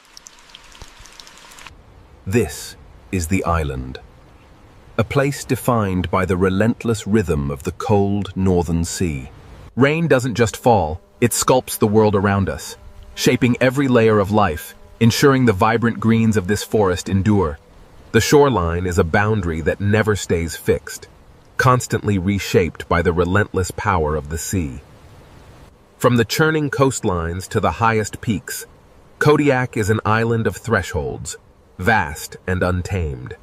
This is where the freshwater surrenders to the sea, and where the island's greatest energy begins. Even deep inland, the sea is never far away. Soon, the river will pulse with life, a silver tide returning to the waters of their birth, continuing the endless cycle. This is a world governed by conditions, not comfort. Here, the weather itself speaks, and the storms that crash against these cliffs are simply part of the island's normal language. Here on Kodiak, the land, the sea, and the sky are bound together. It is a single, unbroken living system. These tracks mean only one thing. The giant bear of the island is near, and we are entering its territory. This is where the island begins to reveal its power. It moved with deliberate force, an ancient shadow emerging from the mist and rain, searching for us. But the island's true story, the one etched into the stone and the water, begins far beyond this forest. Carried by the cold current from the high country toward the ocean, we transition now into the solemn and powerful territory of the bear. Here on Kodiak, the landscape is in constant motion, shaped by the relentless weather and the powerful creatures navigating these rugged paths. Beyond the fog lies the domain of the island's true master, and it does not welcome visitors. A life-sustaining current flows through the forest. Soon, the salmon will begin their arduous journey, drawn back to these waters. This is Kodiak, a place where the visibility itself changes by the minute. Here, the forest becomes a sponge. Every drop of this cold rain is captured by the moss, storing the island's moisture deep within the earth. Where the fresh water surrenders to the saline depths, the path home begins, though the way is long and shrouded in mist. They say this place has no beginning, only the endless churning of the sea and the whisper of the wind through the peaks. Every part of this land depends on the next. The water flowing from these mountains connects the entire system. Rain defines this landscape, shaping the very stones and trees. But even in this relentless downpour, the first signs of life begin to stir. As twilight fell over the riverbank, the island prepared to reveal its largest presence yet. Kodiak, a land of constant reveal and conceal. The cycle begins again. Driven by instinct, the salmon turn upstream, drawing the great bears back to the river's edge. Flowing through this hidden corridor, the river sustains an intricate web of life. It is a delicate balance, one we are only beginning to understand. Energy returns to the island with every wave, a cycle as old as the sea itself, constantly renewed. Kodiak is built from connections. This island system shows us a simple truth. Nothing here exists alone. Everything is connected by water. To truly know Kodiak, you must first accept that much of it will remain forever hidden, lost in the fog of time and tide. Soon, the salmon will return. Driven by an ancient instinct, they will face the torrent, seeking the waters of their birth. Weather is not background here, but structure. The legends were true. The island holds a giant, and by the size of these prints, it's unlike anything we've ever known. Isolation wasn't just a state of being here. It was the sculptor, carving these valleys and shaping the very nature of this untouched world. Driven by ancient instinct, the salmon return. They fight the storm and the tide, completing a cycle as old as the river itself. The signs were everywhere, pointing towards a power unmatched in this wilderness. Soon, we would meet the bear. The true power of Kodiak lies not in a single landmark, but in the entirety of this immense, rugged coastline. From the rugged coastlines, we move inland, into the heart of this secluded ecosystem. Here, the dense canopy thrives on the constant moisture. The next chapter will reveal why this place can support giants. This is just the surface. The island's true story, the deeper system of life, is only beginning. The storm intensified, washing away the path. But it couldn't hide the tracks. The ruler of this island was close now. This river is part of a vast, unending cycle. The water here will reach the distant ocean, only to return again as rain falling on the forest. In this unforgiving landscape, the Kodiak stands alone, the quiet giant of the island. The bear's size comes from an island built on abundance and endurance. Power on Kodiak often arrives quietly.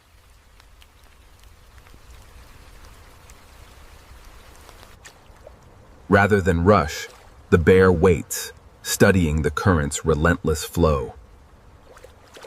Driven by instinct, the salmon return, bringing the pulse of the ocean to these shallow waters. The forest awakens. These fish carry the sea into the forest.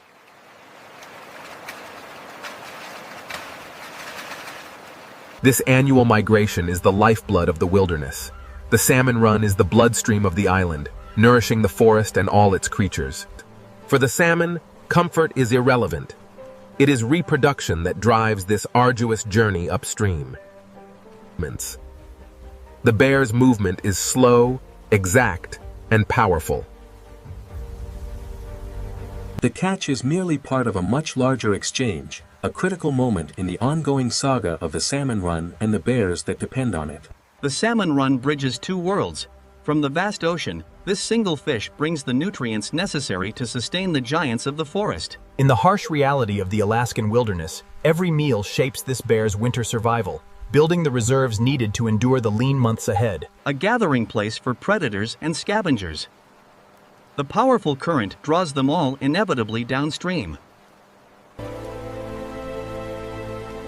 Nothing on Kodiak feeds only one species. The land does not forget. These prints, these scales, they are the memory of movement etched into the earth. The bear is built by seasons, not moments. This is Kodiak's rhythm, a staggered abundance. When one stream rests, another wakes, and the bear knows exactly where to be. The island's energy moves inland from the ocean. Here, in the quiet cold, every step sinks deep into the wet moss. Every print left behind marks the island itself. The salmon are the engine of abundance. Their relentless journey upstream feeds the forest, the waters, and creatures like the bear. And in the distance, evidence that this island supports more than one giant.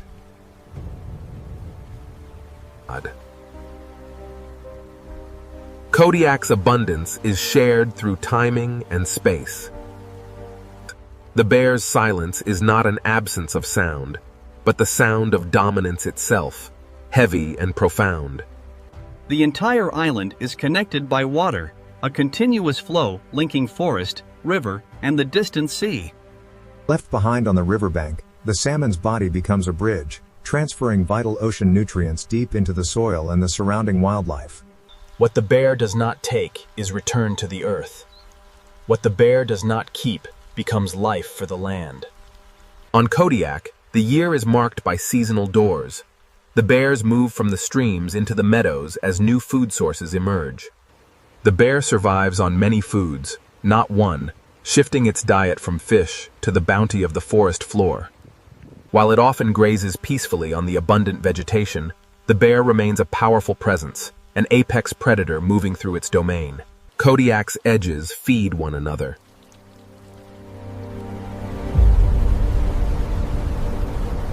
While recognized as a fierce river hunter, the coastal brown bear is also an opportunistic forager, scavenging the shoreline after the storm. While the storm rages, the receding tide often leaves behind a bounty of food, scattered amidst the debris.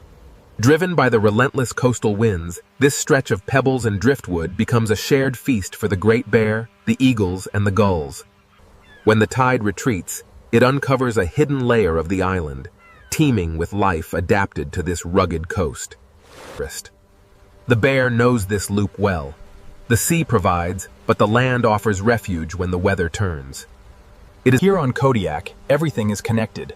The streams feed the forest protects the coast, and in this unity lies our strength. Relentlessly, the journey continues. The salmon, driven by instinct, is still on its way home. The island feeds its giants in more than one season. Even the smallest plants play a vital role in the bear's survival, providing sustenance in this harsh landscape. Standing resolute against the storm, the Kodiak bear is the undisputed monarch, the visible peak of this island system. The bear is shaped by the island. Its greatest power is the system that keeps it alive: the rain, the river, and the cold sea. The salmon, fueled by the distant ocean, carry life upstream. The bear intercepts this energy, transferring the vitality of the sea. The bear is only one part of a vast, interconnected living system. Here, the salmon, the river, and the forest are all linked in a delicate balance. Driven by an ancient instinct, these salmon are the embodiment of energy carried home from the sea, fighting the relentless current. For the salmon, every leap is a struggle, part of a powerful return to waters older than memory itself. Driven by instinct, the salmon begin their migration. It is a staggered pulse of abundance against the relentless river current. The island does not give everything at once. The journey nears its end, and with it comes a profound change. Their scales ignite with the crimson hue of the spawning grounds. For the creatures of this forest corridor, the river is more than just a waterway. It is a stage set for the ancient drama of the hunt. Here at the river mouth, freshwater meets the cold sea. It is a meeting place of worlds, where different currents collide and life thrives. Even death here feeds the island. This is the hidden exchange between sea and land. The forest drinks deeply from the remains, a transfer of marine energy carried by the steady rain into... The stream nourishes more than the fish. It brings life to the moss and the soil, sustaining the entire woodland ecosystem. The forest edge acts as a profound record of feeding. The scattered remains of the salmon and the deep impressions of bear tracks. From the smallest creatures to the otter searching for salmon, all life here is bound by the same ancient, unending cycle. Nothing on Kodiak goes unused for long. Even in the harshest storms, the cycle continues. The island's scavengers are interconnected, bound by the same living chain. While the larger predators have moved on, the salmon run continues to provide sustenance.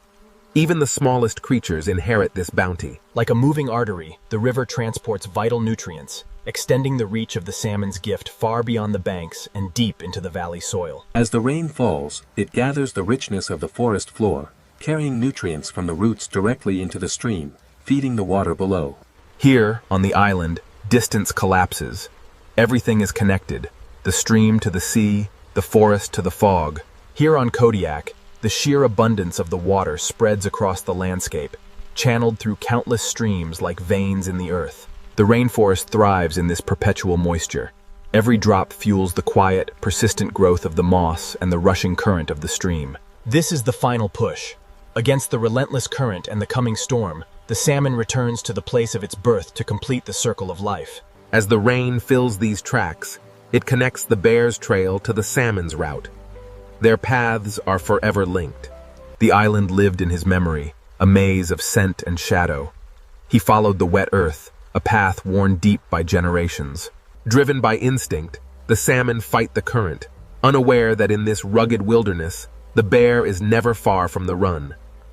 The bear's world, however, extends far beyond this stream, encompassing the hillside and the dense forest above. The prints tell a story of generations. The young must follow the path, learning the island's rhythm, even in the storm. Salmon shape family survival here. Without the energy supplied by these leaping fish, This mother and her cubs would not endure the coming lean months. The reliable return of the salmon fundamentally changes their chance of successfully raising young. The true abundance of this place isn't just seen, it's felt. Even in the silence, the river sings its ancient song of life. The island gives each creature a different map. For the salmon, it is the relentless current of the river. It is through these numerous small channels that the whole system finds its resilience. Even here, in the cold shadows of the forest, abundance finds a way, spreading across space and time, carried on the current. The next generation begins here. The forest provides shelter for the river. Roots, leaves, and needles create a damp canopy over the water, protecting it from the storm. But the true beginning of this epic journey wasn't in the shallow streams, but in the boundless depths of the sea. The ocean is not the edge of the story, but its source. On Kodiak, the landscape is defined by the constant, dramatic exchange between the mountains and the relentless power of the sea. Here, where the river meets the sea, the paths converge. The salmon's spawning trail and the bear's heavy print. The chain of life begins high above. Rain nourishes the forest, and each drop finds its way to the river, sustaining creatures like the salmon below. From the smallest salmon fighting the current to the eagle soaring high above the mist, every creature in this valley responds to the same ancient pulse. And so the salmon complete their journey, ensuring the sea lives inside the island, connecting forest and coastline in one continuous flow. From the turbulent coast, we follow the river deeper into the island's heart, where the mist hangs heavy among the ancient spruce. The forest is not separate from the river. It is shaped by its relentless power. Water connects everything here. The island stores the weather in every leaf, every needle. Every drop moves from cloud to moss to stream to sea. In this dense, wet environment, the rainforest acts as a crucial corridor of survival. The forest hides as much as it reveals. This island is constantly being crossed by powerful animals, leaving their mark upon the land. The energy of the river enters the forest floor. The forest receives what the river leaves behind. We describe the rainforest as a living sponge. It holds the water, regulates the flow, and sustains the delicate balance of this vibrant ecosystem. Even far inland, the sea still speaks through rain. We often think of it as one island, but in truth, it is many streams tied together, a single interconnected web of waterways. Here on Kodiak, true beauty reveals itself in the moisture of the air and the quiet wisdom of restraint. Here, in the quiet depths of the woods, the forest reveals itself as a keeper of water and ancient memory. Visibility itself is merely part of the island's enduring challenge. The fog rarely lifts here on the ridge. Even obscured by the fog and rain, the presence of the giant is undeniable. It watches from the shadows. The forest is a living record. Every snapped branch and disturbed stone tells a story of what has passed this way. The river's gift becomes the forest's fuel. The island's ecosystem is quite literally built from layers beneath the surface, a deep foundation supporting the vibrant life you see here. This is Kodiak, a place where the land and water never separate. On this island, weather is not an interruption. It is simply the island's normal pulse. And here, silently, the nutrients travel. Carried by the runnel water, the salmon remains returned to the soil, feeding the vast rainforest ecosystem. This island, shrouded in mist, is more than just rock and soil. It is a chain of connected thresholds, each one leading to the next. The forest offers another season of feeding after the fish. Here, in the quiet rain, the island reveals its purpose. It feeds the giants, sustains the ancient bloodlines. The forest does not end at one edge. It breathes, expands, stretching far beyond the river and this small clearing. These hidden side channels are the arteries of the Kodiak wilderness, a sheltered passage for water and the wildlife that depends on it. From the smallest bird to the unseen insects, every tiny life here depends entirely on the same wet balance. From the smallest stream to the highest peak, the forest canopy acts as the vital bridge, connecting the water below to the vast sky above. The fog moves silently through the stillness of the ancient trees, revealing the hidden motion within the forest. Eventually, every single drop becomes a part of something larger. It is instinct, etched into their very being. The island's creatures navigate this maze by memory alone. Kodiak's power is not one scene, but the continuity between scenes. Here, death is not an ending, but a transformation. The salmon gives itself back to the stream, ensuring the cycle continues. Silently, the nutrients travel. The legacy of the salmon enriching the very ground that sustains this vibrant rainforest ecosystem. This island, shrouded in mist, is more than just land. It is a chain of connected thresholds, each one leading to the next mystery. The forest offers another season of feeding after the fish. The island feeds giants in more ways than one. From the smallest berry to the largest creature, the cycle of life continues unbroken here in the rain-soaked wild. The forest does not truly end here at the meadow's edge. It continues on, vast and unending, stretching far beyond what the eye can see. The waterways of Kodiak are a network of hidden arteries, flowing beneath the roots and logs of the forest. From the grandest trees to the tiniest sparrow, every life here depends on this delicate, wet balance. High above the canopy, the true scale of the forest is revealed, a bridge between the rushing river below and the open sky above. This ancient forest appears still, yet it hides motion deep within its stillness. The fog drifts, the rain falls, and the river flows onward. Every drop becomes part of something larger. The island's animals navigate by instinct, memorizing the contours of the land. Even as the rain washes away their prints, the path remains imprint on their minds. Kodiak's power is not one scene, but the continuity between scenes. In this place, death is merely nourishment. The rain washes the salmon back into the soil, feeding the moss and fueling the perpetual cycle of the forest. The light comes and goes quickly here. But even a momentary brightness reveals the true colors of this place, a stark beauty. Even the smallest watercourse belongs to the same system. Giants move quietly here.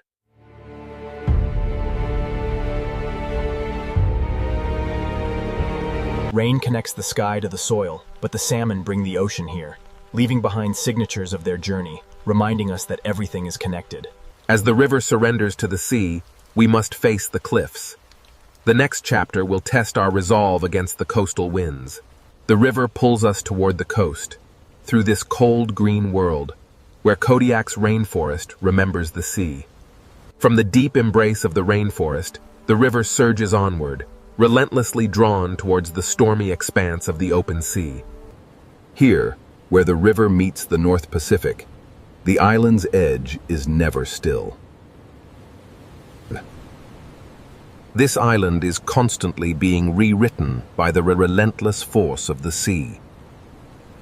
Most people look to the sun to tell the time, but here on Kodiak, the tide is our clock, governing the rhythm of our lives. This is the shoreline, the living edge between worlds, a place where the relentless sea meets the unyielding land in a timeless dance.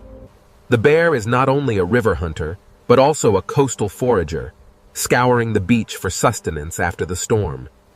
For the bear, this storm-tossed shoreline is nothing less than a temporary table, generously set by the indifferent sea. From high above, the eagle watches the same storm system unfold, undisturbed by the chaos below.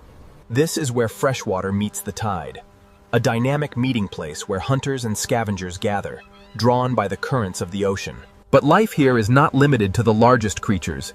Even the smallest animals, like these tide pool crabs, utilize the coast's resources, Kodiak. It's a place where the sea and the land exchange life with every tide. Here on the shore, the ocean leaves behind more than waves. It leaves the evidence of life and death, reclaimed by the scavengers of the tide. Nothing on Kodiak is wasted for long.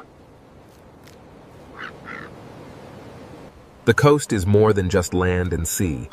It's a shared corridor of opportunity for all who call it home.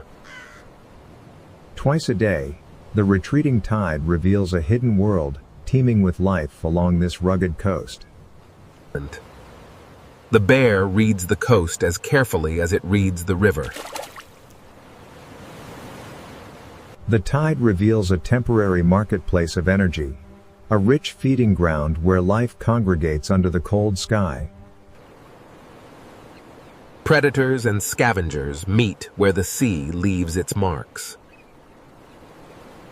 The ocean breathes, a constant rhythm of opening and closing, revealing the secrets hidden beneath the waves. Standing resolute against the gale, the Kodiak is a creature forged by the wild embrace of both land and sea. Here, at the edge of the wild, every species understands the boundary. The bear claims the rock, the eagle the wind, but the ocean rules them both. Even the smallest birds are part of the same coastal rhythm. This is a landscape born of conflict, a coastline sculpted, day after day, by the endless pressure of the storm. The island's border is never a line, but a zone. Though it appears a barren landscape, the intertidal zone is a densely populated world, a hidden metropolis clinging to the rocks. As the Great Bear returns to the shelter of the trees, we see that Kodiak life moves in loops. For the Great Bear, the line between the coastal bounty and the deep woods is blurred. It's all part of the same continuous feeding route. The ocean is a patient artist, continually redrawing the boundaries of the land with each retreating tide. The coast is a place that remembers every visitor. Etched in the sand, their passing is marked, transient yet eternal. As the salmon return, we are reminded that river, coast, and sea are not separate entities, but rather one continuous, flowing exchange. The wind and rain are more than just elements. They are the sculptors, the island's true architects, constantly reshaping the land. Kodiak cannot be understood from one angle alone. Here on this rugged coast, survival is a daily negotiation.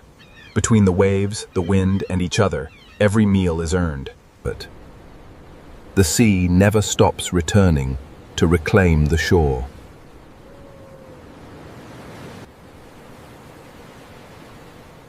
The edge of Kodiak is a place where all movement converges. The bear navigates this world of water and stone, reading the ocean's story through scent as much as sight. This is a world that appears only briefly, revealed by the low tide, and soon reclaimed by the storm-tossed sea. With every weather front that hits this island, the coastline is dramatically altered. The storm connects the sky and the sea. And here, in this small pool, the ocean writes its enduring signature. For the bear, life is a constant crossing. Leaving the shore behind marks the end of one cycle and the beginning of the next, always moving through the storm. Every edge feeds another edge. This island has always endured the darkness, but the time has come to embrace the light and forge a new legacy for those who remain. Kodiak is not merely a land beside the sea. It is a world entirely built by it.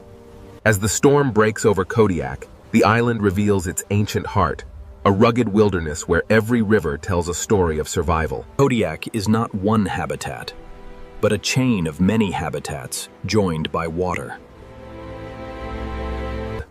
The river is the island's moving memory, carrying the echoes of the past through the rain-soaked valleys. Even the smallest signs of decay become nourishment here. Everything here is connected to the water. The forest grows strong, fertilized by what the river leaves behind on the wet slopes. The bear moves between worlds without ever leaving the island's system. The bear is not separate from the island, but made by it. In a place like Kodiak, every path followed by the Great Bear is part of an older, wilder rhythm. The island's wilderness is not one thing, but the result of many linked forces. This fish is the pulse that keeps Kodiak alive. The island's life rises and falls in one connected cycle. Even in the cold, steady rain, the bounty of the land persists. Kodiak ensures its giants find sustenance in every season. The island provides both fish and fruit to sustain life. Here, in the quiet moss, a small stream begins its journey. Yet, it is inextricably linked to the great. There are places on Kodiak where the sheer scale of the landscape consistently exceeds the eye, dwarfing everything beneath the clouds. The island stores the weather deep within its roots. Here, death is not an ending, but merely another stage of renewal. The salmon gives itself back to the island. Kodiak's abundance is spread across many doors. The island is a harsh teacher, but she ensures the lessons of survival are passed down through every generation. For this family, survival hinges on the reliable return of the salmon. Kodiak is an island built around return. It is a place where the wild finds its way back home, year after year. Every river begins at sea.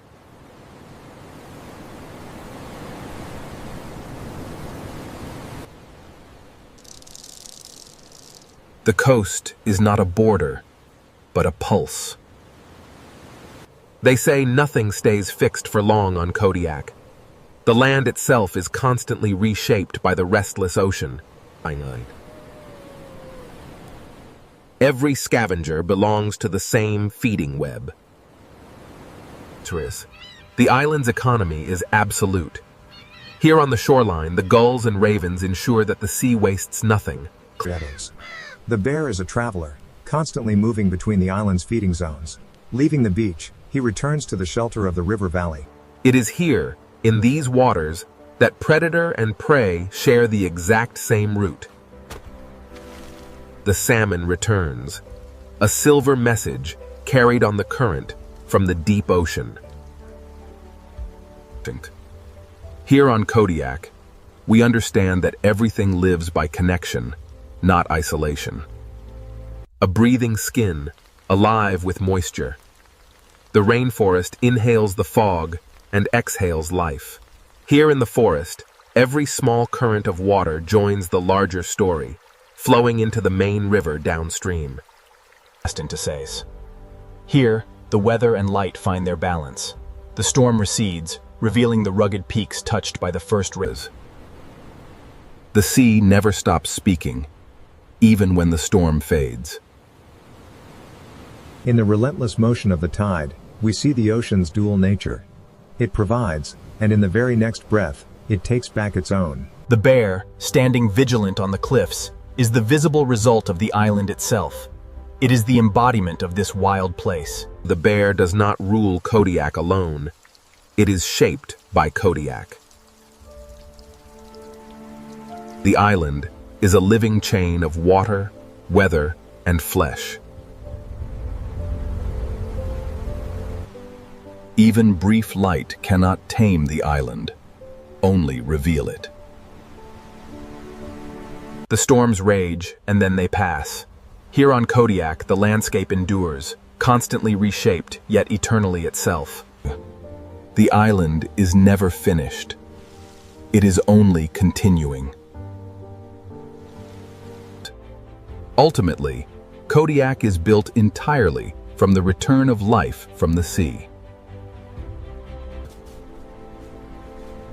Wilderness here is not absence, but a living relationship. Kodiak is not simply an island that has bears, but an island built around the return of life, a wild kingdom that still speaks through rain, surf, and silence. Siberia is a place where nature does not follow human rules, but writes its own. As in Siberia, survival begins long before movement begins, because the land itself decides what is possible. Every footprint is a story, and every story in Siberia is written in cold, distance, and time. A powerful season, cold enough to freeze rivers into silence. Yet the smallest blades of grass find a way to endure. The forest is not just a backdrop in Siberia. It is the system that determines where life can hide, feed, and survive. In Siberia, animals rarely waste energy, because the cost of a mistake is always higher in winter. That even water in Siberia must obey the season, slowing down until it becomes a locked, glassy mirror. Siberia is a continent-sized test of endurance, where every living creature must calculate calories, shelter, and timing. The bear does not merely live through Siberia. It reads the year, season by season. That in spring, the bear emerges from winter, carrying the memory of all the energy it stored before the cold closed in. Survival here often begins with scent, patience, and the ability to find what winter tried to bury. Early in the year, the bear is not hunting glory. It is rebuilding strength. In Siberia, every season offers a different challenge, and the bear must adapt to all of them. Siberia's summer is brief, but for the creatures that live here, it is the most valuable time of all. That the bear must eat heavily, because in Siberia fat is not weight alone. It is time stored inside the body. For the bear, the landscape is a changing menu. From the sweetness of berries, it shifts its focus to the silver flash of fish, moving. Autumn is the urgent season, when every creature must prepare before the land closes once more. The bear must become heavy enough to survive the time when the forest gives almost nothing back. The hibernation is not escape, but strategy, a deliberate answer to a world that no longer rewards movement. When the land becomes too expensive to cross, the bear obeys Siberia's oldest rule: do not waste life on what winter cannot return. Hunters of distance, reading snow, wind, and movement like an open map. And the pack survives not through raw speed alone, but through shared effort and the refusal to waste strength. In Siberia, deep snow punishes impatience, and cold punishes failure. That the wind is not empty in this land. It carries information, danger, and opportunity. Wolves do not hunt blindly. They search for weakness, timing, and the smallest advantage. A hunt in Siberia is never simple domination. It is negotiation with distance. The Eurasian lynx, a predator of silence, closeness, and restraint.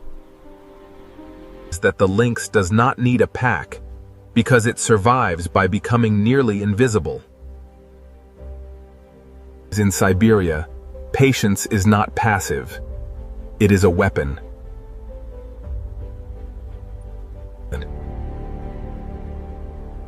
A failed chase wastes energy the lynx may not easily replace. Beyond the forest lies a different Siberia, one where survival belongs to movement across emptiness. In the tundra, hiding is harder, distance matters more, and every body is exposed to the horizon. Flexibility is the fox's great advantage, because Siberia rewards those who can change before the land forces change. Here in the tundra, Abundance is temporary.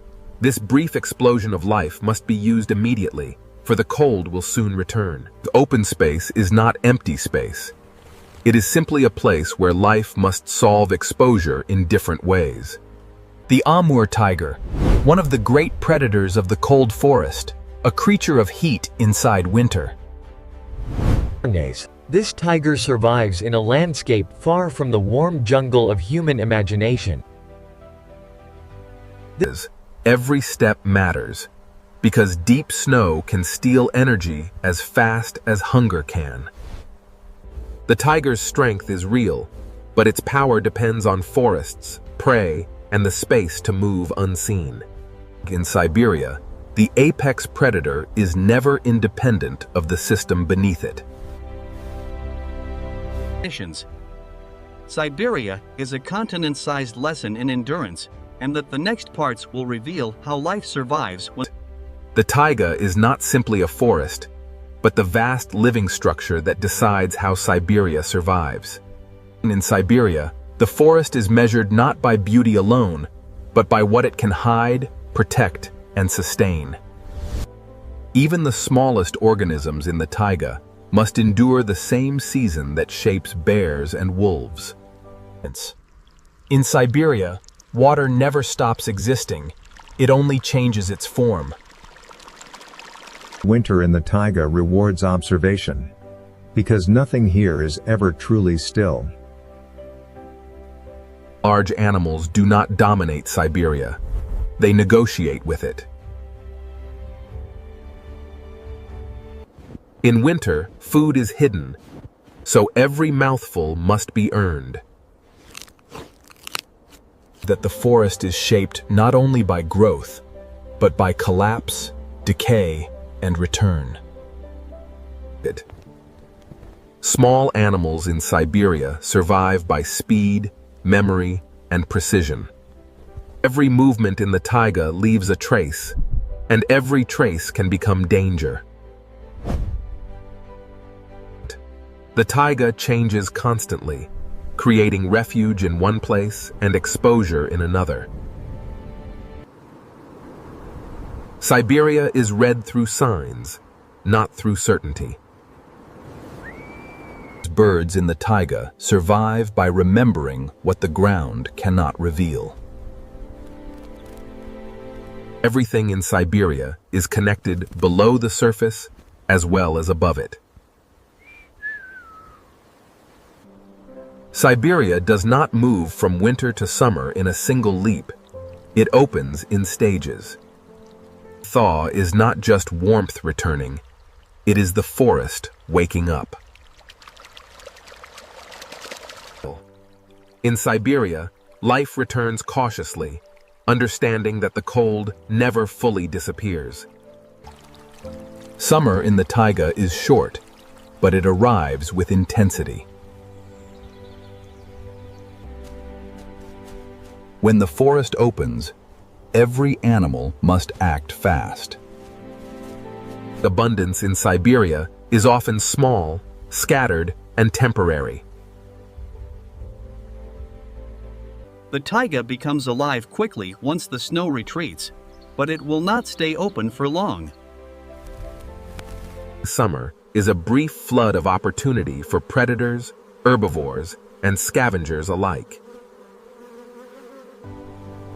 Nothing in Siberia is wasted, because every source of energy has value. Small predators survive by listening to the forest before they enter it. The taiga in summer is not less dangerous, it is simply more active. Prey in Siberia survives by reading danger before danger begins to move.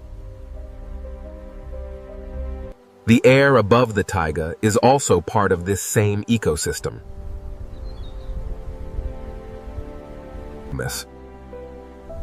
Every season in Siberia closes like a door that cannot be held open. The bear must store the future in its body before winter arrives. Weight in Siberia is not excess, It is survival made visible. When the forest begins to close, many creatures leave, but others remain and endure.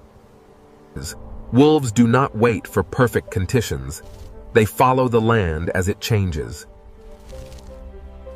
Here, in the fading light, we see the true master of concealment. The lynx understands that stillness is its greatest advantage. The forest can hide a predator so completely that the prey may pass only meters away. Siberia's strength is not noise, but persistence. The true story of Siberia begins when the forest is no longer empty, but alive with creatures that have learned to survive its silence. Every step the bear takes costs energy, and energy in Siberia is never spent without purpose. In a land this harsh, smell becomes a form of intelligence. Siberia teaches one rule above all others: use what is available before it disappears. As spring arrives, the cold water still dictates the pace of life in the wilderness. Siberia's summer is not long, but it is intense, and every animal must live fast enough to use it. This is the season when the bear must build its future inside its own body. A Siberian bear does not live on one kind of food. It reads the land as a moving pattern of opportunity. Autumn is the season of urgency, when the forest begins to close and the bear must prepare for silence. That wait is not excess in Siberia. It is stored time, stored energy, and stored survival. When the land becomes too expensive to cross, the bear chooses stillness over waste. The wolves, hunters of distance, movement, and endurance.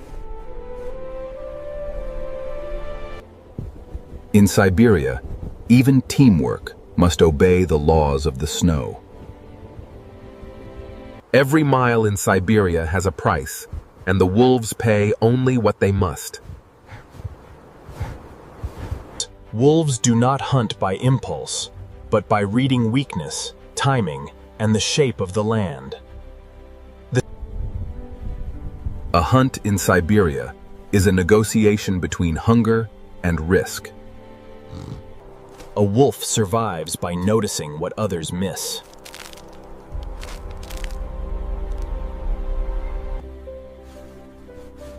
The pack is not only a hunting unit, it is a school of memory. Siberian wolves survive by turning distance into information, and information into endurance. The lynx is the predator of closeness, silence, and restraint. The lynx does not need to announce itself, because the forest itself helps it disappear. In Siberia, waiting is not passive, it is a tactical choice. The smallest moments can become the most dangerous when the hunter has vanished into the background. Some predators survive not by chasing far, but by striking precisely. The lynx teaches a simple truth. In Siberia, restraint can be as powerful as force. The taiga is not empty. It is crowded with invisible histories. Even scavengers and watchers play their part in Siberia's balance.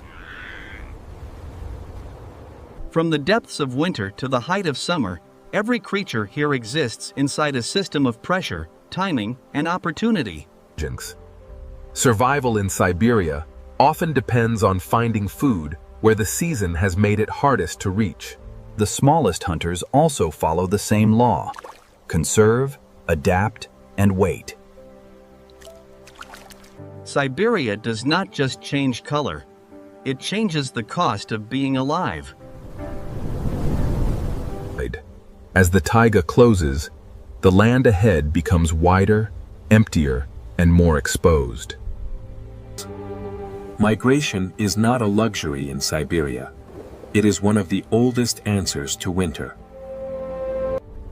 The next chapter of Siberia belongs to space, wind, and the animals that can live without cover. The creatures of the taiga are only the first half of Siberia's story, and beyond the forest lies a harsher world where survival depends on a different kind of strength. Beyond the taiga lies a different Siberia, where survival belongs to those who can live in open space. That the tundra is not empty land, but a hard world where every life is exposed and every decision matters. But in the tundra, even the air becomes part of the challenge, shaping how animals move, breathe, and survive. Migration here is not a tradition for beauty. It is a necessity, written by season and hunger. Reindeer survive by movement, memory, and the ability to keep going when the land offers almost nothing. On the tundra, even resting is a negotiation with the weather. Winter food is buried here, and every mouthful must be dug out of the cold. This is a place where hiding is difficult, and distance becomes a force of survival. The tundra appears simple from far away, but every layer of it hides a struggle for life. In the frozen expanses of the Arctic, the fox survives through a mastery of flexibility, extreme caution, and recognizing opportunity. Survival in the tundra often depends on seeing what others miss before the storm changes everything. The fox does not rely on one method. It changes strategy whenever the season demands it. In Siberia, summer arrives briefly but intensely, turning the white plain into a living surface of water, plants, and insects. The fox survives by using whatever the season gives it, and whatever the larger predators leave behind. The tundra is not generous, but it is full of chance for those who know how to look. In the tundra, every body is visible from far away, so survival demands caution at every step. That the tundra is a landscape of traces, and those traces are often all that remain after movement passes. Even in the open tundra, water still shapes movement and memory. That the tundra belongs to travelers, not to those who stand still. In Siberia, the next generation survives by following paths older than memory. The open land can change in moments, and those moments can decide whether an animal lives through the day. That on the tundra, the weather does not simply surround life, it actively shapes it. When the land offers no shelter, even a small rise in snow can become protection. Reindeer do not conquer the tundra. They endure it by refusing to lose direction. The cold here does not merely touch the skin.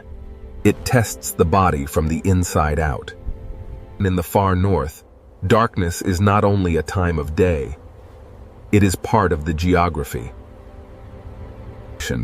What seems empty above can be crowded with life below.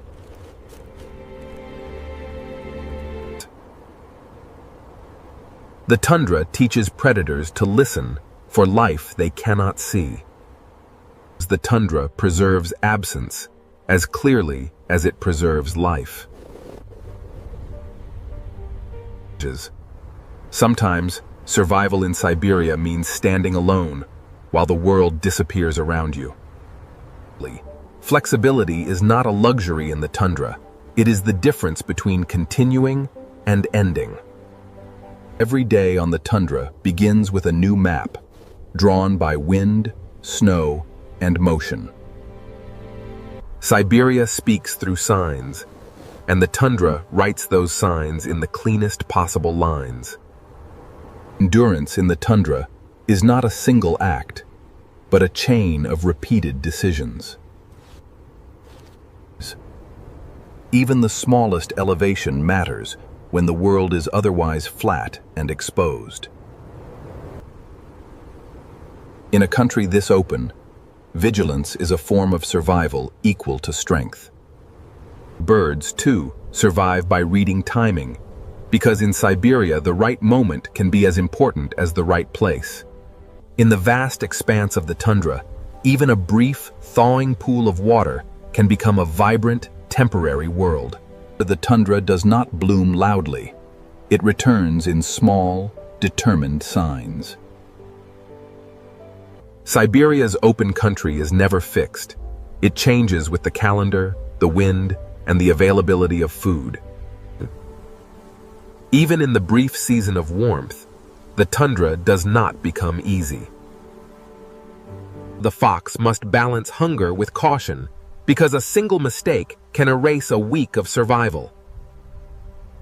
The tundra is not just a landscape of cold, it is a landscape of distance. The tundra teaches one of Siberia's greatest lessons. Life survives by knowing exactly when to move, when to wait. Beyond the tundra lies another Siberia, where the forest changes shape but the law of survival remains the same. This vast, frozen wilderness of the Russian Far East is home to one of the world's greatest predators, the Amur tiger.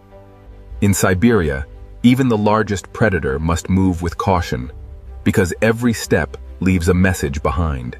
The Amur tiger, a creature shaped by cold, space, and silence. This tiger does not survive through speed alone, but through precision.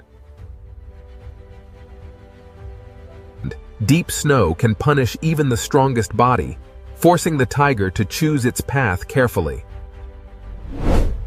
The Amur tiger survives not by chasing endlessly, but by using the land itself as part of the hunt.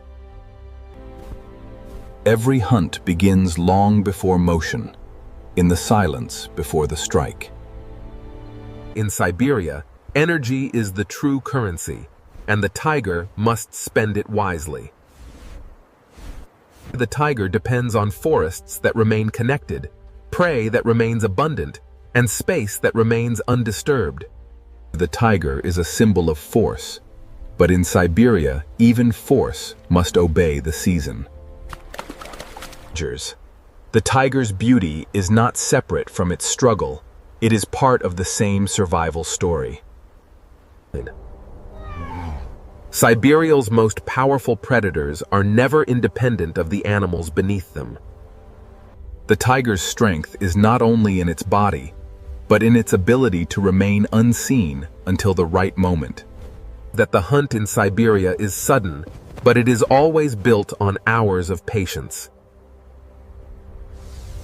The tiger's world is not frozen forever.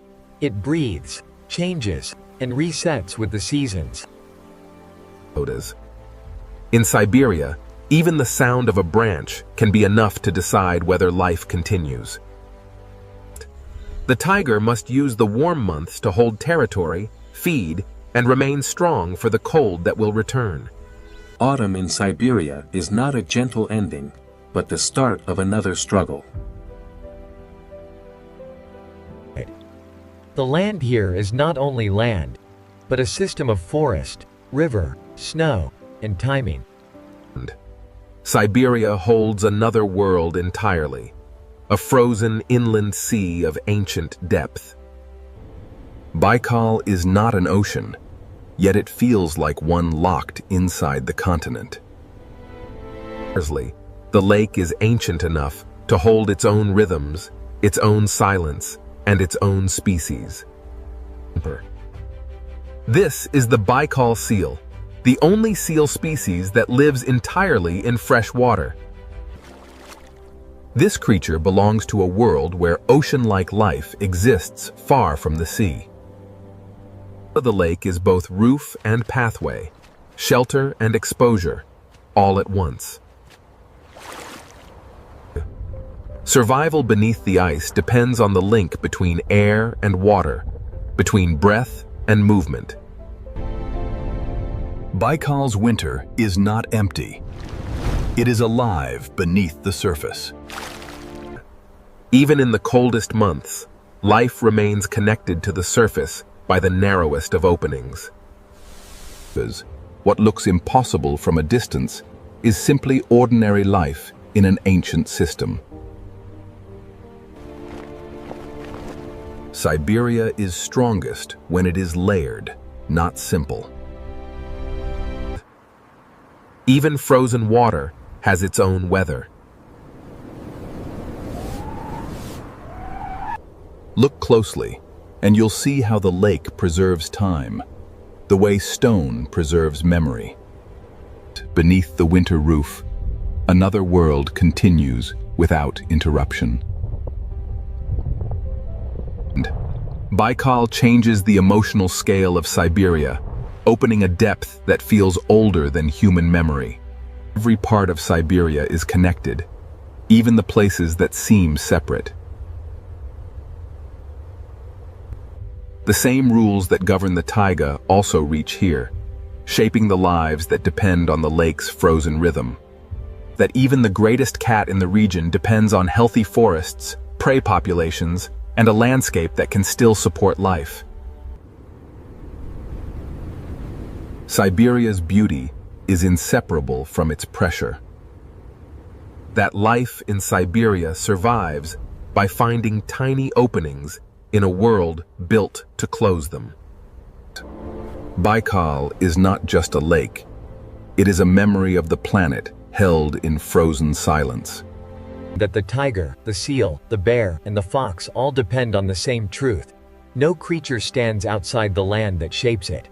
Siberia is not one landscape, but many worlds connected by a single law of survival, and that the final part will reveal how fast that law is being rewritten.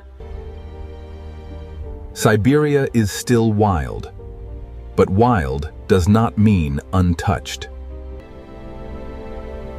In Siberia, even the calendar is beginning to shift. When winter loosens its grip, the land does not simply awaken, it rearranges itself. In Siberia, ice is not only a surface, but a route, a shelter, and a warning. The first sign of change is often not what appears, but what disappears.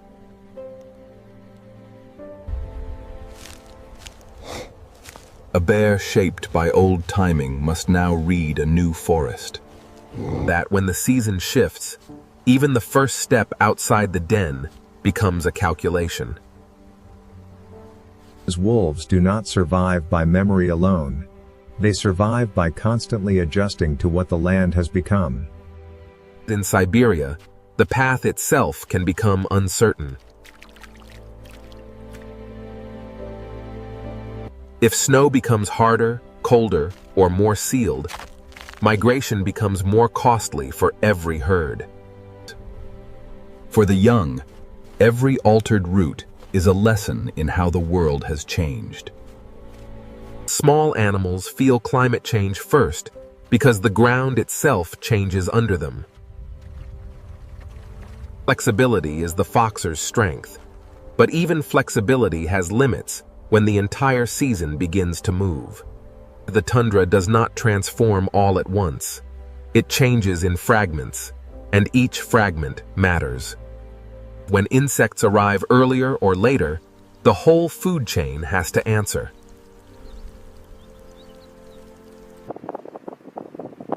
In Siberia, timing is a form of survival as important as strength. Wildfire is one of the clearest signs that the rules are changing faster than the forest can recover. A forest may regenerate, but the animals living through the transition must survive the gap between loss and return. Siberia's resilience is real, but it is not invincible. That when frozen ground thaws, the land does not simply become wetter. It reorganizes drainage, vegetation, and movement. Change in Siberia often begins below the surface before anyone sees it above. When the ground shifts, large herbivores must change their routes, and predators must follow those changes. The hunt becomes harder when the map itself begins to rewrite. Even a silent predator depends on the shape of the land, and the land is no longer stable in the same way. Siberia can heal, but healing does not mean a return to the old rhythm. The tiger needs connected forest, healthy prey, and enough space to move without losing energy. The apex predator is never independent of the system beneath it. Even the deepest old systems are not outside change. That for the Baikal seal, stable ice is not scenery. It is the foundation of breathing, resting, and reproduction. When the timing of the ice changes, the Baikal seal must adapt immediately or risk losing the vital connection between water and air. Siberia's frozen surface hides life that depends on delicate rhythms the eye cannot see. The most dangerous kind of change is not total change, but change arriving all at once. Animals shaped by thousands of years of timing may struggle when the clues no longer arrive in the right order. This migration is harder when every old path becomes uncertain.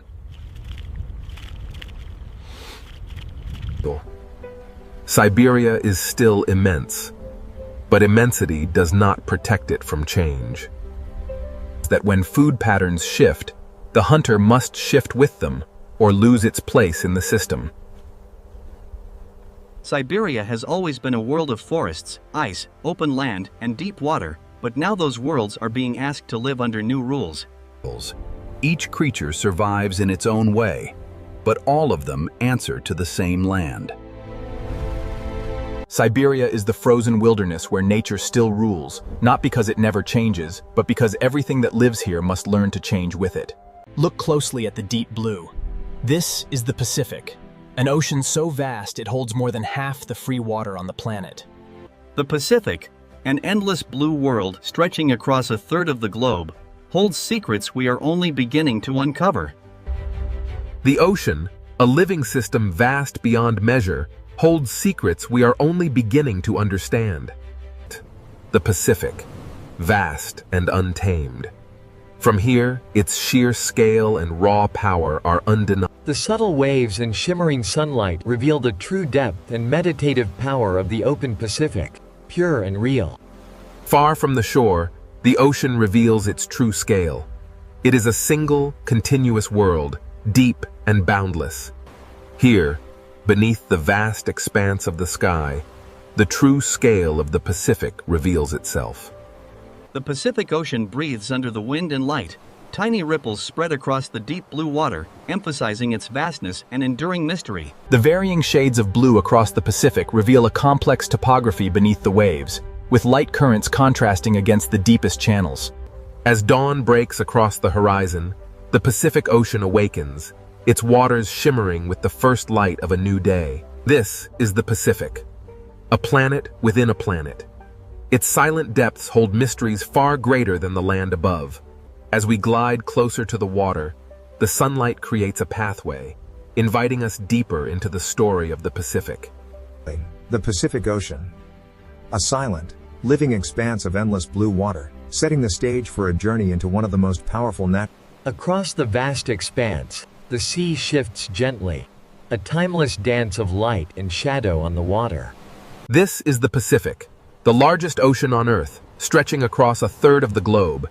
Its quiet scale is immense and timeless. As we descend beneath the waves, we approach the threshold of a hidden world, waiting to be discovered. Beautiful and immense, the Pacific Ocean stretches beyond the horizon, a powerful force of nature.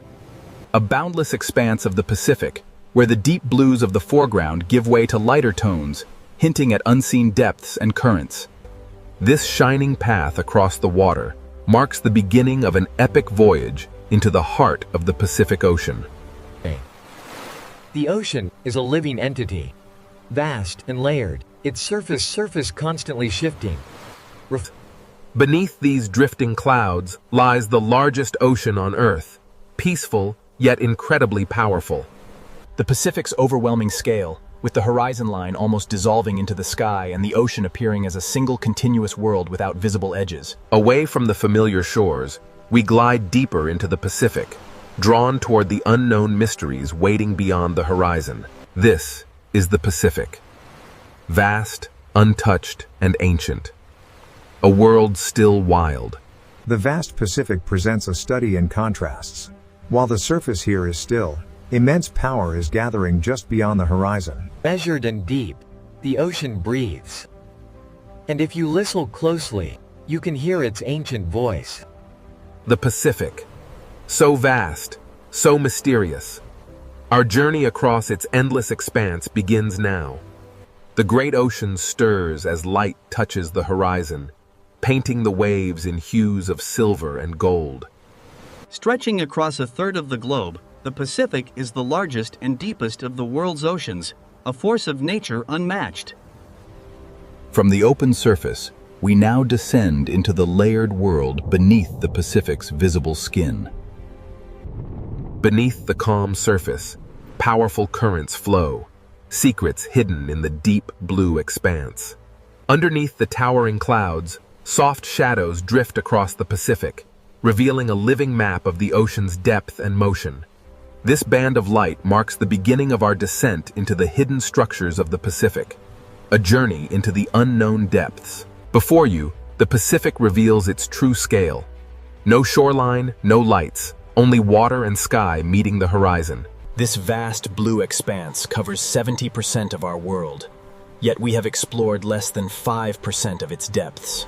The Pacific surface shifts beneath a thin veil of cloud shadow, the movement subtle but constant, suggesting a living ocean far beyond what the eye can easily read. The movement subtle but constant, suggesting a living ocean far beyond what the eye can easily read. From these shores, the true scale of the Pacific reveals itself, a seamless expanse of water and sky. Sweeping across the vast expanse, the waves move with relentless energy, while the horizon stands as a silent witness to the ocean's scale. As we descend from the open sky, we begin to penetrate the deeper layers of the Pacific, where light and structure start to emerge.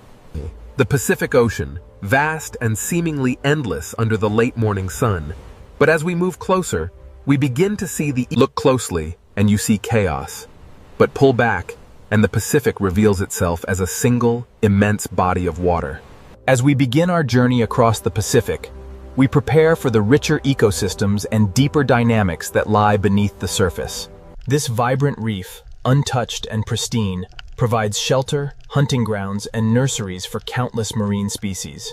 As the sunbeams pierce the turquoise water, the curious loggerhead surveys its ancient home, a world teeming with life and color. A stunning panorama of the Coral Triangle.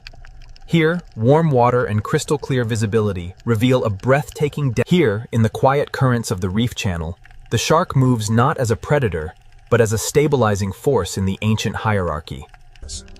Within this vibrant coral ecosystem, every centimeter matters. Tiny organisms work together in a compact world where every gap. The crystal clear waters reveal an intricate tapestry of life. Coral structures provide shelter for schools of fish. The bright coral zone slowly gives way to the darker outer edge, hinting at the vast open ocean waiting just beyond the shelter of the reef. The green sea turtle glides effortlessly over the vibrant coral shelves, a majestic resident of this thriving underwater ecosystem. This fragile ecosystem relies on a delicate balance. Warm, stable water, clear visibility, and healthy circulation are. The reef survives through structure and hiding places. It is a story of constant adaptation, ensuring life thrives amidst the deep blue. Here, in the sun-dappled corridors of the coral reef, life thrives in countless forms, each scale and texture brought to life in stunning detail. These vibrant corals form the architecture of a hidden metropolis, where schools of fish navigate the currents like traffic on invisible roads. A larger reef predator passes, forcing the smaller fish close to the coral. It is this constant tension between safety and danger that the camera drifts down towards the reef floor, revealing a hidden world where minute details and tiny organisms flourish among the coral. Beyond the safety of the coral lies the true ocean, an endless expanse promising mystery and solitude. As the current strengthens, the ecosystem responds. The school of fish adjusts its formation, and coral fronds sway dramatically with. Here, in the densest part of the reef, life thrives in dazzling complexity. But the open ocean awaits just beyond the sanctuary of the coral. The ocean opens up before us, a vast expanse of blue leading into the deep unknown. This vibrant reef is just one layer. Deeper down, the Pacific reveals its true scale, hinting at the larger journeys that lie ahead. This is the dividing line, where the rich tapestry of the shallows ends and the profound blue expanse of the Pacific begins. We leave the vibrant complexity of the reef behind now, drifting out into the vast, silent blue of the open ocean. The outer edge is a proving ground. Beyond lies the vast Pacific, a world of invisible routes and journeys far larger than the reef itself. As the vibrant reef gives way to the endless blue, a new chapter in the Pacific's story begins. Leaving the vibrant city of the reef behind, we venture now into the vastness of the open ocean. As the reef fades into darkness, the open Pacific calls. Here, whales, sharks, and tuna begin their invisible route. The vibrant reef pulses with life, a delicate balance sustained for millennia. But beyond its boundary, leaving the bright world of the reef behind, we venture into the open blue water, beginning a much larger ocean story. The coral doorway closes behind us as we venture forth into the vast, untamed expanse of the Pacific Ocean. Drifting through this endless blue expanse, one feels both the profound beauty and the intimidating isolation of the deep Pacific. A vast, untouched wilderness stretching to the distant horizon. The ocean swells move in mesmerizing parallel lines. Far from a featureless void, the Pacific reveals itself as a dynamic living corridor, marked by invisible boundaries and the pathways of life. The open Pacific is constantly moving, swell after swell, even when it appears still. The reef vanished, revealing the true scale of the deep ocean, a world both cold and mysterious. Across the Pacific, subtle wave patterns create invisible highways, shaped by the currents far below and the promise of feeding zones. The ocean currents reveal a hidden world, a living map of motion, distance, and raw energy coursing through the water. Something vast approaches. One of the Pacific's great travelers, rising from the depths. A majestic sight, reminding us of the raw, untamed power that still exists in the deepest parts of our world. Few creatures rival the scale of the humpback whale as it moves effortlessly through the vast Pacific. In the vastness of the open Pacific, the arrival of the mako changes everything. A perfectly evolved predator gliding through the blue. The shark moves with confident control, reading the ocean through scent, pressure, and subtle movement rather than sight alone. This subtle shift in temperature signals a convergence zone, a hidden oasis where prey species gather in vast numbers. As quickly as they appear, the sharks vanish back into the blue distance, reinforcing the idea that these predators are part of a broader, invisible system. The sharks move through the Pacific, following the currents. They turn the empty blue water into a field of living signals. Below the drifting light, the ocean feels truly alive, a deep and vibrant world, where shadows glide through the currents. This fragile ecosystem relies entirely on warm, stable water. Clear visibility and healthy circulation are essential for its survival. As the reef slopes downward, the vibrant colors of the shallows gradually yield to the deep blue shadows of the vast Pacific Ocean beyond. The reef survives through structure, offering hiding places and demanding constant adaptation as larger species move nearby. Here, amidst the sun-dappled coral corridors, the yellow snappers find refuge, their scales catching the light as they move deeper into the blue. Welcome to the underwater city of the Pacific. Here, corals form the architecture, and schools of fish navigate the current. The arrival of the predator underscores the constant tension defining the reef's living balance. Safety is found only within the coral's embrace. The bright tropical waters hide a world of intricate detail. Moving closer to the reef floor reveals the minute organisms that call. The reef appears to breathe, a symphony of tiny movements orchestrated by its smallest inhabitants. Continuing deeper, we find the reef at peak density, a sense of abundance that feels almost impossible to comprehend. For the ancient mariner, the boundary is merely a starting point, a doorway to the deeper mysteries. These currents carry vital nutrients and drifting organisms through the coral. This constant motion is essential, sustaining the reef from within. A synchronized burst of motion keeps the school safe, yet survival ultimately relies on the instinct to disappear into the complex reef structure. Here, precision is paramount. Different species occupy different layers and crevices, demonstrating the remarkable efficiency of a stronger current sweeps across the reef. The fish adjust their movements, and the coral fronds begin to sway, responding to the ocean's invisible energy. The outer sections of the reef mark a dramatic shift. The crowded, shallow ecosystem gives way to the open Pacific, where a final glimpse into the reef's crowded heart, where sunlight ignites the water and tiny lives flash through the coral maze before we move away. As the coral structure thins, the ocean begins to feel less like a city and more like an open corridor leading elsewhere. The bright tropical world is only one layer of the Pacific, and larger journeys still lie ahead. Here, where the sunlight fades, the vibrant life of the shallow reef gives way to the vast expanse of the open Pacific.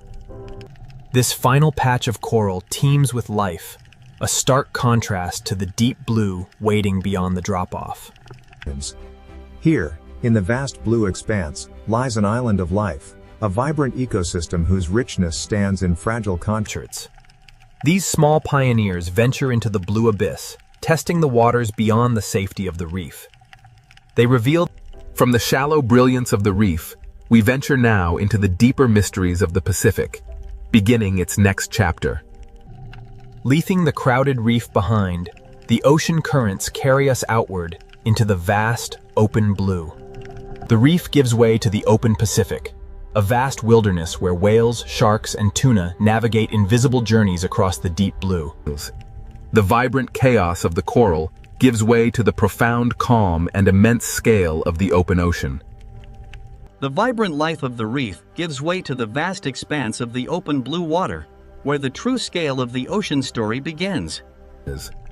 Beyond the sunlit shallows lies the open ocean, a vast expanse of profound depth and mystery. The Pacific Ocean stretches out, an endless blue desert with no shelter in sight, a place of profound beauty and isolation. Long swells move across the surface in parallel lines, reflecting the sun in shimmering silver paths towards the distant horizon. The open Pacific is not empty water, but a living corridor. Faint changes in color suggest hidden temperature boundaries. The open Pacific is constantly moving, even when it appears still. A lone swell rolls through, followed by another and another. Beyond the reef, the true ocean reveals itself. Colder, deeper, a vast and mysterious world unlike anything known before. Subtle wave patterns crossing the Pacific like invisible highways, hinting that this open space is shaped by current direction, temperature, and feeding zones. This is a living map of motion, distance, and energy. Cloud shadows glide across the water, revealing the ocean's immense power. Far below the surface, a shadow emerges. One of the Pacific's great travelers begins its ascent. Rising from the deep, the humpback reminds us of the raw, untamed majesty of the natural world. With a powerful thrust of its massive fluke, the whale propels itself deeper, navigating the vast expanse of the open ocean. The Pacific is a vast migration corridor, where movement can span thousands of miles. Breaking the ocean's stillness with a moment of raw power, the whale returns to the Pacific depths. The deep ocean welcomes back its leviathan. With a powerful sweep of its fluke, the whale begins its silent journey into the blue abyss. The open ocean empty again after the whale passes, making its brief appearance feel even more meaningful, as if the Pacific hides giant journeys in plain sight. The open blue water holds many secrets, but none as formidable as the predator now gliding through its depths. The shark reads the ocean not only through sight, but through a complex sensory array detecting scent, pressure, and subtle changes in the water's movement. The shark passes through a faint boundary of cooler water, revealing a hidden current edge. It is here that prey gathers and larger marine life converges. As the shark disappears into the blue distance, we are reminded that these predators are merely one part of a vast, invisible system. The sharks move through the invisible structure of the Pacific, turning the vast blue expanse into a field of living signals. Here, in the deep blue, the gray reef sharks navigate a world shaped by unseen currents. Tuna patrol the open ocean, their sleek bodies engineered for speed, capable of crossing vast distances in their endless migration. Each fish reacts instantly to the others, creating a living formation that moves with absolute synchronization through the water. Utilizing their muscular power, the school accelerates, turning sharply to vanish into the deeper blue, emphasizing. From the depths they rise, guided by the sun's illuminating reach, joining the aerial hunters in a synchronized pursuit. In the open Pacific, invisible feeding routes guide the hunters. Tuna, sharks, and seabirds converge, Driven by instinct and the constant currents, life in the Pacific gathers around unseen structures, creating these sudden bursts of chaos. Here, in the broad expanse of the open ocean, species interact at every depth, following invisible pathways. Tiny drifting organisms suspended in the blue water, the foundation of the food web that supports larger fish, sharks, whales, and the entire Pacific migration system. Subtle ripples and current seams crossing the water, marking where warm and cold layers meet, and where marine life may gather in surprising density. Stretching across a third of the planet, the Pacific is a vast corridor where islands and feeding grounds are separated by unimaginable distances. The ocean's surface hides a complex order, but a sudden movement above often reveals the life stirring just beneath the waves. The deep blue ocean suddenly feels alive. Beneath the surface commotion, something massive stirs, drawn by the feeding frenzy above. As we cross this current boundary, the texture of the water shifts dramatically. It reveals that the Pacific is not uniform, but a whale far in the distance, tuna moving lower, and birds wheeling above. Each species follows a different, moving with slow, deliberate power, the great predator ascends from the depths. The reaction of the school is immediate and absolute. The Pacific erases its own tracks. While some journeys conclude, larger migrations continue in the deep blue expanse. The journey continues into the deep. Below the surface, vast underwater mountains begin to influence the currents, guiding life into the darkening waters. Where the currents gather, a submerged structure begins to stir. The empty blue is transforming into a meeting point. Below the surface, an ancient power stirs, reshaping the very currents of the sea. Plunging beneath the waves, we enter a world of deepening blue, where the first signs of a submerged giant emerge from the depths. Here, the seamount redirects the deep currents upward, carrying vital nutrients. This upwelling creates a vibrant chain of life. The chaos above gives way to the quiet majesty of the deep. Here, the seamount feeds the ocean, a gentle...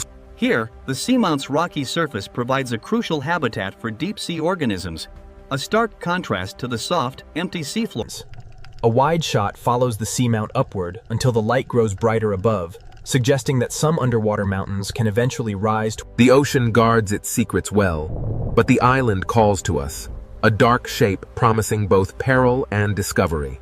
Here, where the ocean meets the shore, the raw geology of the island is constantly active, battered by the waves. In the vastness of the Pacific, underwater mountains serve as anchors for life, connecting the smallest seabird to the largest whale. As the ocean opens up, we see how these distant volcanic peaks serve as vital meeting points. Drawing something ancient is stirring in the deep Pacific. The ocean itself senses the change, reacting to the mountain hidden just beneath the surface. Descending through the blue water, the open ocean gives way to structure. A submerged volcanic peak, teeming with life, rises from the darkness. Currents striking the slope of the seamount and bending upward, creating a natural lifting effect that carries nutrients into the water column and attracts smaller marine life. These hidden mountains feed the ocean from below, driving an engine of life that sustains this vibrant ecosystem. Here, along the seamount slope, small fish gather in the sheltered currents. Their movements are quick and coordinated as larger fish arrive, followed by predators moving along the edges of the current, establishing a layered food system built around the seamount structure. Here, in the blue desert, the seamount is a living oasis. Currents and drifting organisms converge in this concentrated zone of life. The underwater tracking shot passes over the rocky summit of the seamount, where hard surfaces support corals, sponges, and other attached organisms. Here, in the dark, cold embrace of the deep ocean, life finds a way to flourish. These delicate corals sway gently. The seamount rises dramatically from the seafloor. Its summit and slopes form a hidden habitat, forever changing the Pacific waters around it. As the fish move into the stronger current, they use the seamount not just as a home, but as a crucial navigation point in the vast open sea. From the hidden depths of the seamount, life surges upward, connecting the deep ocean with the world above in one continuous, natural system.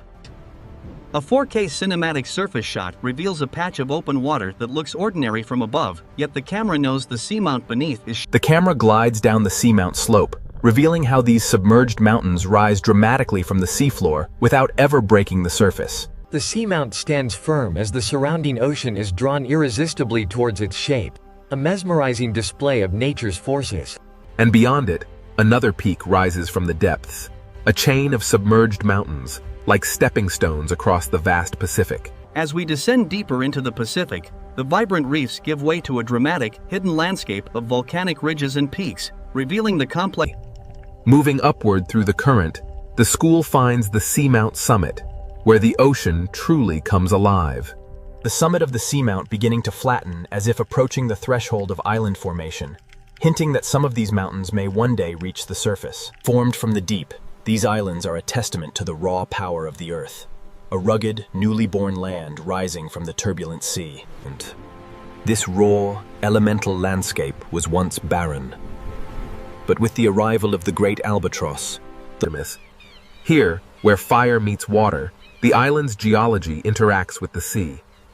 These volcanic cracks form. These steep volcanic cliffs stand as a testament to the relentless energy of the Pacific, a constant force shaping every line of the coast.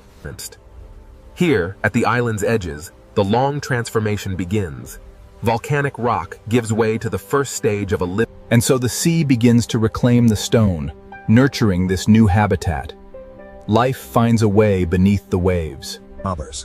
The island's interior rises abruptly above the surf. Windswept slopes of raw volcanic stone stand in stark contrast to The Pacific Ocean is vast, yet it is dotted with these fire-born stepping stones, stretching across the horizon in long chains. The ocean currents strike the shore and rebound. Carrying nutrients and debris outward, they feed the waters around this volcanic landform.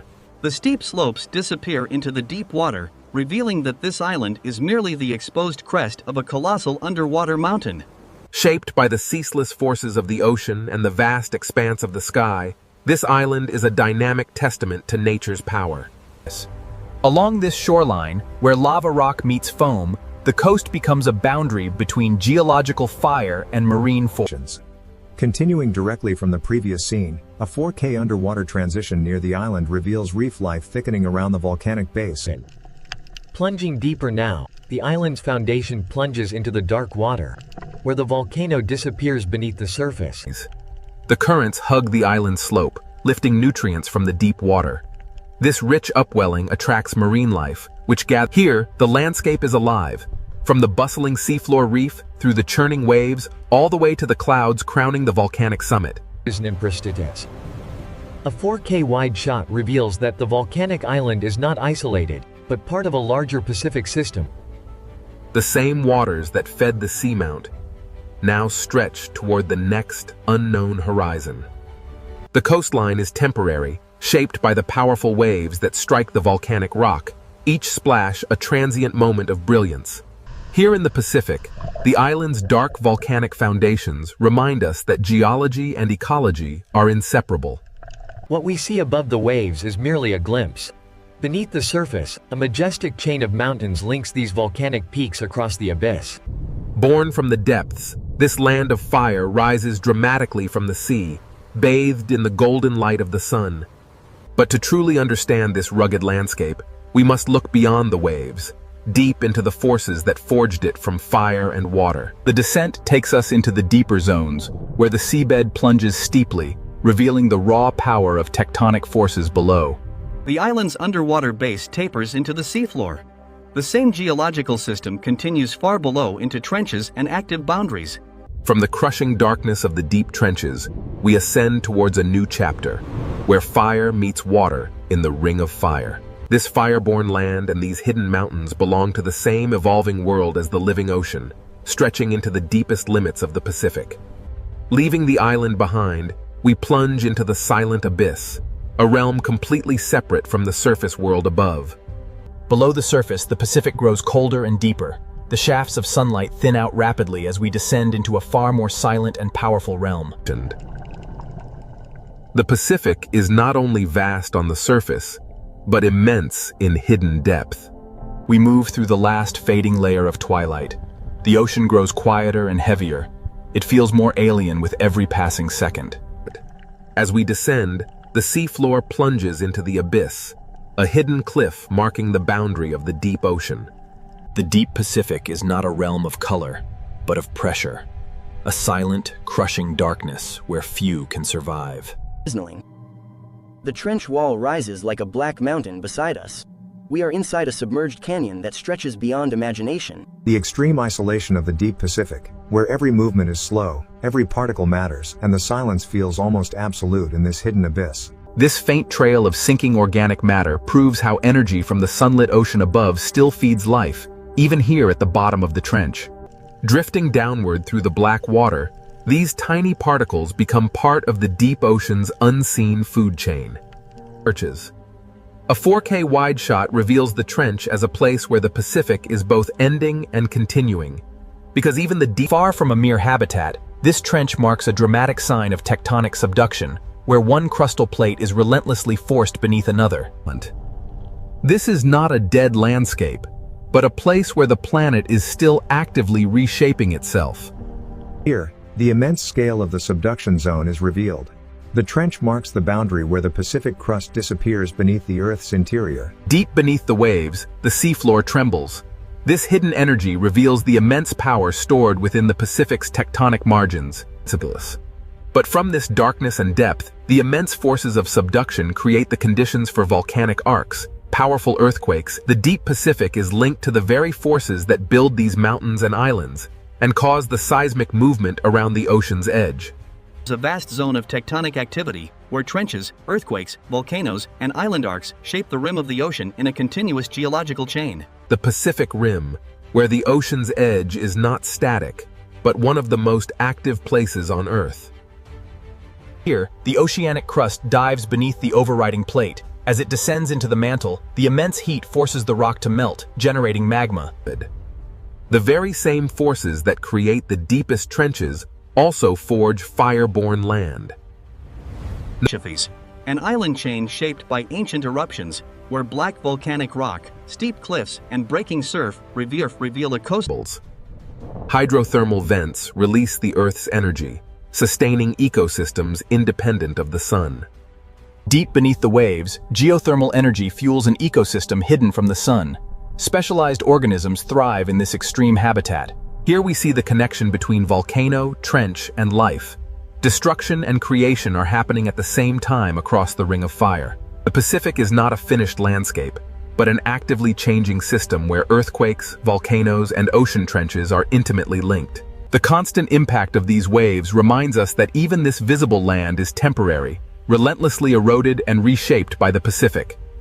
The same ocean that hides trenches and volcanoes also drives immense energy across the globe through these currents.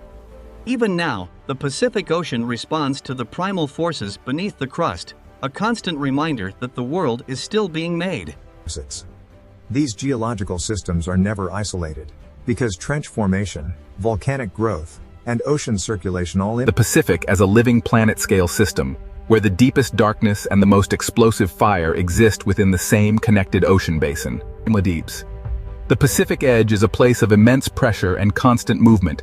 As the seafloor cracks and shifts, new crust is formed. Here, in the crucible of the Pacific, creation and destruction are one.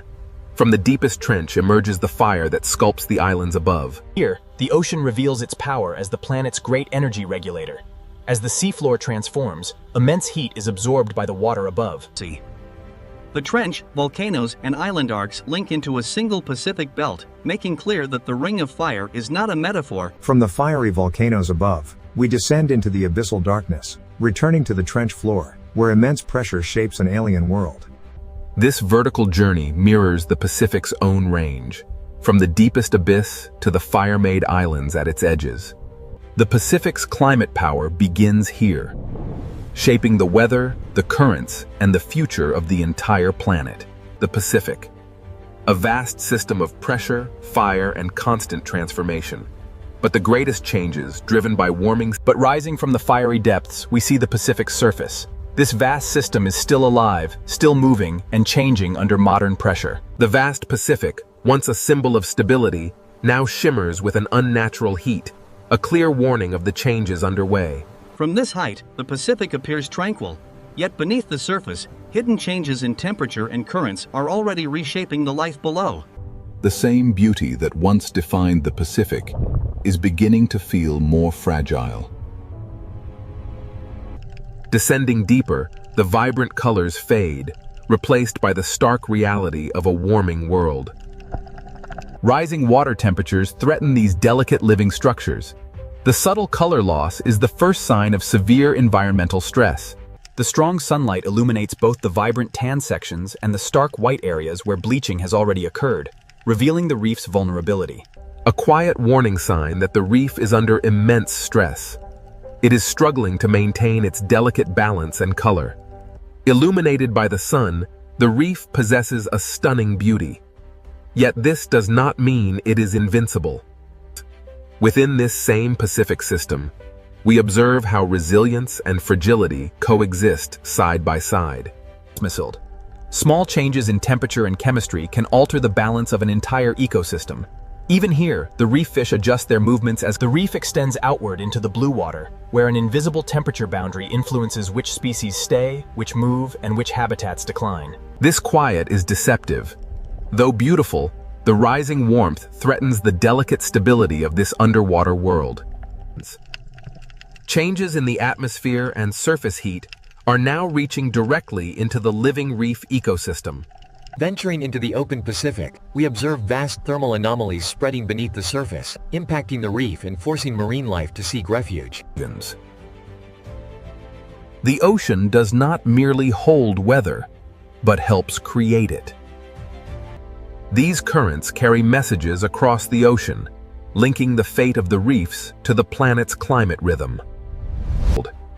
This visible natural shift confirms that climate change in the Pacific is no longer a distant idea. As ocean temperatures shift, these boundaries become zones of intense activity. Plankton blooms attract schools of prey, which in turn draw in larger predators. Adults return with difficulty as food becomes harder to find farther offshore. One change in the ocean can echo into the sky and onto nesting land. The seabirds circle above waters that are now quiet and less productive. The shifting food webs force them to search further afield. As the ocean's familiar patterns begin to move, these species must track the temperature boundaries, searching for cooler waters. Estuaries. The whale shifts its migration path across the open Pacific, following prey that has moved with the changing currents.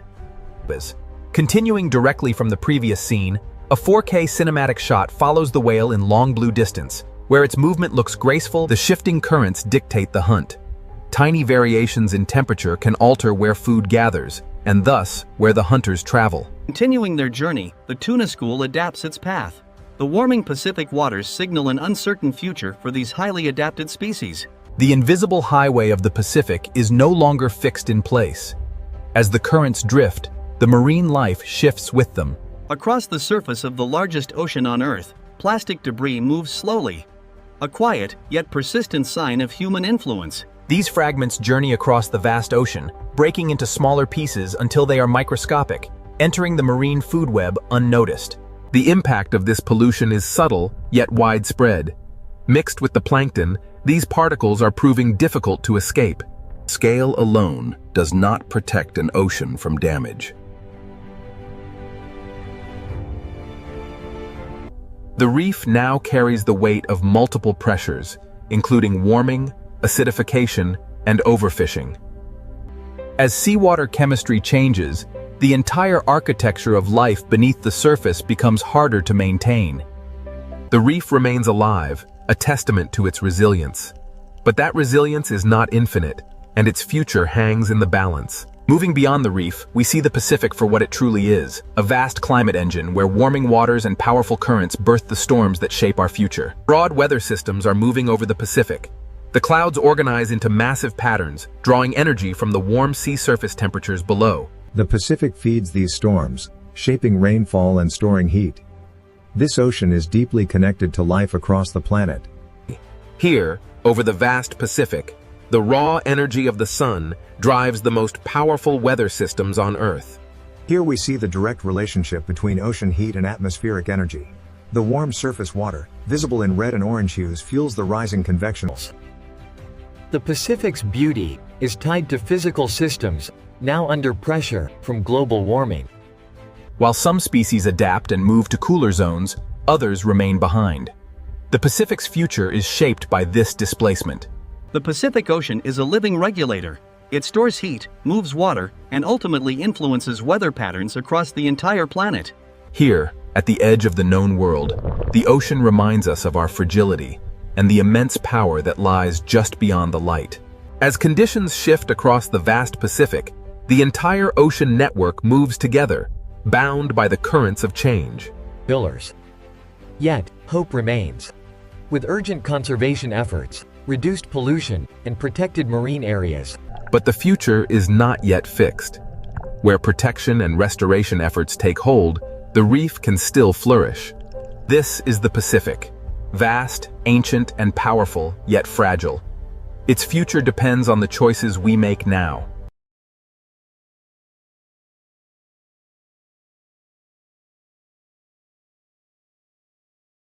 Before a ship ever sees Antarctica, it must cross a stretch of water that makes every human plan feel small. There is no harbor to hide in, no large island to block the wind, no stable horizon to trust. Only gray water, low clouds, long waves, and a vessel moving south toward the coldest, most isolated continent on Earth. This is Drake Passage.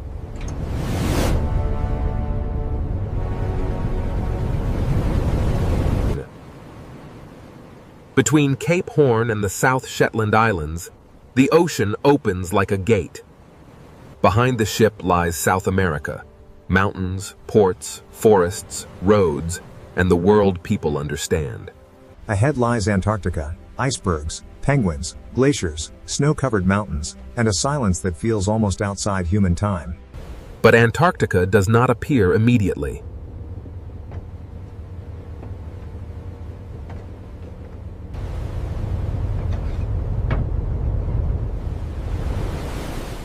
First there is the crossing. The water turns steel gray.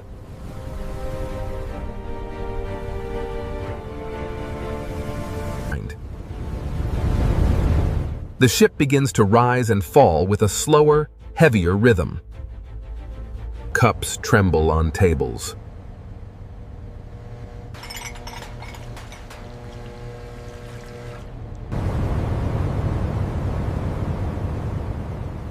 Doors are secured. Passengers learn to walk with one hand ready for the wall. Outside, albatrosses glide over the waves, as if they belong to a world that does not need solid ground. For centuries, sailors, explorers, scientists, and travelers have spoken of Drake Passage with a mixture of respect and unease. Not because it is cursed, not because it is a sea of monsters,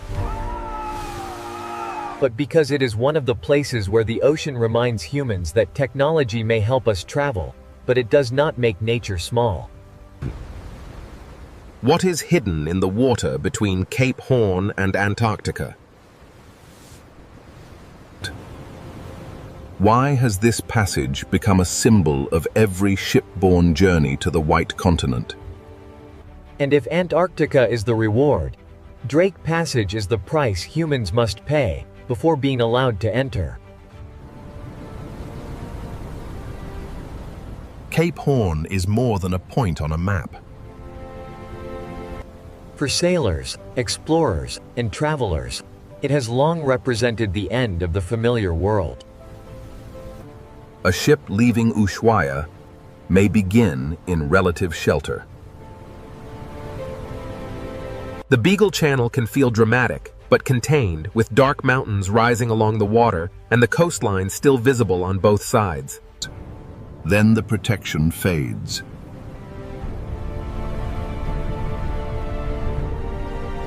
The channel opens. The islands fall behind. The ship moves toward a wider gray horizon, and the crossing becomes real. Cape Horn itself has a severe presence.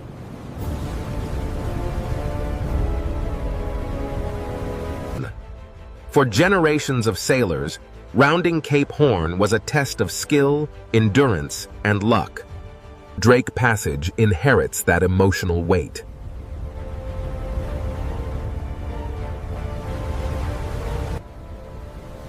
To pass south from Cape Horn is to leave the last strong sign of land behind.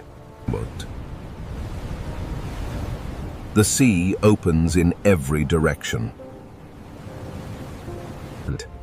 The ship becomes a small structure moving across a system much older and larger than itself.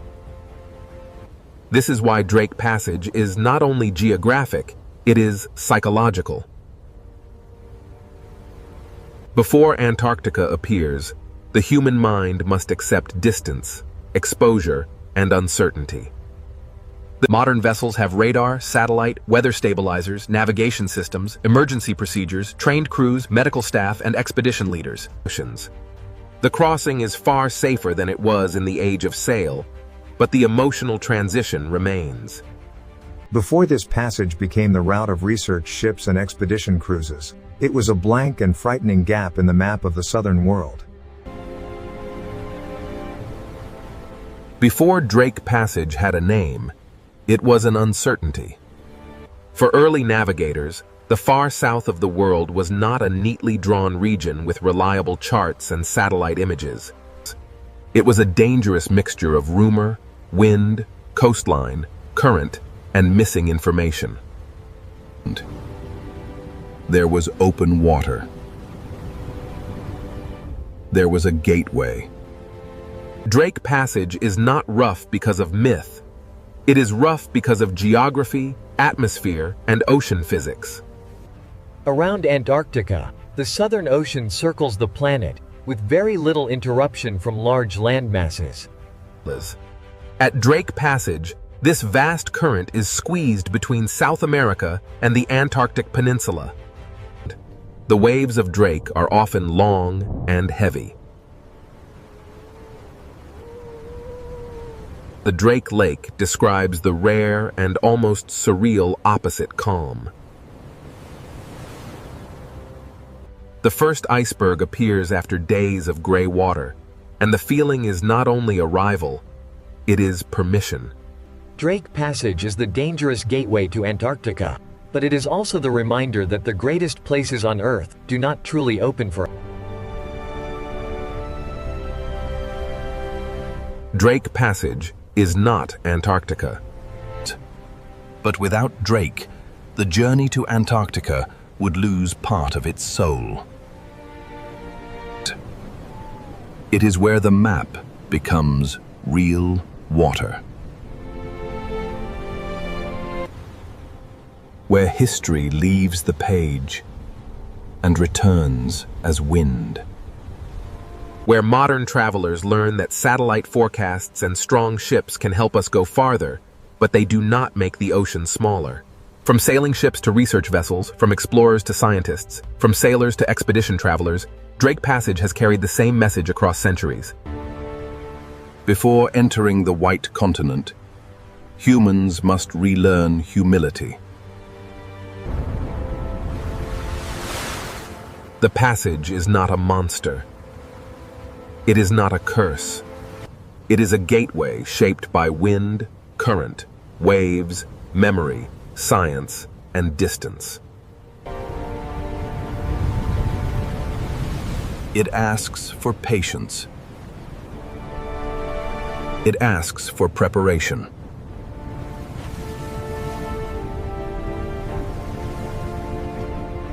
It asks every traveler to understand that Antarctica is not simply reached, it is approached. And when the first iceberg appears after days of gray water, the feeling is not only arrival, it is permission. Cape Horn is more than a point on a map. For sailors, explorers, and travelers, it has long represented the end of the familiar world. North of it are channels, mountains, sheltered waters, towns, forests, and the last complicated edges of South America. South of it, the land begins to disappear, and the open Southern Ocean takes over. A ship leaving Ushuaia may begin in relative shelter. The Beagle Channel can feel dramatic, but contained, with dark mountains rising along the water and the coastline still visible on both sides. Then the protection fades.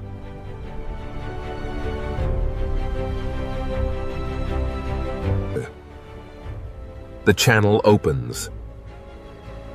The islands fall behind. The ship moves toward a wider gray horizon, and the crossing becomes real. Cape Horn itself has a severe presence. For generations of sailors, rounding Cape Horn was a test of skill, endurance, and luck.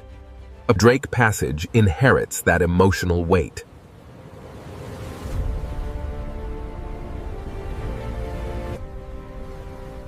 To pass south from Cape Horn is to leave the last strong sign of land behind.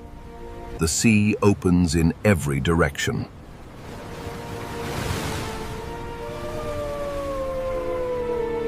The ship becomes a small structure, moving across a system much older and larger than itself. This is why Drake Passage is not only geographic, it is psychological. Before Antarctica appears, the human mind must accept distance, exposure, and uncertainty. Flakes. Modern vessels have radar, satellite, weather stabilizers, navigation systems, emergency procedures, trained crews. The crossing is far safer than it was in the age of sail, but the emotional transition remains. Before this passage became the route of research ships and expedition cruises, it was a blank and frightening gap in the map of the southern world. Before Drake Passage had a name, it was an uncertainty.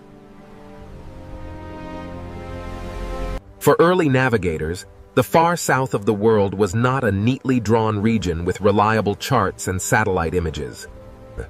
It was a dangerous mixture of rumor, wind, coastline, current, and missing information.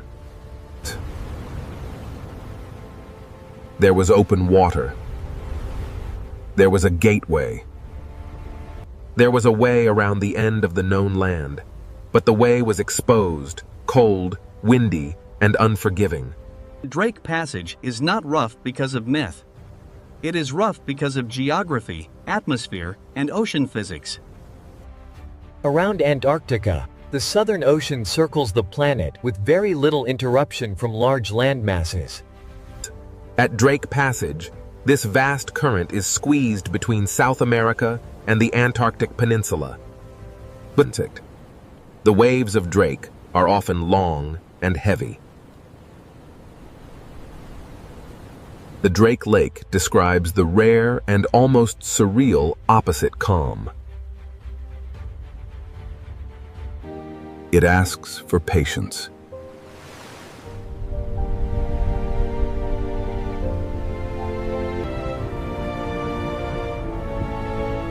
It asks for preparation.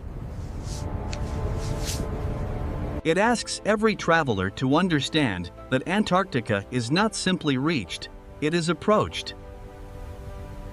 And when the first iceberg appears after days of gray water, the feeling is not only arrival, it is permission. The passage is not a curse. It is a gateway shaped by wind, current, waves, memory, science, and distance. It clears away the illusion that the White Continent is just another stop. Drake Passage is the dangerous gateway to Antarctica, but it is also the reminder that the greatest places on Earth do not truly open for us. From empty maps to the route of exploration. Before Drake Passage had a name, it was an uncertainty. For early navigators, the far south of the world was not a neatly drawn region with reliable charts and satellite images. It was a dangerous mixture of rumor, wind, coastline, current, and missing information. Every voyage into these waters added a little knowledge, but also carried the possibility of never returning. In the 16th century, European sailors were still learning what lay beyond the southern tip of South America. The Strait of Magellan offered one route between oceans, narrow and difficult, threaded through land and weather. But farther south, beyond the known passages, there was open sea. A frightening idea for ships built of wood and powered by wind. The waters now known as Drake Passage became connected with several names in maritime history.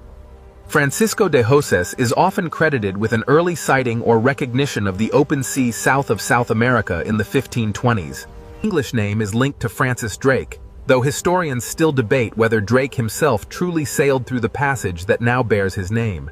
In 1616, William Schouten successfully rounded Cape Horn and entered the waters beyond, helping prove the southern...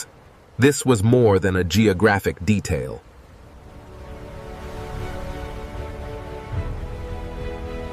It changed how people imagined the southern world. South America did not continue indefinitely toward a hidden southern continent. There was open water. There was a gateway. There was a way around the end of the known land. But the way was exposed, cold, windy, and unforgiving. By the 19th century, Drake Passage became increasingly connected to journeys toward Antarctica. Ships pushed south toward the South Shetland Islands and the Antarctic Peninsula, entering waters where ice fog, storms, and incomplete maps made every decision heavier. Explorers did not approach Antarctica the way modern travelers do. They did not have global positioning systems, satellite forecasts, heated cabins, or instant communication. They had charts that were often incomplete, instruments that could fail, wooden ships vulnerable to ice and waves, and crew. In that world, Drake Passage was not simply a route. It was a question. Would the weather allow passage?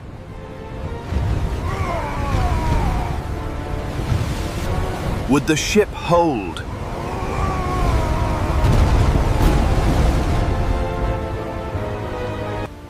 Would ice appear suddenly?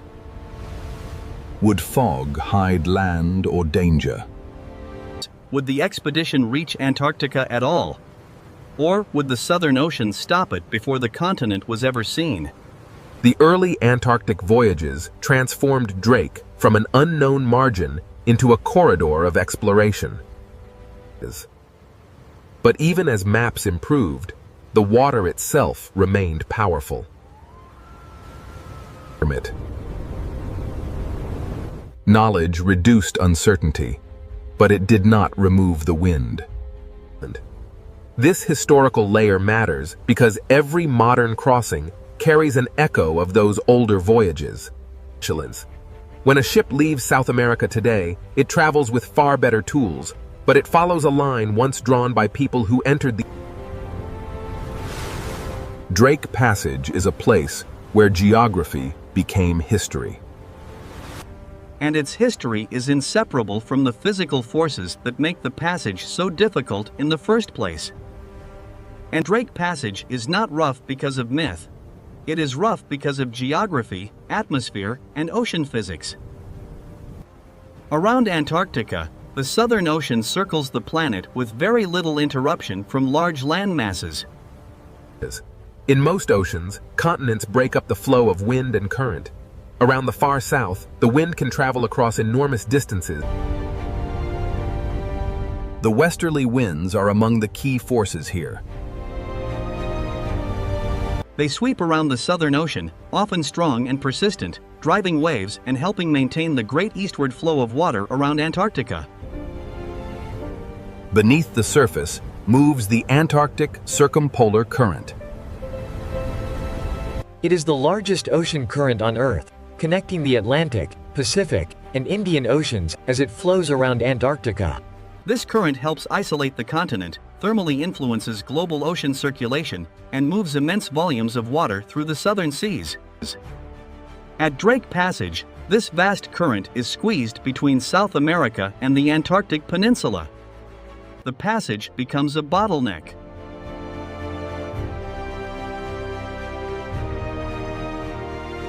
Water that circles the entire continent must pass through a relatively narrow gap. The seafloor is not smooth. The atmosphere is active. Storms move through. Fronts shift. Waves build across long distances before meeting the passage. The result can be an ocean crossing where calm and chaos may both be possible, but neither can be assumed. The waves of Drake are often long and heavy.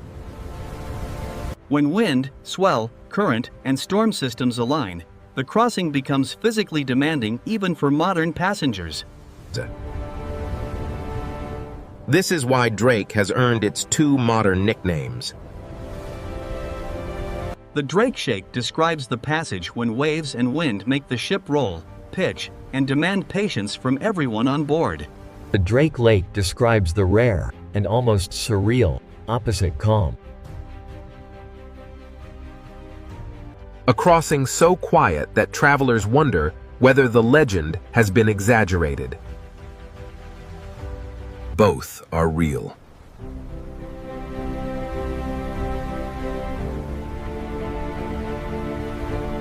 That is part of Drake's character.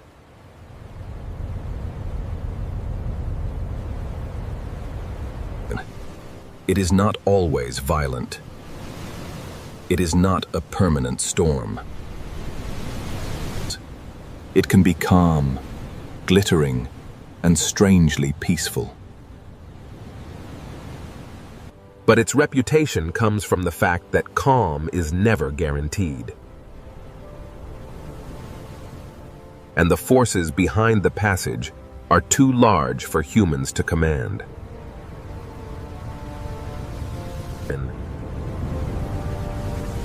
A ship crossing Drake is not merely crossing a space between continents. It is crossing a climate engine.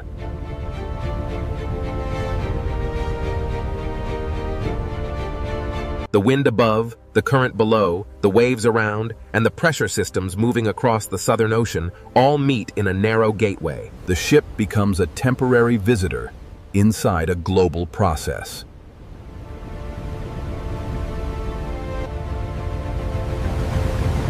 This is why scientists care deeply about this passage.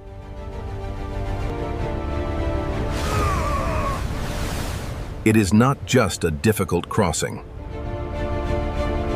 It is one of the best places on Earth to study the movement of the Southern Ocean, the transport of heat and carbon, and the connection between Antarctica and the rest. But before Drake Passage became a scientific corridor, it was a place where ships of wood and sail had to face the same water with far fewer defenses. Ships of the past.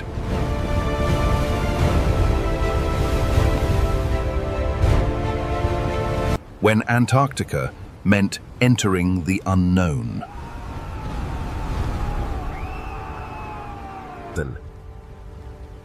In the age of sail, Drake Passage was not an uncomfortable part of a voyage. It could decide whether the voyage continued at all.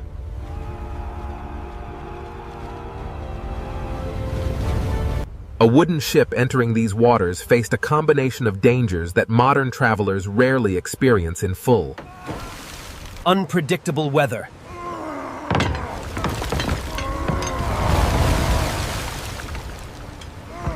Limited charts.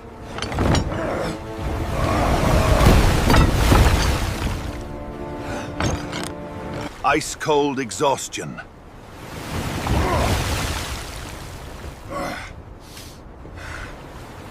Damaged rigging. Wet decks. Freezing spray. And the constant risk that a mistake could become fatal.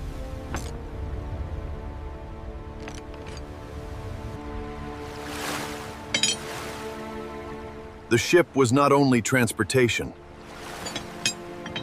It was shelter, workshop, hospital, storage room, and the only solid world the crew had. For sailors trying to round Cape Horn or push south toward Antarctica, wind could become an enemy.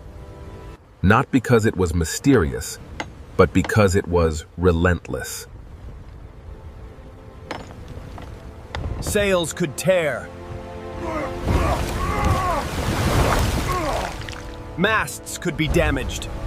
A ship could be driven off course.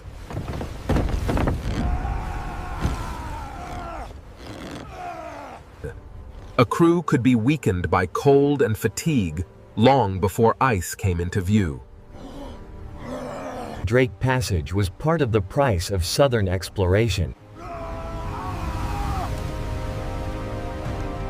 Challenge. Before men could measure Antarctic coastline, search for land, collect scientific observations, or claim discoveries, they first had to survive the water that protected. Some voyages succeeded and entered history.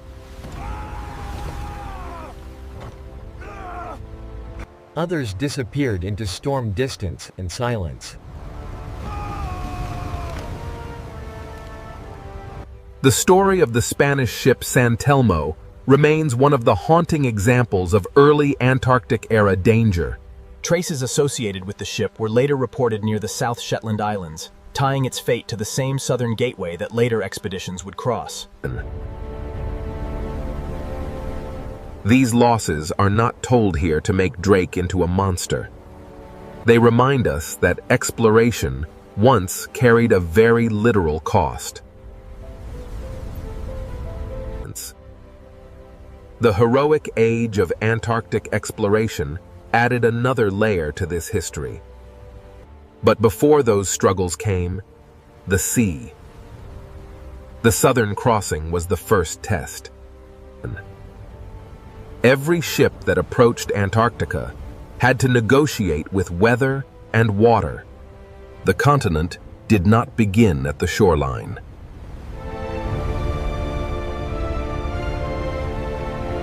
It began in the mind much earlier, when the last land faded behind the vessel and the Southern Ocean took control of the rhythm. This is why Drake Passage still carries historical gravity. It is not merely the distance between South America and Antarctica. It is a memorial corridor of human attempts to go farther south than comfort allowed. Today, most travelers who cross Drake Passage do so on expedition vessels rather than sailing ships. They leave Ushuaia with luggage, cameras, waterproof clothing, lectures scheduled on board, safety briefings. But Drake Passage comes first.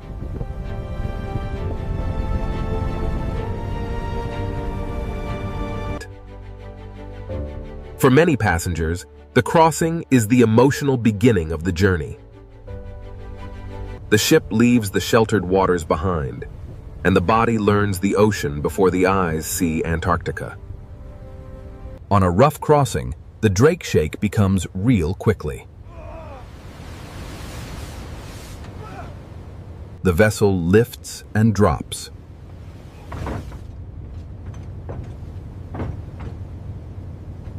Hallways tilt.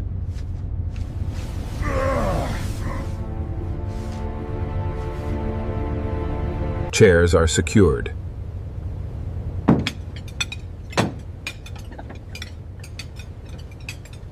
People learn to place one hand against a wall while walking.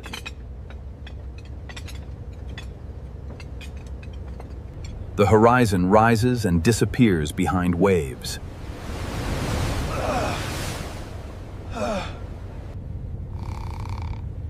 Some passengers sleep through as much of it as possible. Others stand near windows, staring at the gray ocean with a new respect for distance. This experience is uncomfortable, but it is also clarifying. It removes the illusion that Antarctica is just another scenic destination.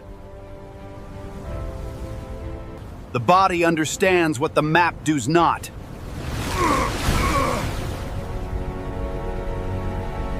This continent is separated from the rest of the world by a living, moving barrier. Then there is the opposite version, the Drake Lake. Sometimes the passage becomes unexpectedly calm.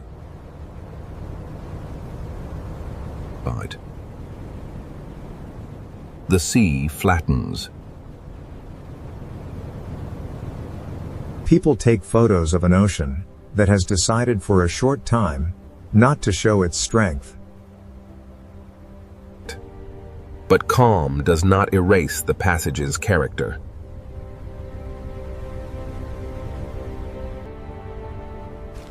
A peaceful crossing is not proof that Drake is harmless. It is proof that the Southern Ocean has moods, and humans are allowed through under conditions they do not choose. Modern expedition vessels are built for this environment far better than older ships. They use satellite forecasts, radar navigation technology, experienced captains, medical staff, communication systems, and detailed safety procedures. Routes can be adjusted.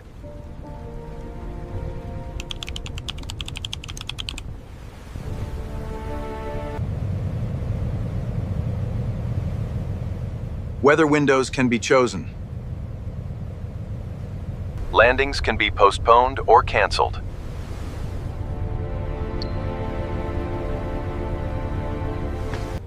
This changes the risk enormously, but it does not create control over the ocean.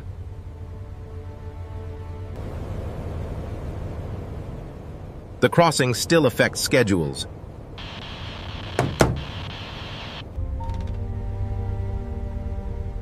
It still shapes passenger experience.